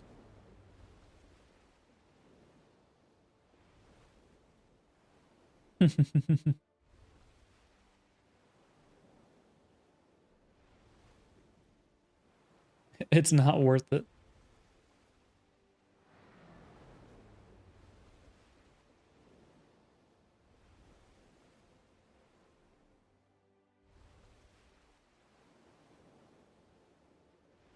Just make a second Discord and just shove everybody into that. And it is. No, we don't have to. The GM has to.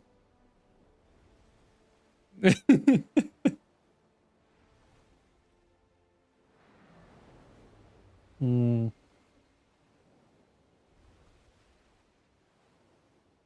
Oh shit, we do have 1 minute. Okay.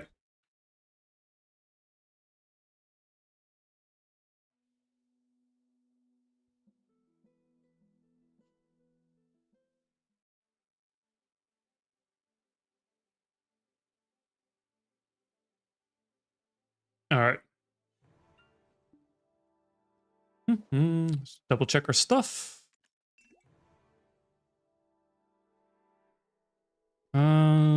Food is simple cron still. Okay, let's get rid of that.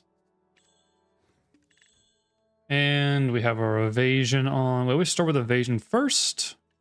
So we're chilling. PvP crystals are on. We're good.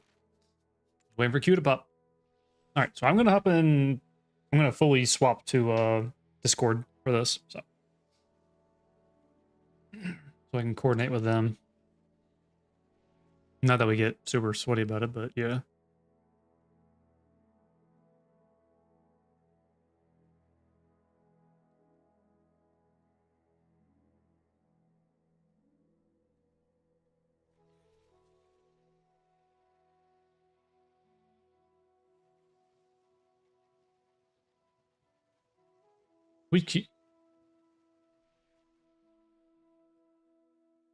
We did queue up, right?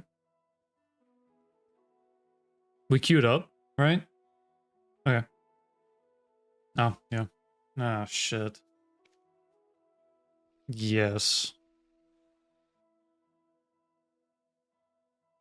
Oh, we won?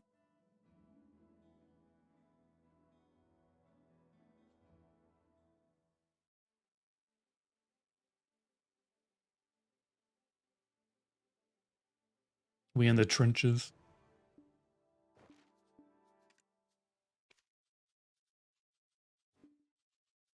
When did we fight them?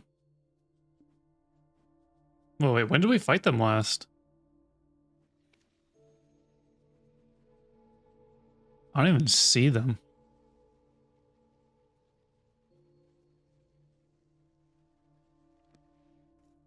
Oh boy.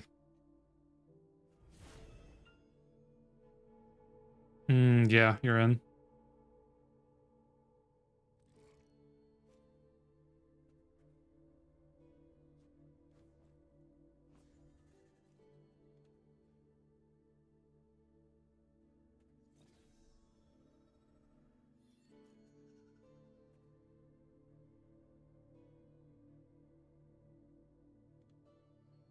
To be fair, Guilty did like he did load in like super late to the last one.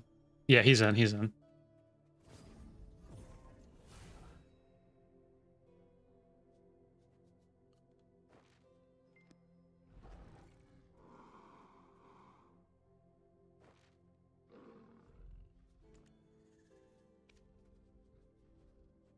Oh wait, well, yeah, we did. Oh my god, they had this cracked ass sage, don't they? Yeah, I know. That guy.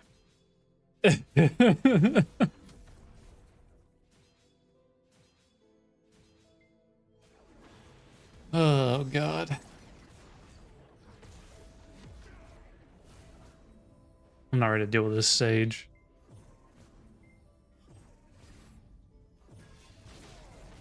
Oh, I got a shy too. I got first blood. I'm backing up.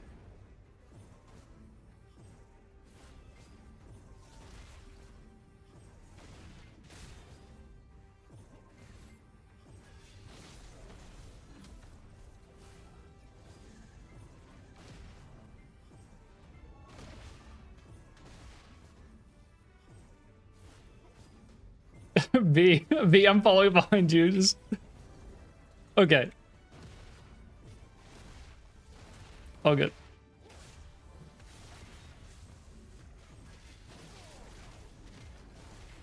No, I don't have a skill to... I'm out of skills.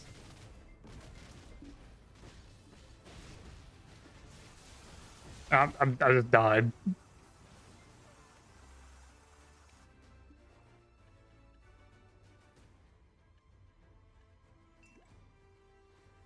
Yeah. Ooh, what the hell?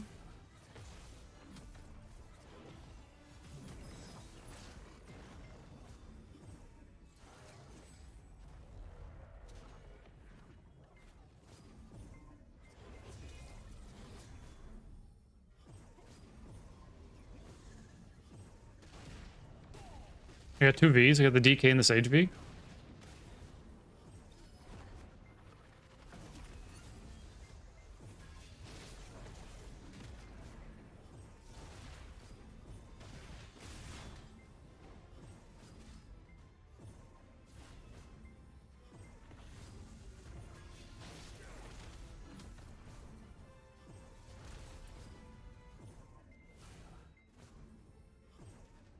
Help the DK.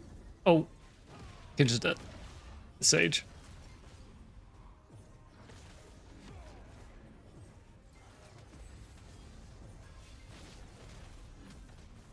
She's on my ass, B. Nice. Just get ran down on. Dude, that's what I'm saying. I mean, the shy helps, like we said earlier, but like, holy.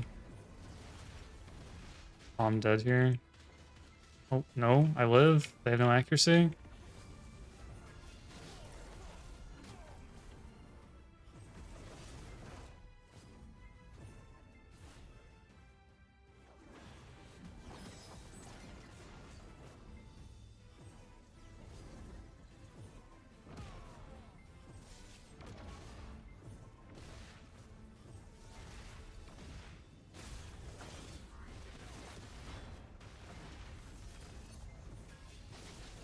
We got another one down right here. Oh, no.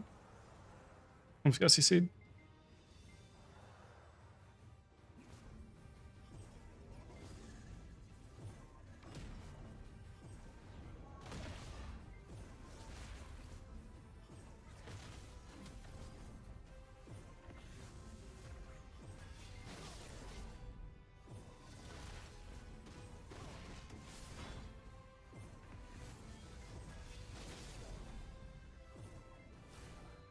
I'm almost out of stamina. I gotta chill for a sec.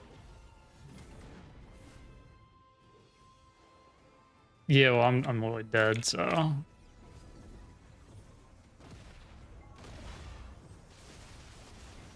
Me and the sage are trading.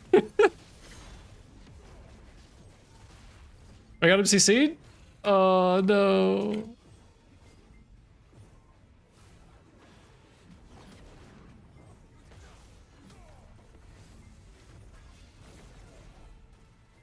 Help!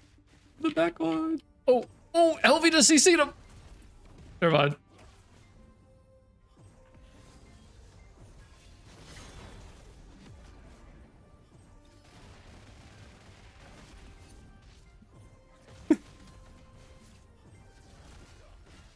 I might die here. I'm totally dead here. Just, yeah.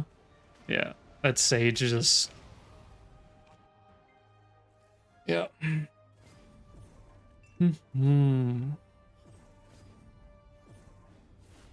I have E-buff, so... Okay. Coming in.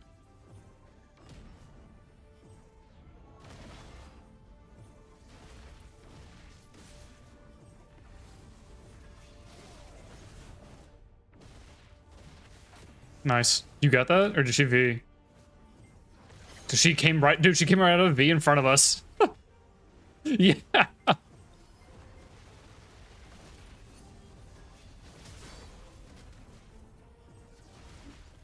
Oh, the sage got me. I'm dead. I don't have V. Oh, I live. I live. I live.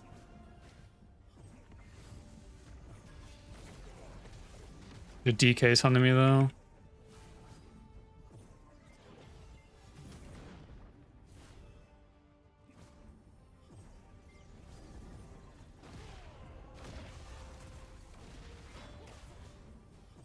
She died. Oh. Yeah, I tried to, and he stood up immediately. Got a shy on the ground.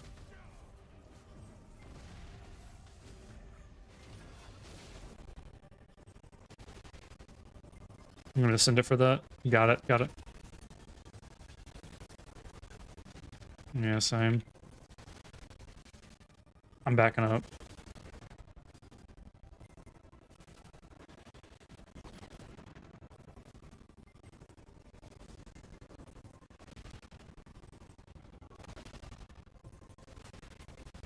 Got the Maegu. Oh, wait, so we get the Maegu or did she V?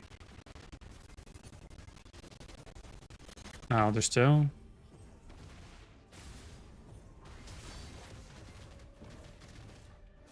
Oh, I just got caught? How the fuck did he cut an SA? Caught again. Dude, I got caught again.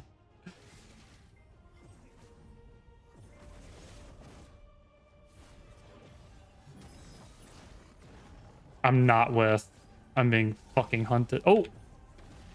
Let's go! Yeah! If I got health back, I wouldn't mind popping E-buff.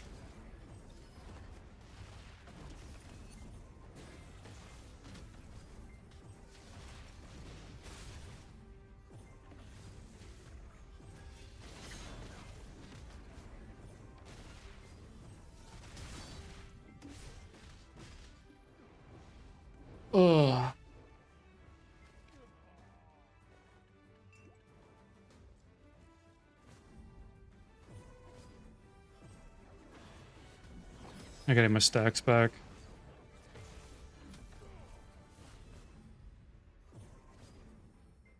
How many do we have in? I can eat both. Sage, re-CC'd in the Sage. Ah, fuck.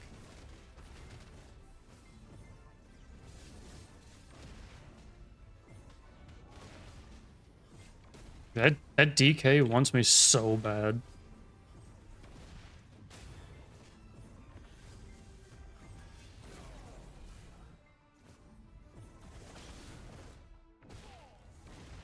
No. He didn't pop his ship though, LMB. He didn't have enough accuracy.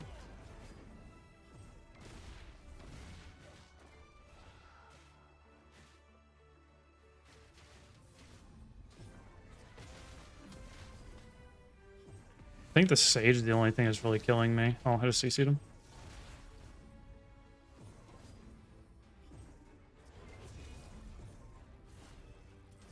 Pop debuff again.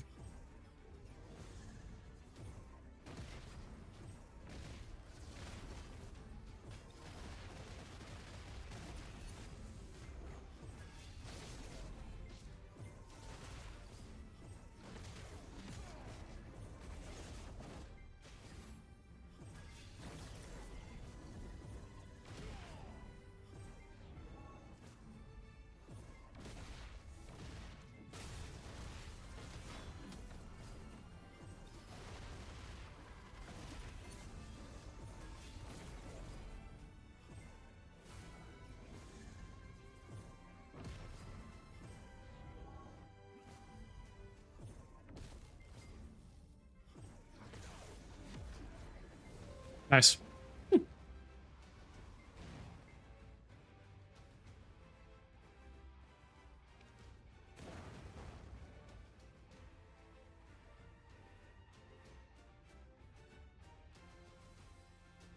Only died twice now and you're gonna go to wrecking him? Heck yeah.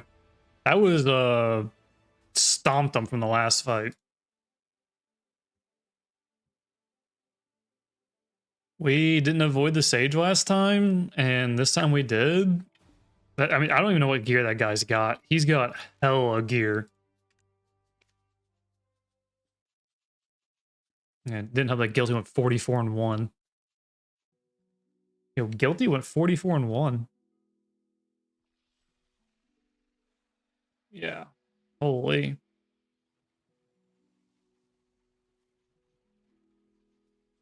Yeah, this guy, I don't know what he's got, but holy shit.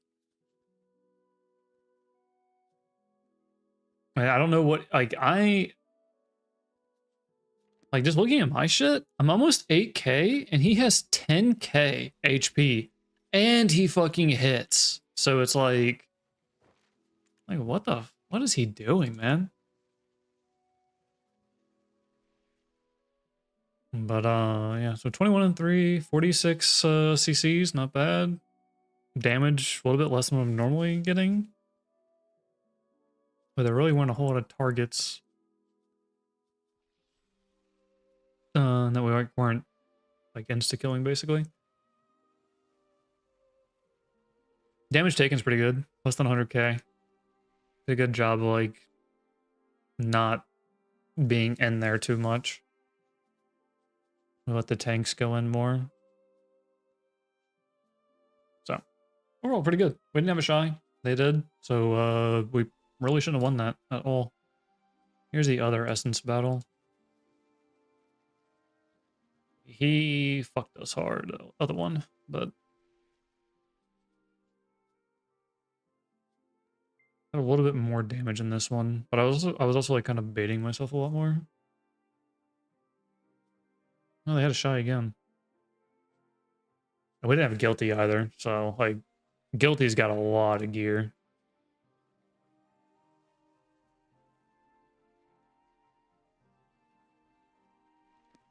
Alright, started another one.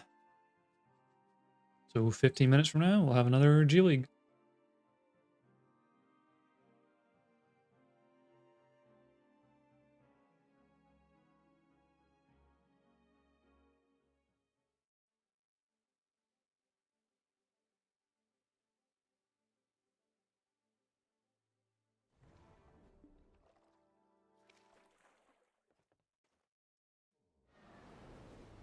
Where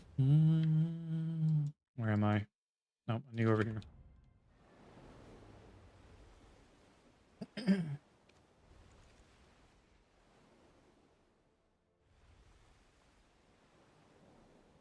What did we hit? Did we hit Challenger?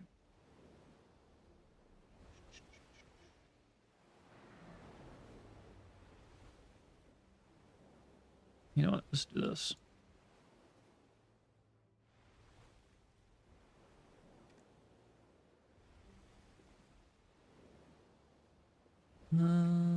Holy cow. Feasting. Oh, we got Invader too. Nice. Not bad.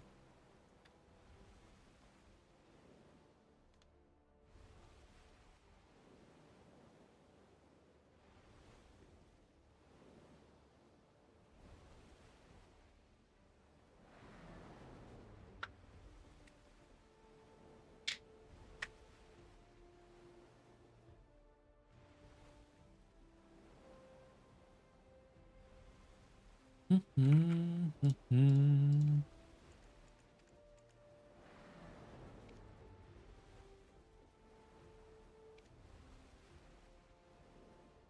have like 3 Debo taps once everything sells. Like once everything goes back up in price.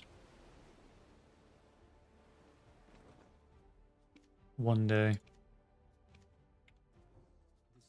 Okay. Repair. Supplies.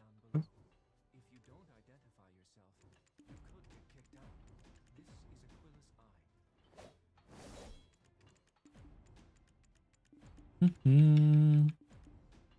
Okay.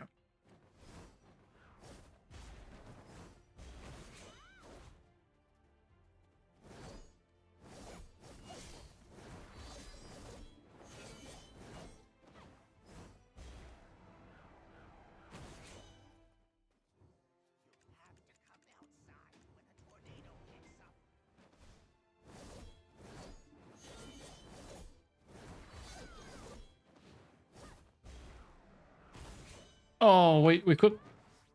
No, we equipped the mountain? That's BS.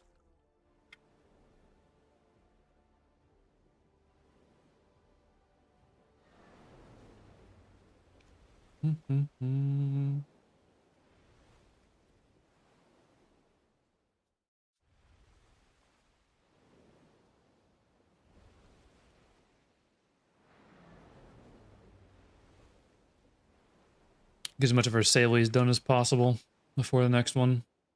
We won't get them all done.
She just, like, had her block up the entire time I fought her.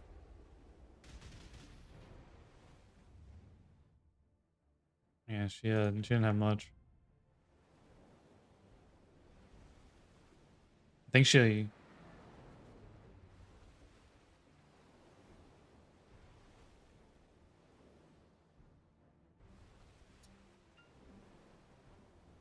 Would you have the furniture buff too?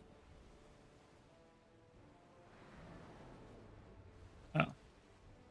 Ah, true. Yeah.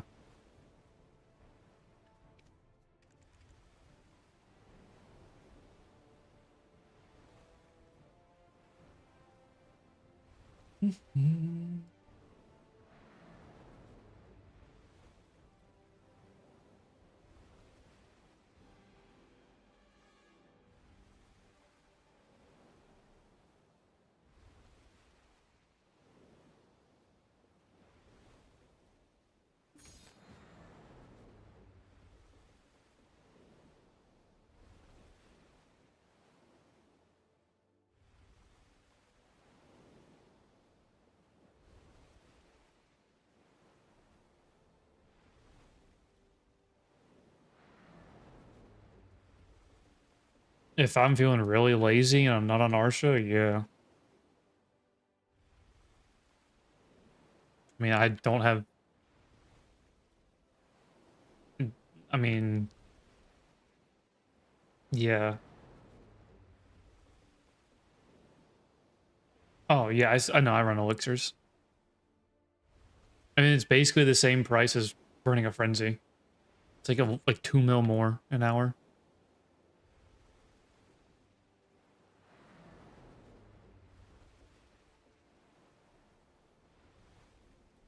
Oh, yeah, yeah. I have those too, but yeah.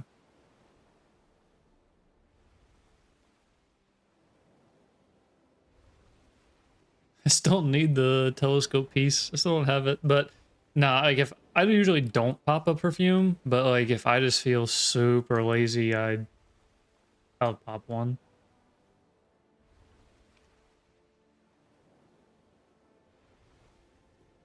The last few I did, but I still have free ones, so I was kind of like stocking up again.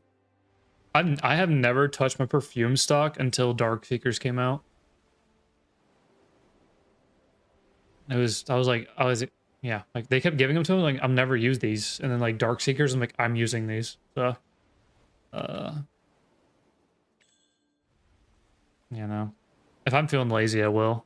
Like, I think early last week, I was like, man, I don't want to fucking grind, and then I ended up grinding and I just pop perfumes. It saves me like 2 skills.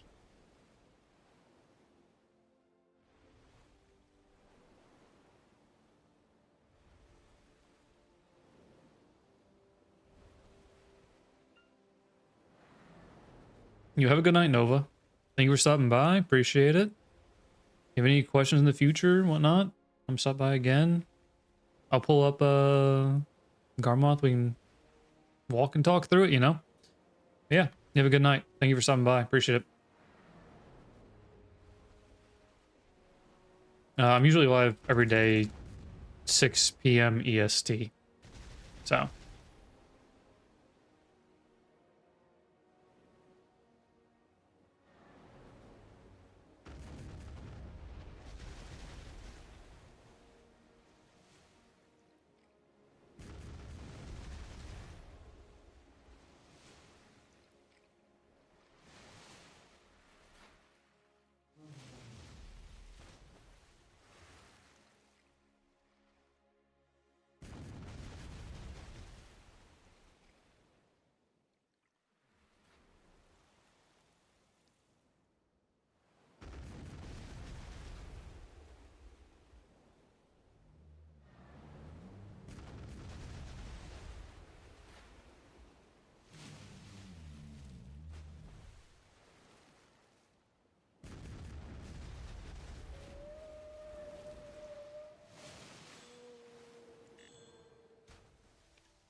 Alright, I'm gonna get me some water before the next G League.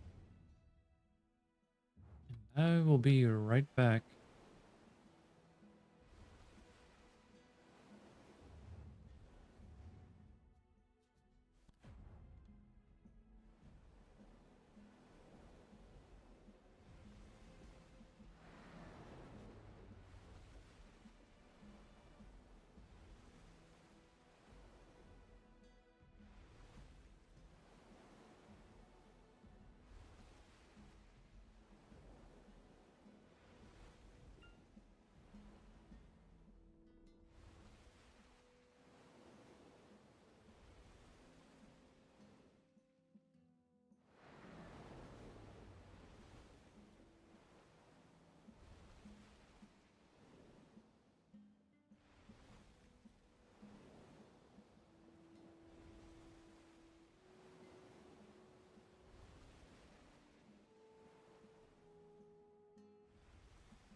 Okay, we are back.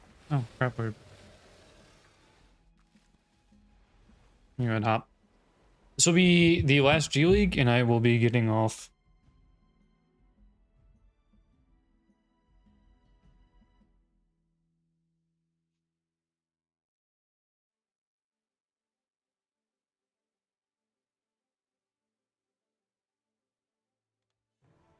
Most likely.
We got enough again, right?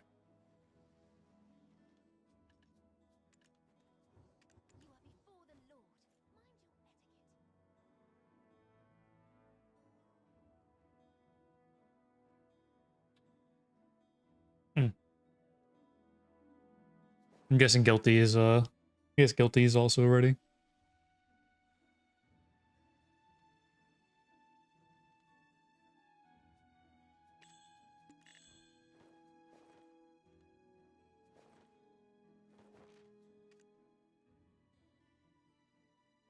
Yeah.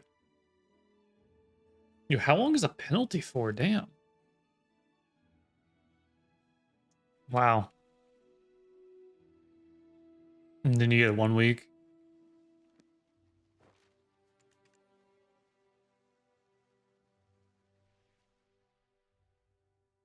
Yeah.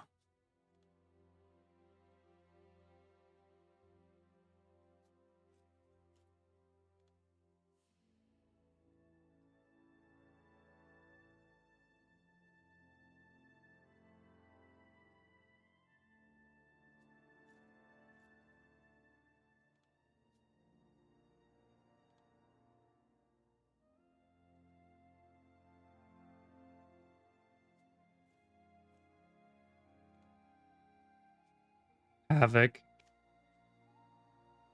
Yeah. Oh. No.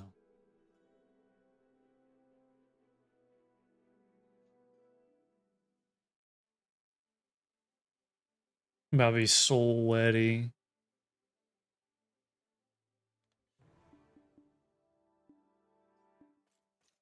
Yeah, at least on a good map. I don't know, maybe they have a bunch of like shitters on right now. No. Oh, there's your Zerker.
Oh god.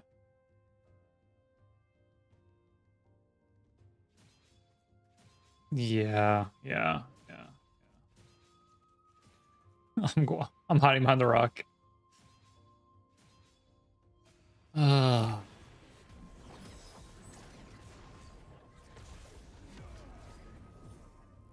I love it. Oh, I have a CC on the spawn. Okay. Hey, first blood. Let's get it. Let's go. We're up. Wherever gets havoc. Let's get it. Oh, there comes. Oh. Whoa. They're squishy as fuck. The ranger's not squishy.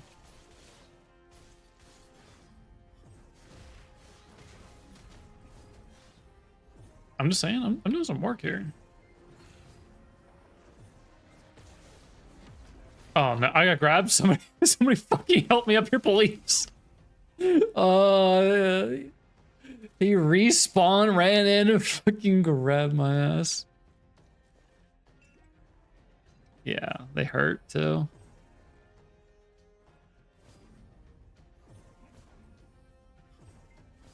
Yeah, I just killed back one. Yeah, the back line hurts. Oh, Zerker on the ground again. Wow, this Zerker's fucking bad. Imagine getting caught by a fucking Succ sage and all you gotta do is grab him.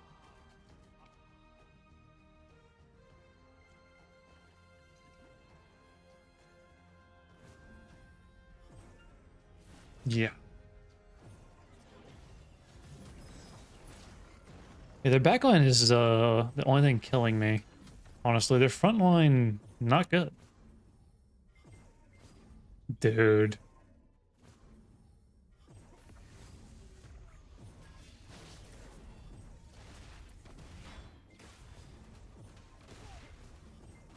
Oh, I killed a ranger. Wild.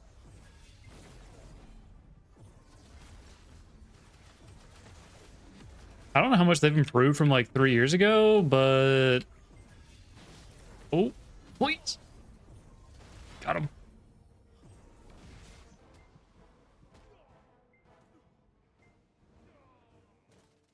I'm actually getting kills.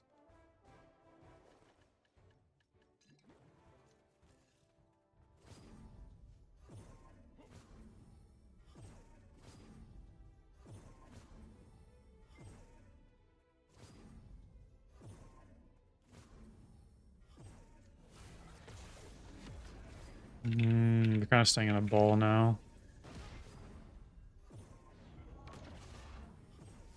They're on Kenshin's ass. Oh, they're on my ass. Oh, he doesn't do any damage. Never mind.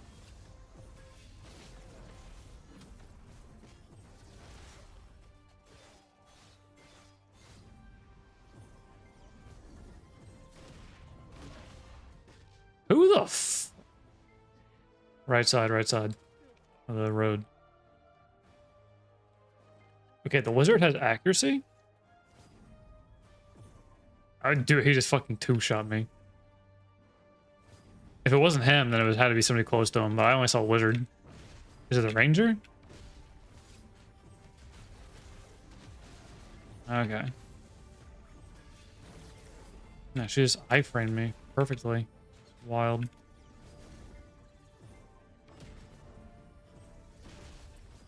Got Sork on the ground. I got CC'd.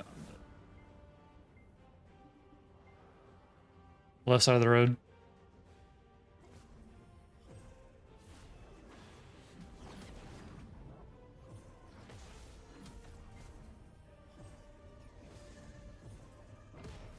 I think I'd rather fight the Zerker, to be honest, like, than anybody else. No, fucking died in SA.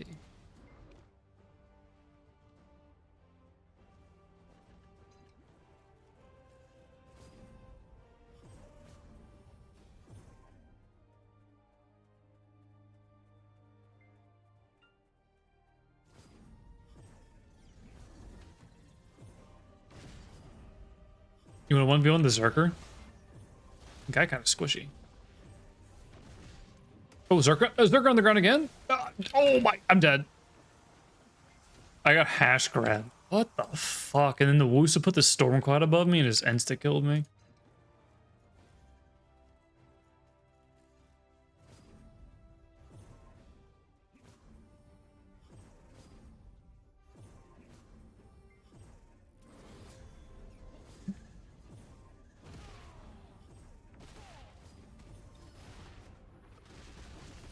Somebody got her, right? She didn't V. Zerker on the V.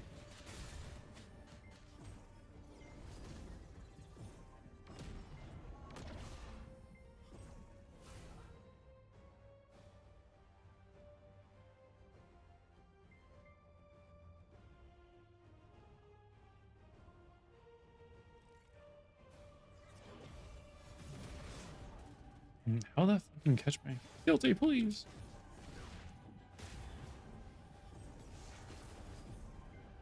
You're good.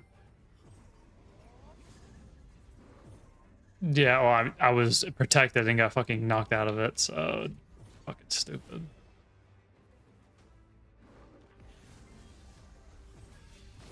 Zerker missed grab. He's on the ground, middle of the road, dead.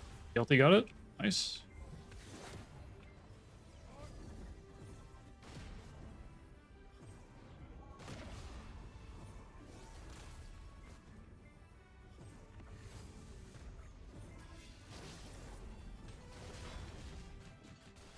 He just CC'd me. Damn.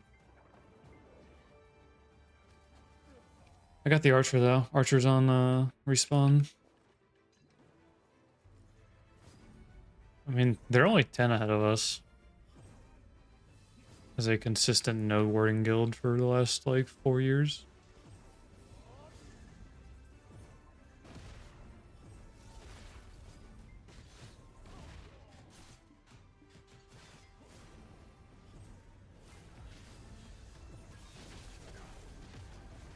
No, there's always some range class ready to just fucking insta kill me as soon as I get a CC.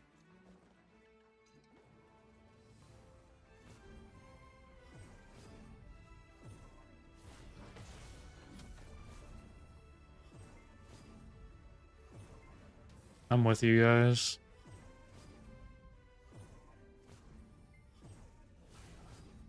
You go in B, I'm behind you.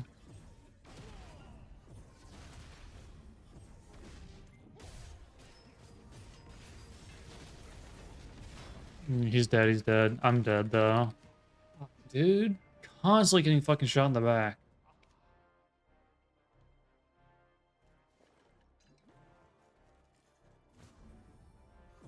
I mean, we're actually closing the gap on him though. We were down like over 100 and now it's 90.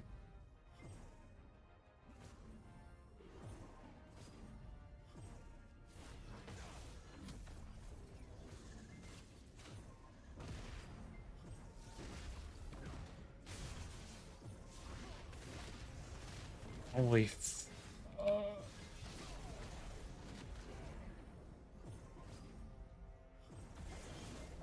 Yo, where's everybody at? You take him off me. I just dumped like half the guild on you. I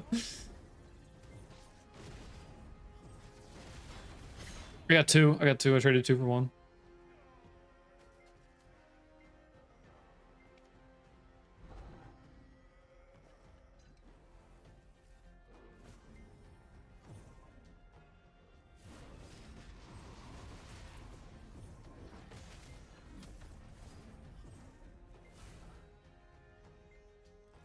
I got E-buff B.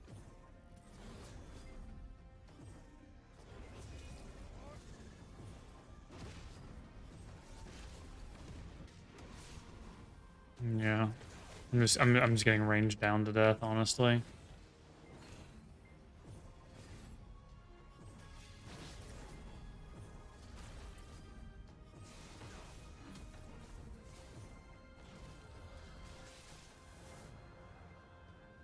Evade behind you, B.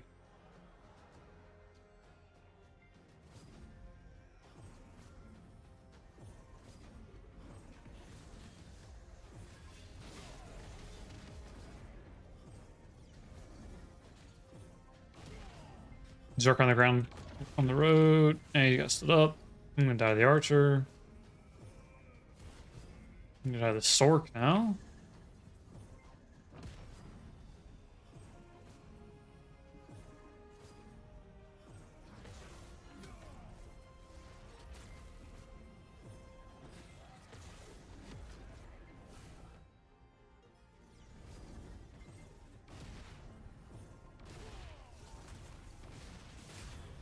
Sork's almost dead.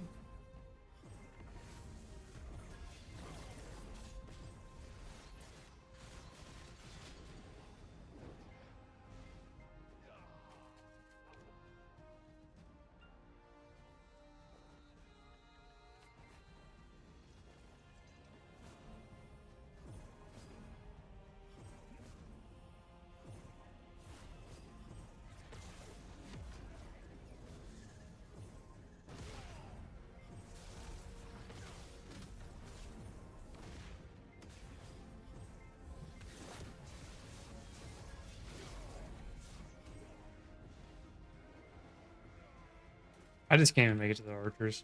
I'm the ranger. No, no, I'm not. I was just like, I gave up, but they're just killing me. It's the only thing killing me. Being shot in the ass.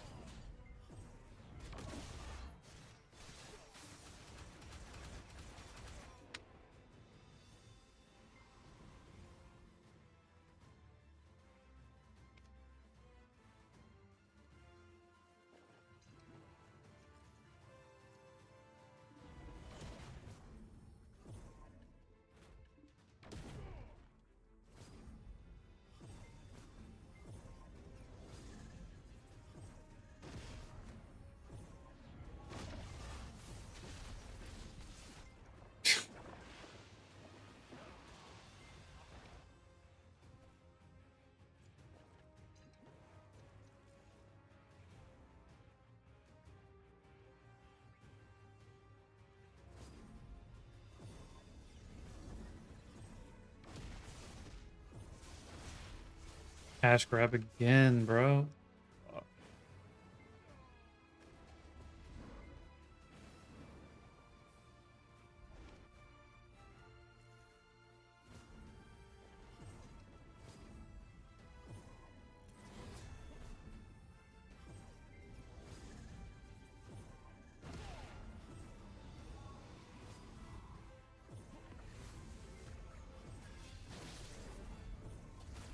The wizard really just fucking turned around and ran away. Dude, my guy.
Just know they're all around you.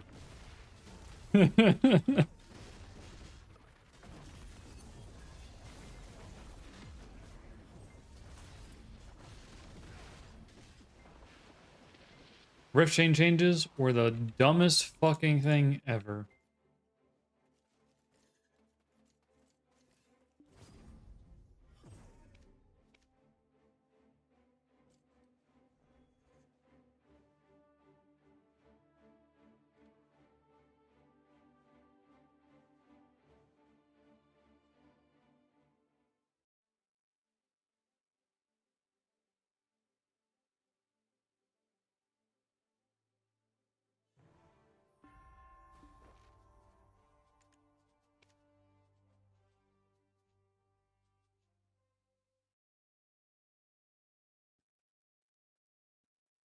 Oh, I didn't do shit. I just died to the archer and ranger. This back attack constantly.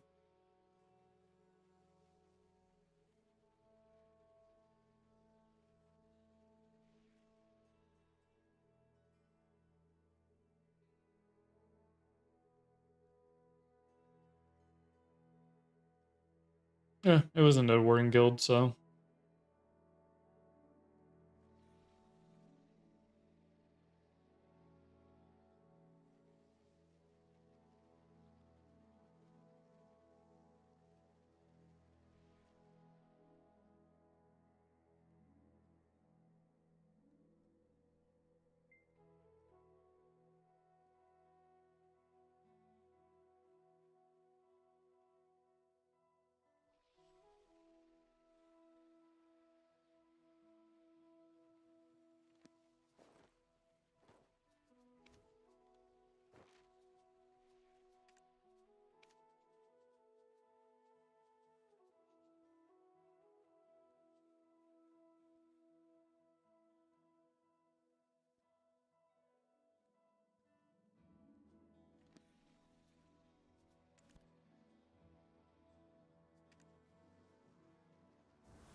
Alrighty. Gonna be stream for tonight. Unfortunate end of the stream, us losing that G League. But we did stomp in the one before that, so take your wins and your losses. But yeah. That's all for tonight. Nice little 7-hour stream, and see y'all later.